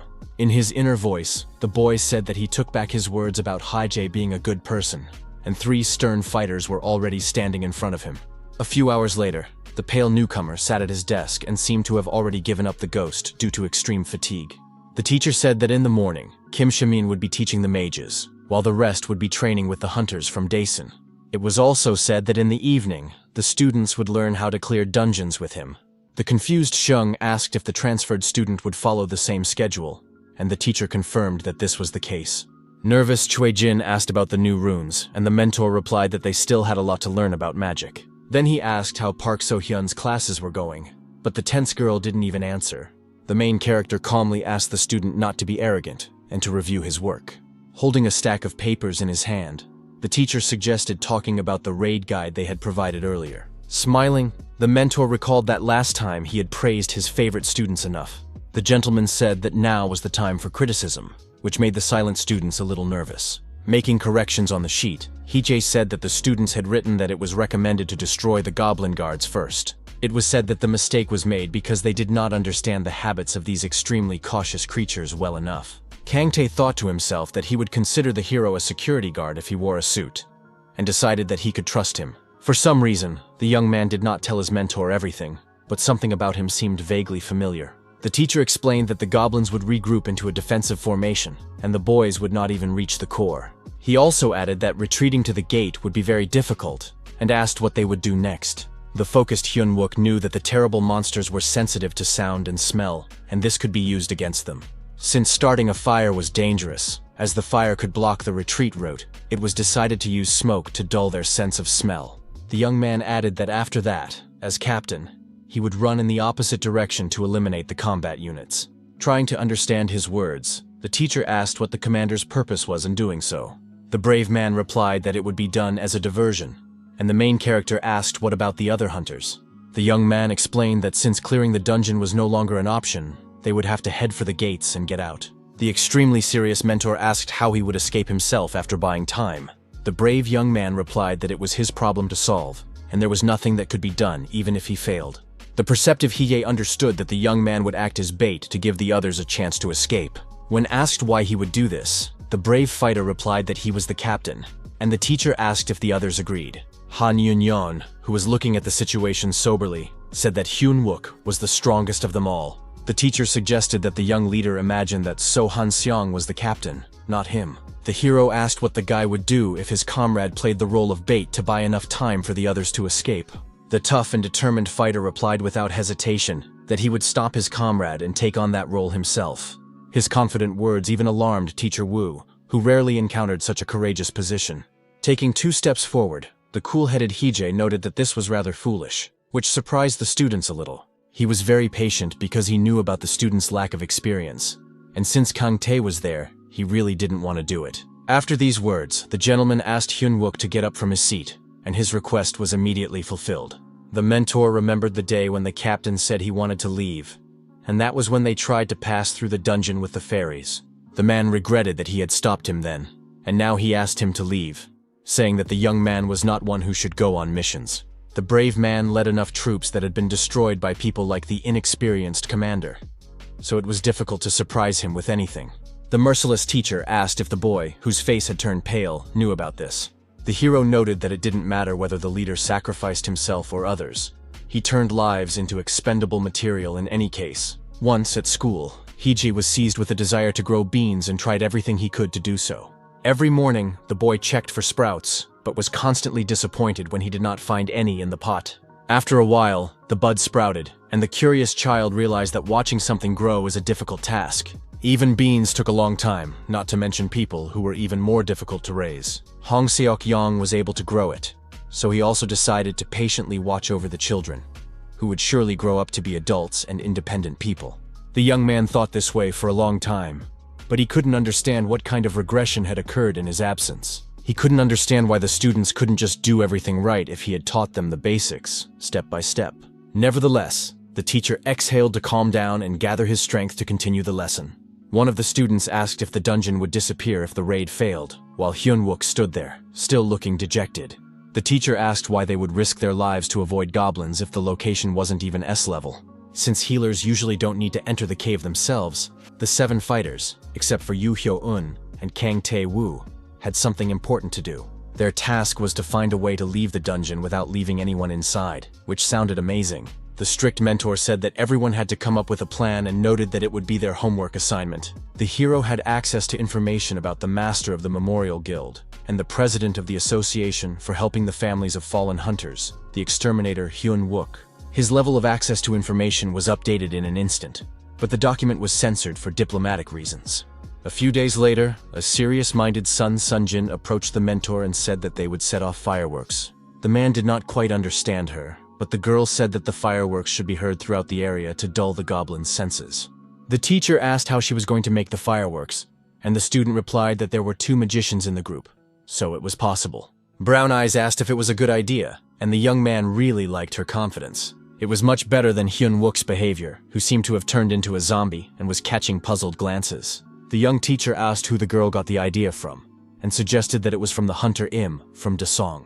In response, Sunjin smiled slightly, but did not give a direct answer to the question, as if it were a little secret. Deciding not to dwell on it, the hero wrote on the board that the beauty had passed the test. Lee Seong-yeon was stunned to learn that it was possible to ask for help, but Hije said that they were only learning, so it was perfectly normal. The boy immediately ran out of the classroom and headed for a professional who could help him with advice. But unexpectedly, the strict teacher stopped him and asked him to return to his seat immediately. The gentleman said that since asking the hunter for help was Sunjin's idea, he couldn't repeat it. At that moment, a tense Choi Jin raised his hand, and Hije immediately turned his attention to him. The enthusiastic young man confidently said that they could use fireworks for the task. Without hesitation, the hero replied that the task was complete, which finally threw Lee Seong-yeon, who was sitting in front, off balance.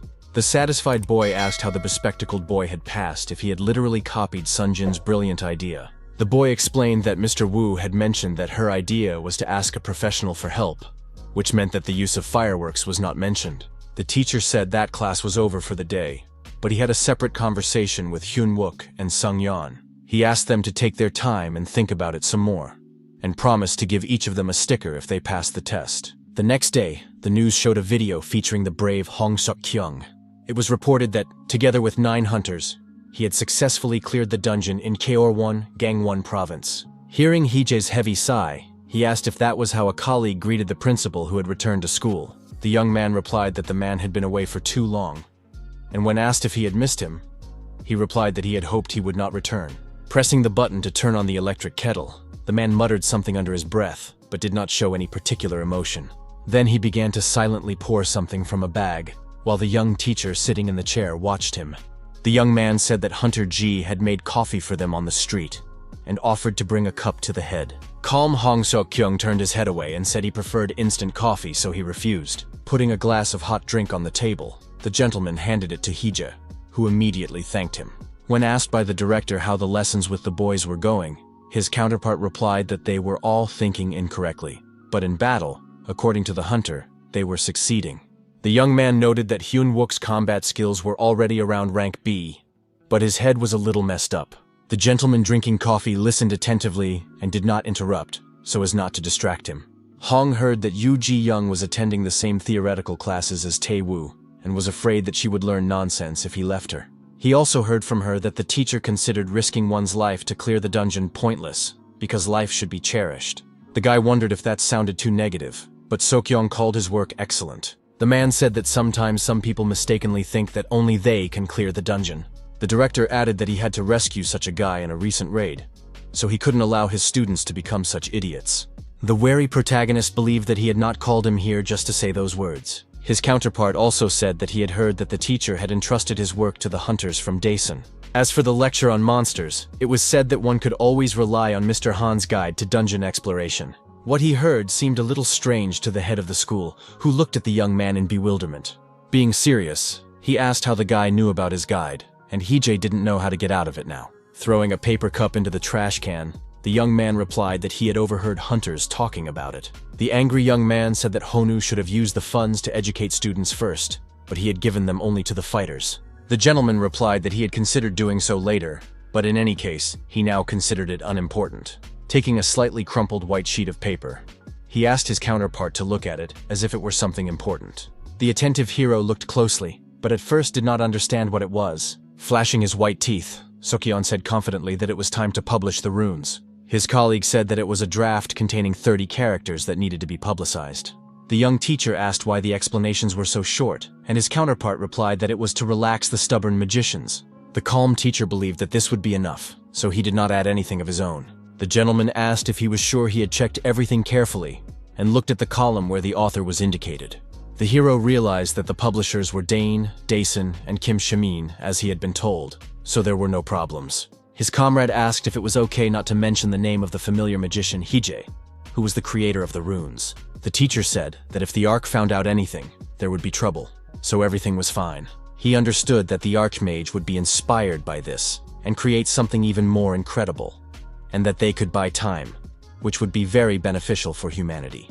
The director realized that if the organization intervened, everything would become more complicated, and the young man asked if he had learned anything about the attacker on the orphanage. The man replied that he had searched the entire area and questioned everyone who might know something, but to no avail, and the criminal had always been nothing more than a rumor. It also became known that nothing useful was found in the documents left at the orphanage. Putting his hand on his shoulder, his colleague said that if he was lucky, the young man would soon be able to meet his younger brother. Smiling slightly, the thoughtful mentor emphasized that it sounded pretty good. Hong Seok-kyung's training sessions were simple and straightforward, but he put his heart into them and really enjoyed himself. His adoptive father sharpened Heejae's survival instincts, forcing him to adapt to the mana. However, if the main character applied the same methods to Kang Tae-woo, everything could have been different, because the boy was too weak and couldn't even see energy. The young man had only just learned how to fall correctly, and if the teacher increased the intensity now, he might run away. The perceptive teacher realized that this would not work, so he suggested that the student start with the basics. The young gentleman asked if it was difficult for the boy to simply catch mana, and he replied that he could do it and even demonstrated it. The mentor said that, like him, the young man was sensitive to energy, so now he needed to work on that. While Hong Seok-kyung sunbathed on a deck chair, the hero explained that he would have to keep track of a lot of things, but at the same time, the guy would be able to determine the location of traps and more. He might also be able to see where spells were being cast, so they decided to start training right away. Focusing as much as possible, Hee-jae used his magical power, which shocked and even alarmed Kang-tae. The three students standing nearby were also stunned by his incredible abilities. The teacher asked the student not to enter the circle, warning that there was a risk of getting burned. Then the master asked him to guess what he would draw on the ground, and the surprised boy asked if he should close his eyes. Gripping the hilt of his steel sword tightly, the mentor replied that he did not need to do so. The unperturbed Hee-jae added that the boy would not see anything anyway, which sounded very strange. Remaining completely focused, the teacher began to draw something, his blue eyes shining at that moment. Small particles of mana could be seen in space, slowly scattering in different directions. After a few seconds, the brunette smiled and said that everything was ready, which puzzled the student. The man asked him to guess what he had drawn, but the discouraged Kang-tae couldn't make sense of it. Minutes slowly passed, but the tenth student still couldn't answer the question. Still, he said he really didn't know, and the hero asked him to simply answer what feelings were haunting him. The tan director noted that the lesson was fun, and the mentor calmly but firmly asked him to remain silent and do nothing. Looking at the circled area, the young man continued to think intensely. Squinting, the nervous guy guessed that it was a circle, but he wasn't entirely sure. A few seconds later, the boy asked the teacher if it was true that he had drawn a circle on the ground. Completely calm, Hee-jae noted that the answer was correct and used his magic again. His opponent asked if the boy could feel the drawing, and he replied that it was vague. Based on this, the teacher decided to continue the training, while Hyun-wook sat alone in the office. In the evening, the main character went out for a walk and thought to himself that today, he would be able to leave on time after class. He wondered why he was working overtime and his salary was not increasing. The man asked Hyun-wook, who was walking beside him, if something had happened, since he had come to his teacher's dormitory. The young man replied that it was about the person the protagonist had mentioned last time, and he asked what exactly he was interested in.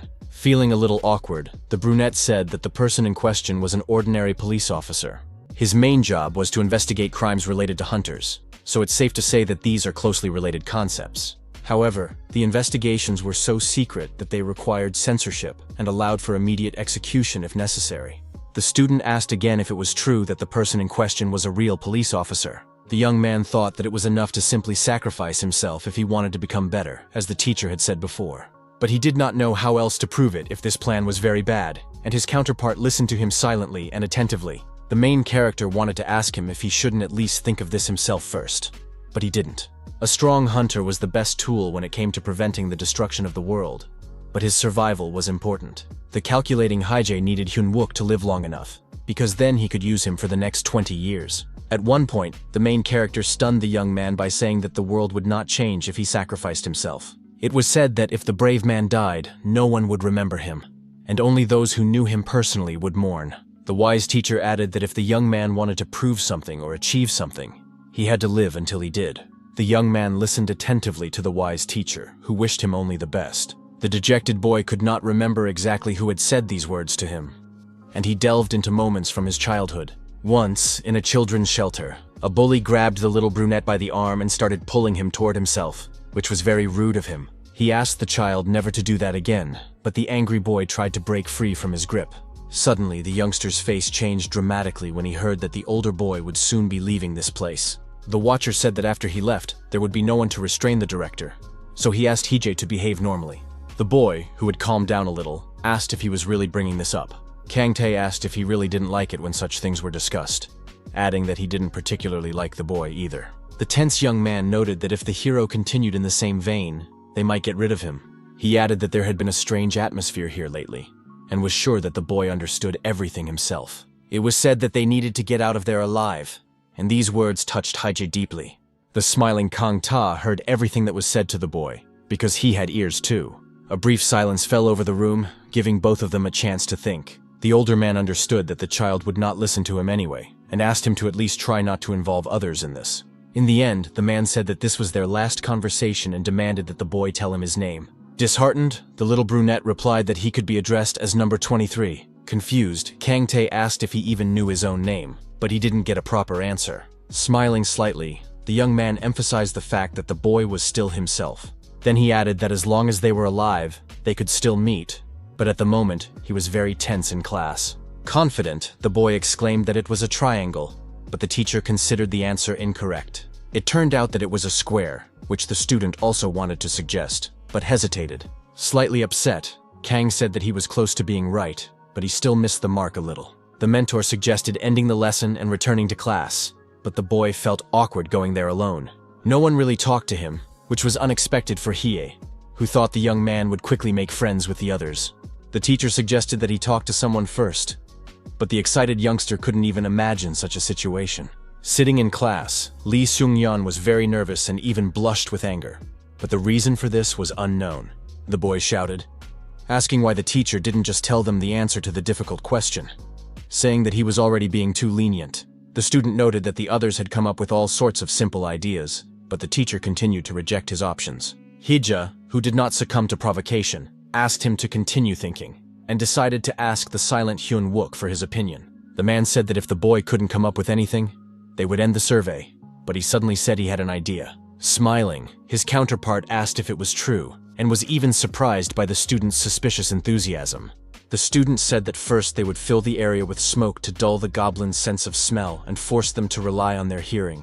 Then the brave young man decided to act as bait, which once again emphasized his selflessness. The serious teacher noted that it sounded like his first plan, and asked if the young man had corrected his inability to return. The young man confidently stated that he would simply kill all the monsters and get out of the dungeon alive. He added that he would fight and retreat to the gate at the same time, and as soon as he reached the exit, it would be his victory. The thoughtful hero began to carefully analyze the commander's plan in his head, in order to find flaws in it. The stunned students watched silently as the cool-headed young man waited for his opponent's assessment.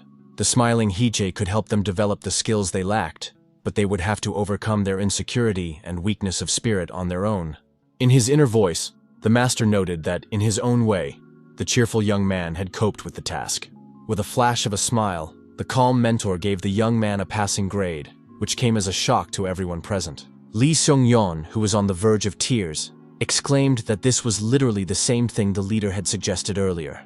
The teacher replied that if he didn't understand, then he had room to grow, while the others looked at him in bewilderment.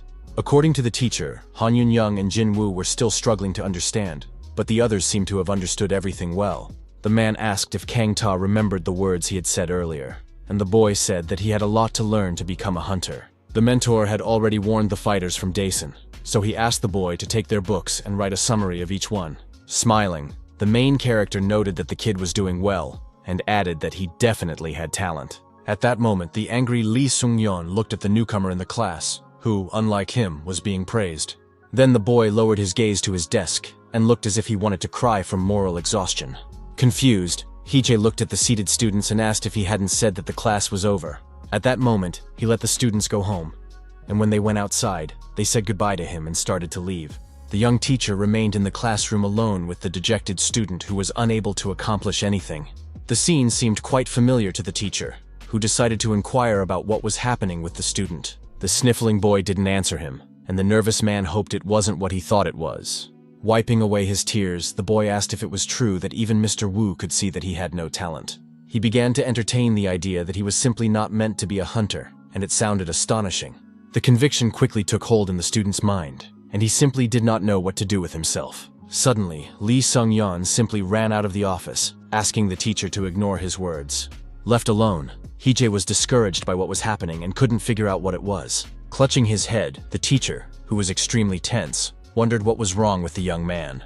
The guy began to suspect that there was some kind of initiation ritual at that time that triggered rebelliousness. Very soon, the young man met with Lee Myson, who knew that he wanted to talk about her nephew.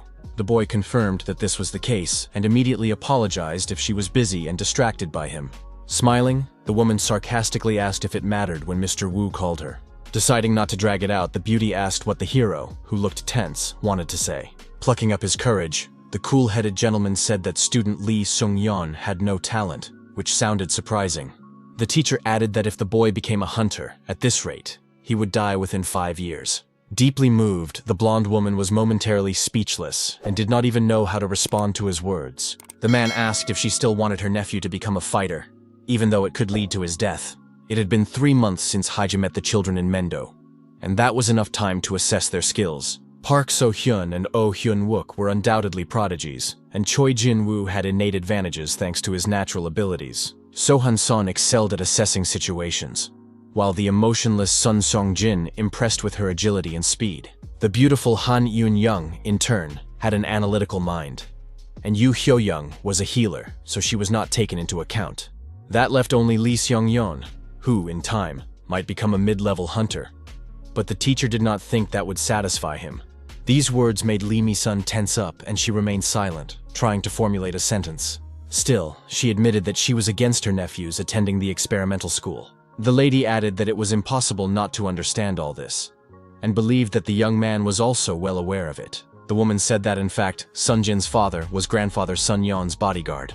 It was said that the girl woke up at about the age of 10, and her father was a real hunter. The beauty also added that the head of the family spent a lot of time with the girl, and Sun Jin later taught her nephew combat skills.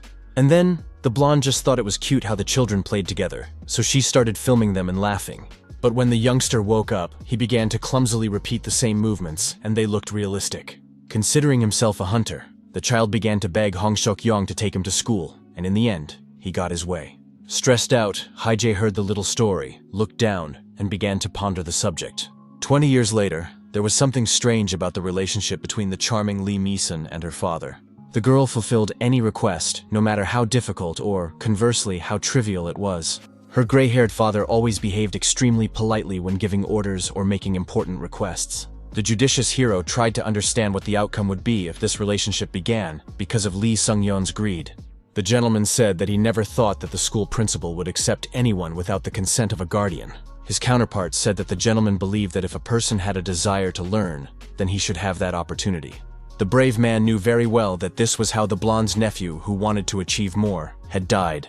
It was an unforeseen tragedy that resulted in Lee Mi-sun suffering a heavy loss. The pensive Hee-hae couldn't understand why the adults who had lost their protege felt guilty towards each other. The lady suggested that it would be better to leave her nephew alone for now, and the teacher agreed with her. It didn't seem like the boy would give up easily, but that was beyond the teacher's control. And now, the beautiful Lee had to deal with it. At the same time, the interlocutors said that each of them could tactfully talk about it with the child, after which an awkward silence ensued. At the same time, they touched on the topic of dealing with the situation at home, but again did so in an instant, which looked very ridiculous. At the same time, the boy was walking through the city in the evening, but he wasn't looking around. He was looking exclusively at his smartphone. His older brother wrote in the chat that they were going to hang out with friends, and his aunt asked the boy to have fun. Stressed out, Lee Seong-yeon didn't understand what was so fun about that, because he was worried about his friends. The boy noted in his mind that his friends were really good people, and there was no arguing with that. The guys didn't pay attention to the fact that he was the youngest grandson of President Dae-han, and even despite his poor skills, they never criticized him. But the fact that he had to be treated this way hurt his pride, and it upset the young man. After Mr. Haija arrived, his abilities improved significantly, so for a moment he allowed himself to hope for the best. Unexpectedly, the young man ran into Kang Ta, who was coming from the store, recognized him, and immediately greeted him. The fierce young man said that because of him, even that hope was destroyed, because he was younger but always received all the praise and attention. The young man asked if he had anything to say, and his surprised counterpart replied that he was not in the mood. Morally exhausted, Lee Seong-yeon asked him not to talk to him and just go on his way. Looking closely at his companion's bag, the young man paused for a moment as if something seemed suspicious to him. He took into account the fact that Kang Ta was also staying at this hotel, as if it mattered. Grabbing the handle, the young man asked if it was dinner, and the slightly puzzled guy confirmed it. Looking at the green traffic light, the student asked his classmate to call him simply Hyun, since the age difference was only 1 year. Then Lee said he would treat him to a meal, because you can't survive on your own for long. But the newcomer felt uncomfortable. The serious boy said that his aunt, Lee Mi-sun, was a hunter and a master from Daeun. After saying this, the boy reached into his pocket for money, but his face quickly changed. He said he had a lot of pocket money, so he wanted to treat his classmate. But a stranger was eavesdropping on their conversation around the corner. The boy offered burgers, but promised that next time he would buy his friends something tastier. At that moment, an unknown voice behind them addressed the students, and they turned around immediately. A mysterious girl dressed entirely in black said she wanted to ask them something. Surprised, Lee Sung-yeon first wondered who she was and why she was talking to them. The stranger continued to move calmly toward them, slowly removing the hood from her head. The red-haired girl with a smile on her face asked which one of them was number 3. There was a brief silence as the boys did not rush to answer the question of the passerby on the street. Kang Ta's face changed dramatically as he realized that the suspicious girl was asking about him.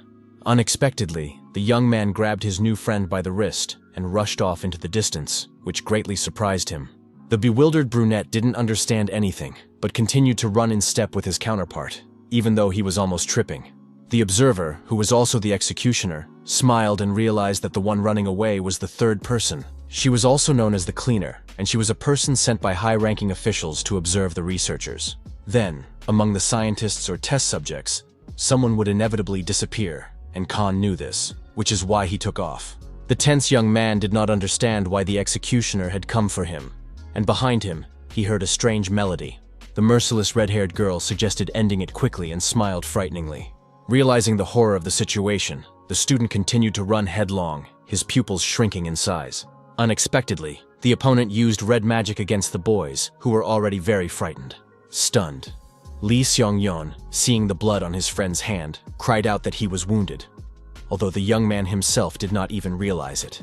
The surprised executioner couldn't understand how he managed to dodge, and the boy suddenly felt euphoric. Lowering her relaxed hand, the girl asked if he could handle the next test. Then she snapped her fingers, but the brave boy didn't even know what to expect from her. A powerful mana was directed right at the boys' backs, capable of throwing them a long distance. At the last moment, the brave Kang Tae threw himself on his classmate and covered him with his back, thus saving him from injury.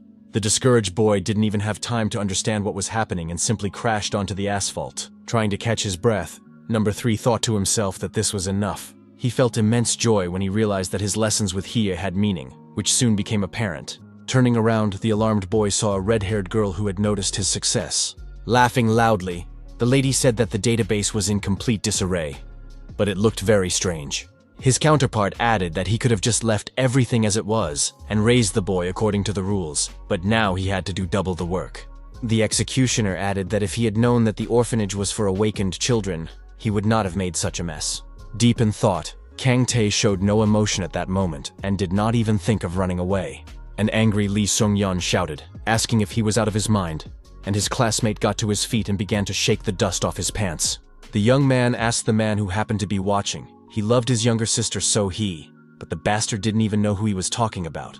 The young man explained that he was talking about Noah's orphanage, and the killer said he had come for him because he was from there. Having lost sight of the boy, he had to travel all this way to find him. But if he had been there that day, everything would have been easier for everyone. Desperate, Kang realized that this man had killed his little sister, but even if he died, she would not come back to life, and the scoundrel would win. Now the student came to the conclusion that he should not have interfered, and his friend sitting next to him was in shock from what had happened.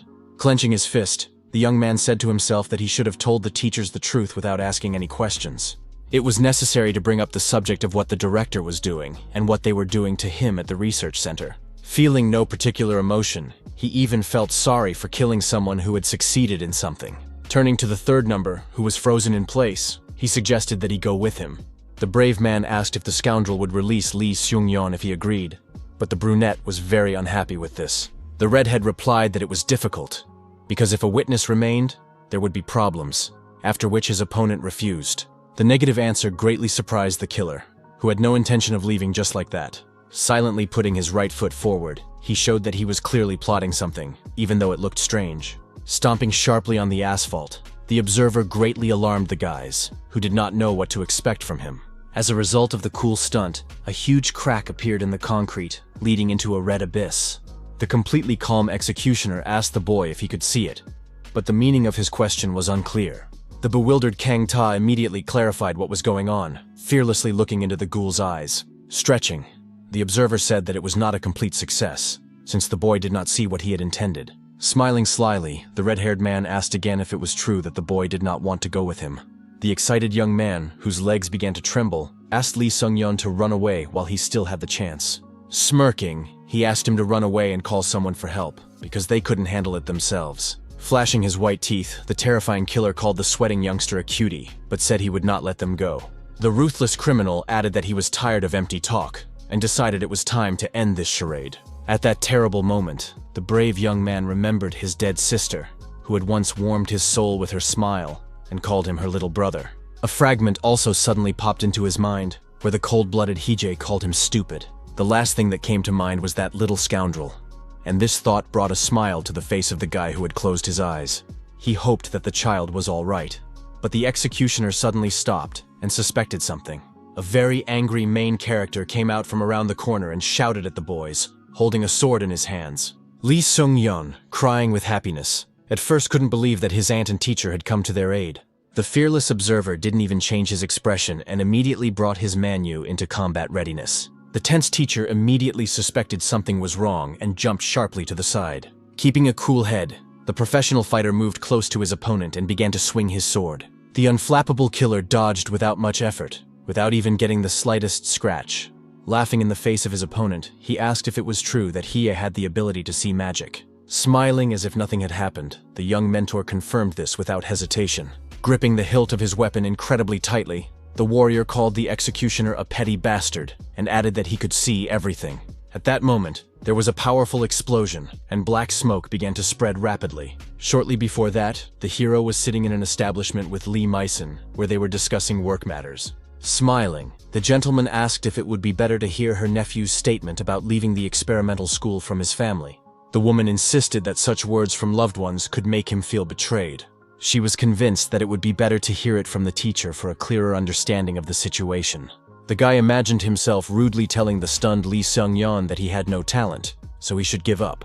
Deep in thought, the man realized that he couldn't say that, even if the student really did die. At that moment, Hie became softer, and the enthusiastic blonde asked if he was going to talk to the young man. The master said that someone else was responsible for this situation, after which the smile disappeared from her face. The cunning man suggested entrusting this to director Hong Seok-kyun, which caused some surprise in his interlocutor. Nevertheless, the lady called it a wonderful idea, and the colleagues agreed on this, ending the conversation. Leaving the establishment, the lady asked when the runes would be announced, but the hero replied that he did not remember the exact date. Smiling, the woman asked if he really didn't know this information, and the young man was slightly taken aback. Showing him her phone, the beautiful brown-eyed woman wondered if the young man had heard anything interesting from the hunter Han.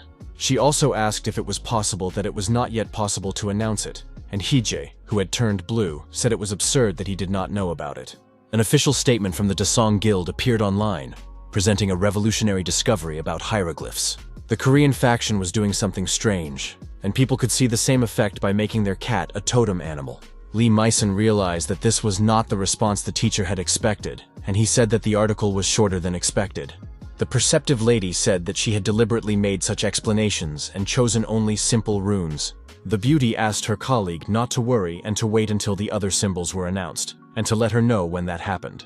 The alarmed girl suddenly said that it had been a long time since Lee Seong-yeon had gone out with his friends. She started calling her nephew, and the puzzled Hee-jae didn't understand where the boy had gone, since he had previously run out of the classroom in tears. It was suspiciously quiet around them, and on top of everything else, the blonde said that the child wasn't even answering the phone. With the help of his gift, the main character noticed the magic moving around him, which was already strange. At one point, he muttered something about a hunter, and Mason, who didn't understand the situation, looked at him silently. The guy asked for a weapon, but the lady reminded him that it was forbidden to walk the streets with dangerous objects. The brave man knew this, but he was in a hurry, so he asked her to just give him anything, since he had left his sword behind. His counterpart handed him a rather beautiful blade, for which she immediately heard words of gratitude. The tense teacher thought about his next steps, while carefully observing the energy. Excited, Lee did not understand what Teacher Wu was doing, but at that moment, he had a bad feeling. The young mentor moved forward with quick steps, maintaining his concentration so as not to lose track. Feeling beads of sweat running down his cheeks, the nervous gentleman tried to figure out where the hunter was hiding. Soon, in one of the alleys, he saw two students, and in front of them stood the executioner, who said he wanted to get it over with quickly. Incredibly angry, Hee-jae gritted his teeth, realizing that the situation was at a stalemate and that he had to act as quickly as possible. After that, he got into a fight and an explosion rocked the area, causing the alarmed Lee Mason to try to shield the students. The extremely focused hero did not take his eyes off his opponent and tried to predict his next moves. Behind him stood his worried comrade, who was covering the children with her back, not knowing what to expect next. The fighter understood that if he had brought Kang Tae as bait for the arc, he should at least protect him under some pretext, and not let him go alone. It was too late to regret anything. So the warrior gathered his strength and began to swing his sword. His fearless opponent immediately grabbed the tip of his blade and cut his hand. He did not stop and tried to snatch the weapon from his opponent's hands, but the brave man held his ground. Tense, Hee-jae did not understand where such a monster had come from, because the young man was too young to be the boss of the arc. Snatching the sword sharply, the young man thought to himself that someone with such skill would have caused a stir in the audience. Showing his blood-stained hands, the mad executioner began to smile at his enemy. Closing his eyes and then smiling, the red-haired man noted that he was having a lot of fun and wanted to continue. The observer heard that there were no such adults there, and the distrustful and stern hero listened to him in silence. The young teacher did not quite understand what place was being referred to, and his counterpart explained that he was talking about the underground. The madman remembered that it was called the River of Promises, which the daredevil was indeed familiar with. The perceptive gentleman realized that his opponent considered him a spy for the arc, and sincerely believed it. In his mind, the fighter said that if the enemy increased his credibility with his own hands, he would be grateful. This man did not know the teacher, and no matter how much he investigated, he would only see fabricated information, just as he had no information about him. But at the same time, the tense man could not forget the strange face of the executioner, which was etched into his brain. After that, the observer exhaled wearily and began to move aside, while the stained Hee-jae silently watched him. Usually the young man didn't leave empty-handed, but here there was clearly nothing to gain, which upset him a little. He called the situation unfortunate, and noted that life was a funny thing, then continued on his way. Putting on his hood and waving his blood-stained hand, the killer smiled and said goodbye to everyone standing around. The scoundrel also did not forget to mention the agitated Kang Tae, who was immediately defended by the serious Lee Mi-sun. After just a few seconds, the executioner simply disappeared into thin air, leaving only small particles of his mana in the air. Now the four had a chance to catch their breath and relax after what had happened. A man suddenly appeared from around the corner, and upon seeing him, the main character flinched slightly in surprise. But, as it turned out, there was no reason to be alarmed, as it was the slightly shy Hong Seok-kyung who had arrived. Smiling, the sarcastic man asked if he was late, while continuing to scratch the back of his head. Feeling calm and warm inside, Woo Hee-jae gave a positive answer to his question.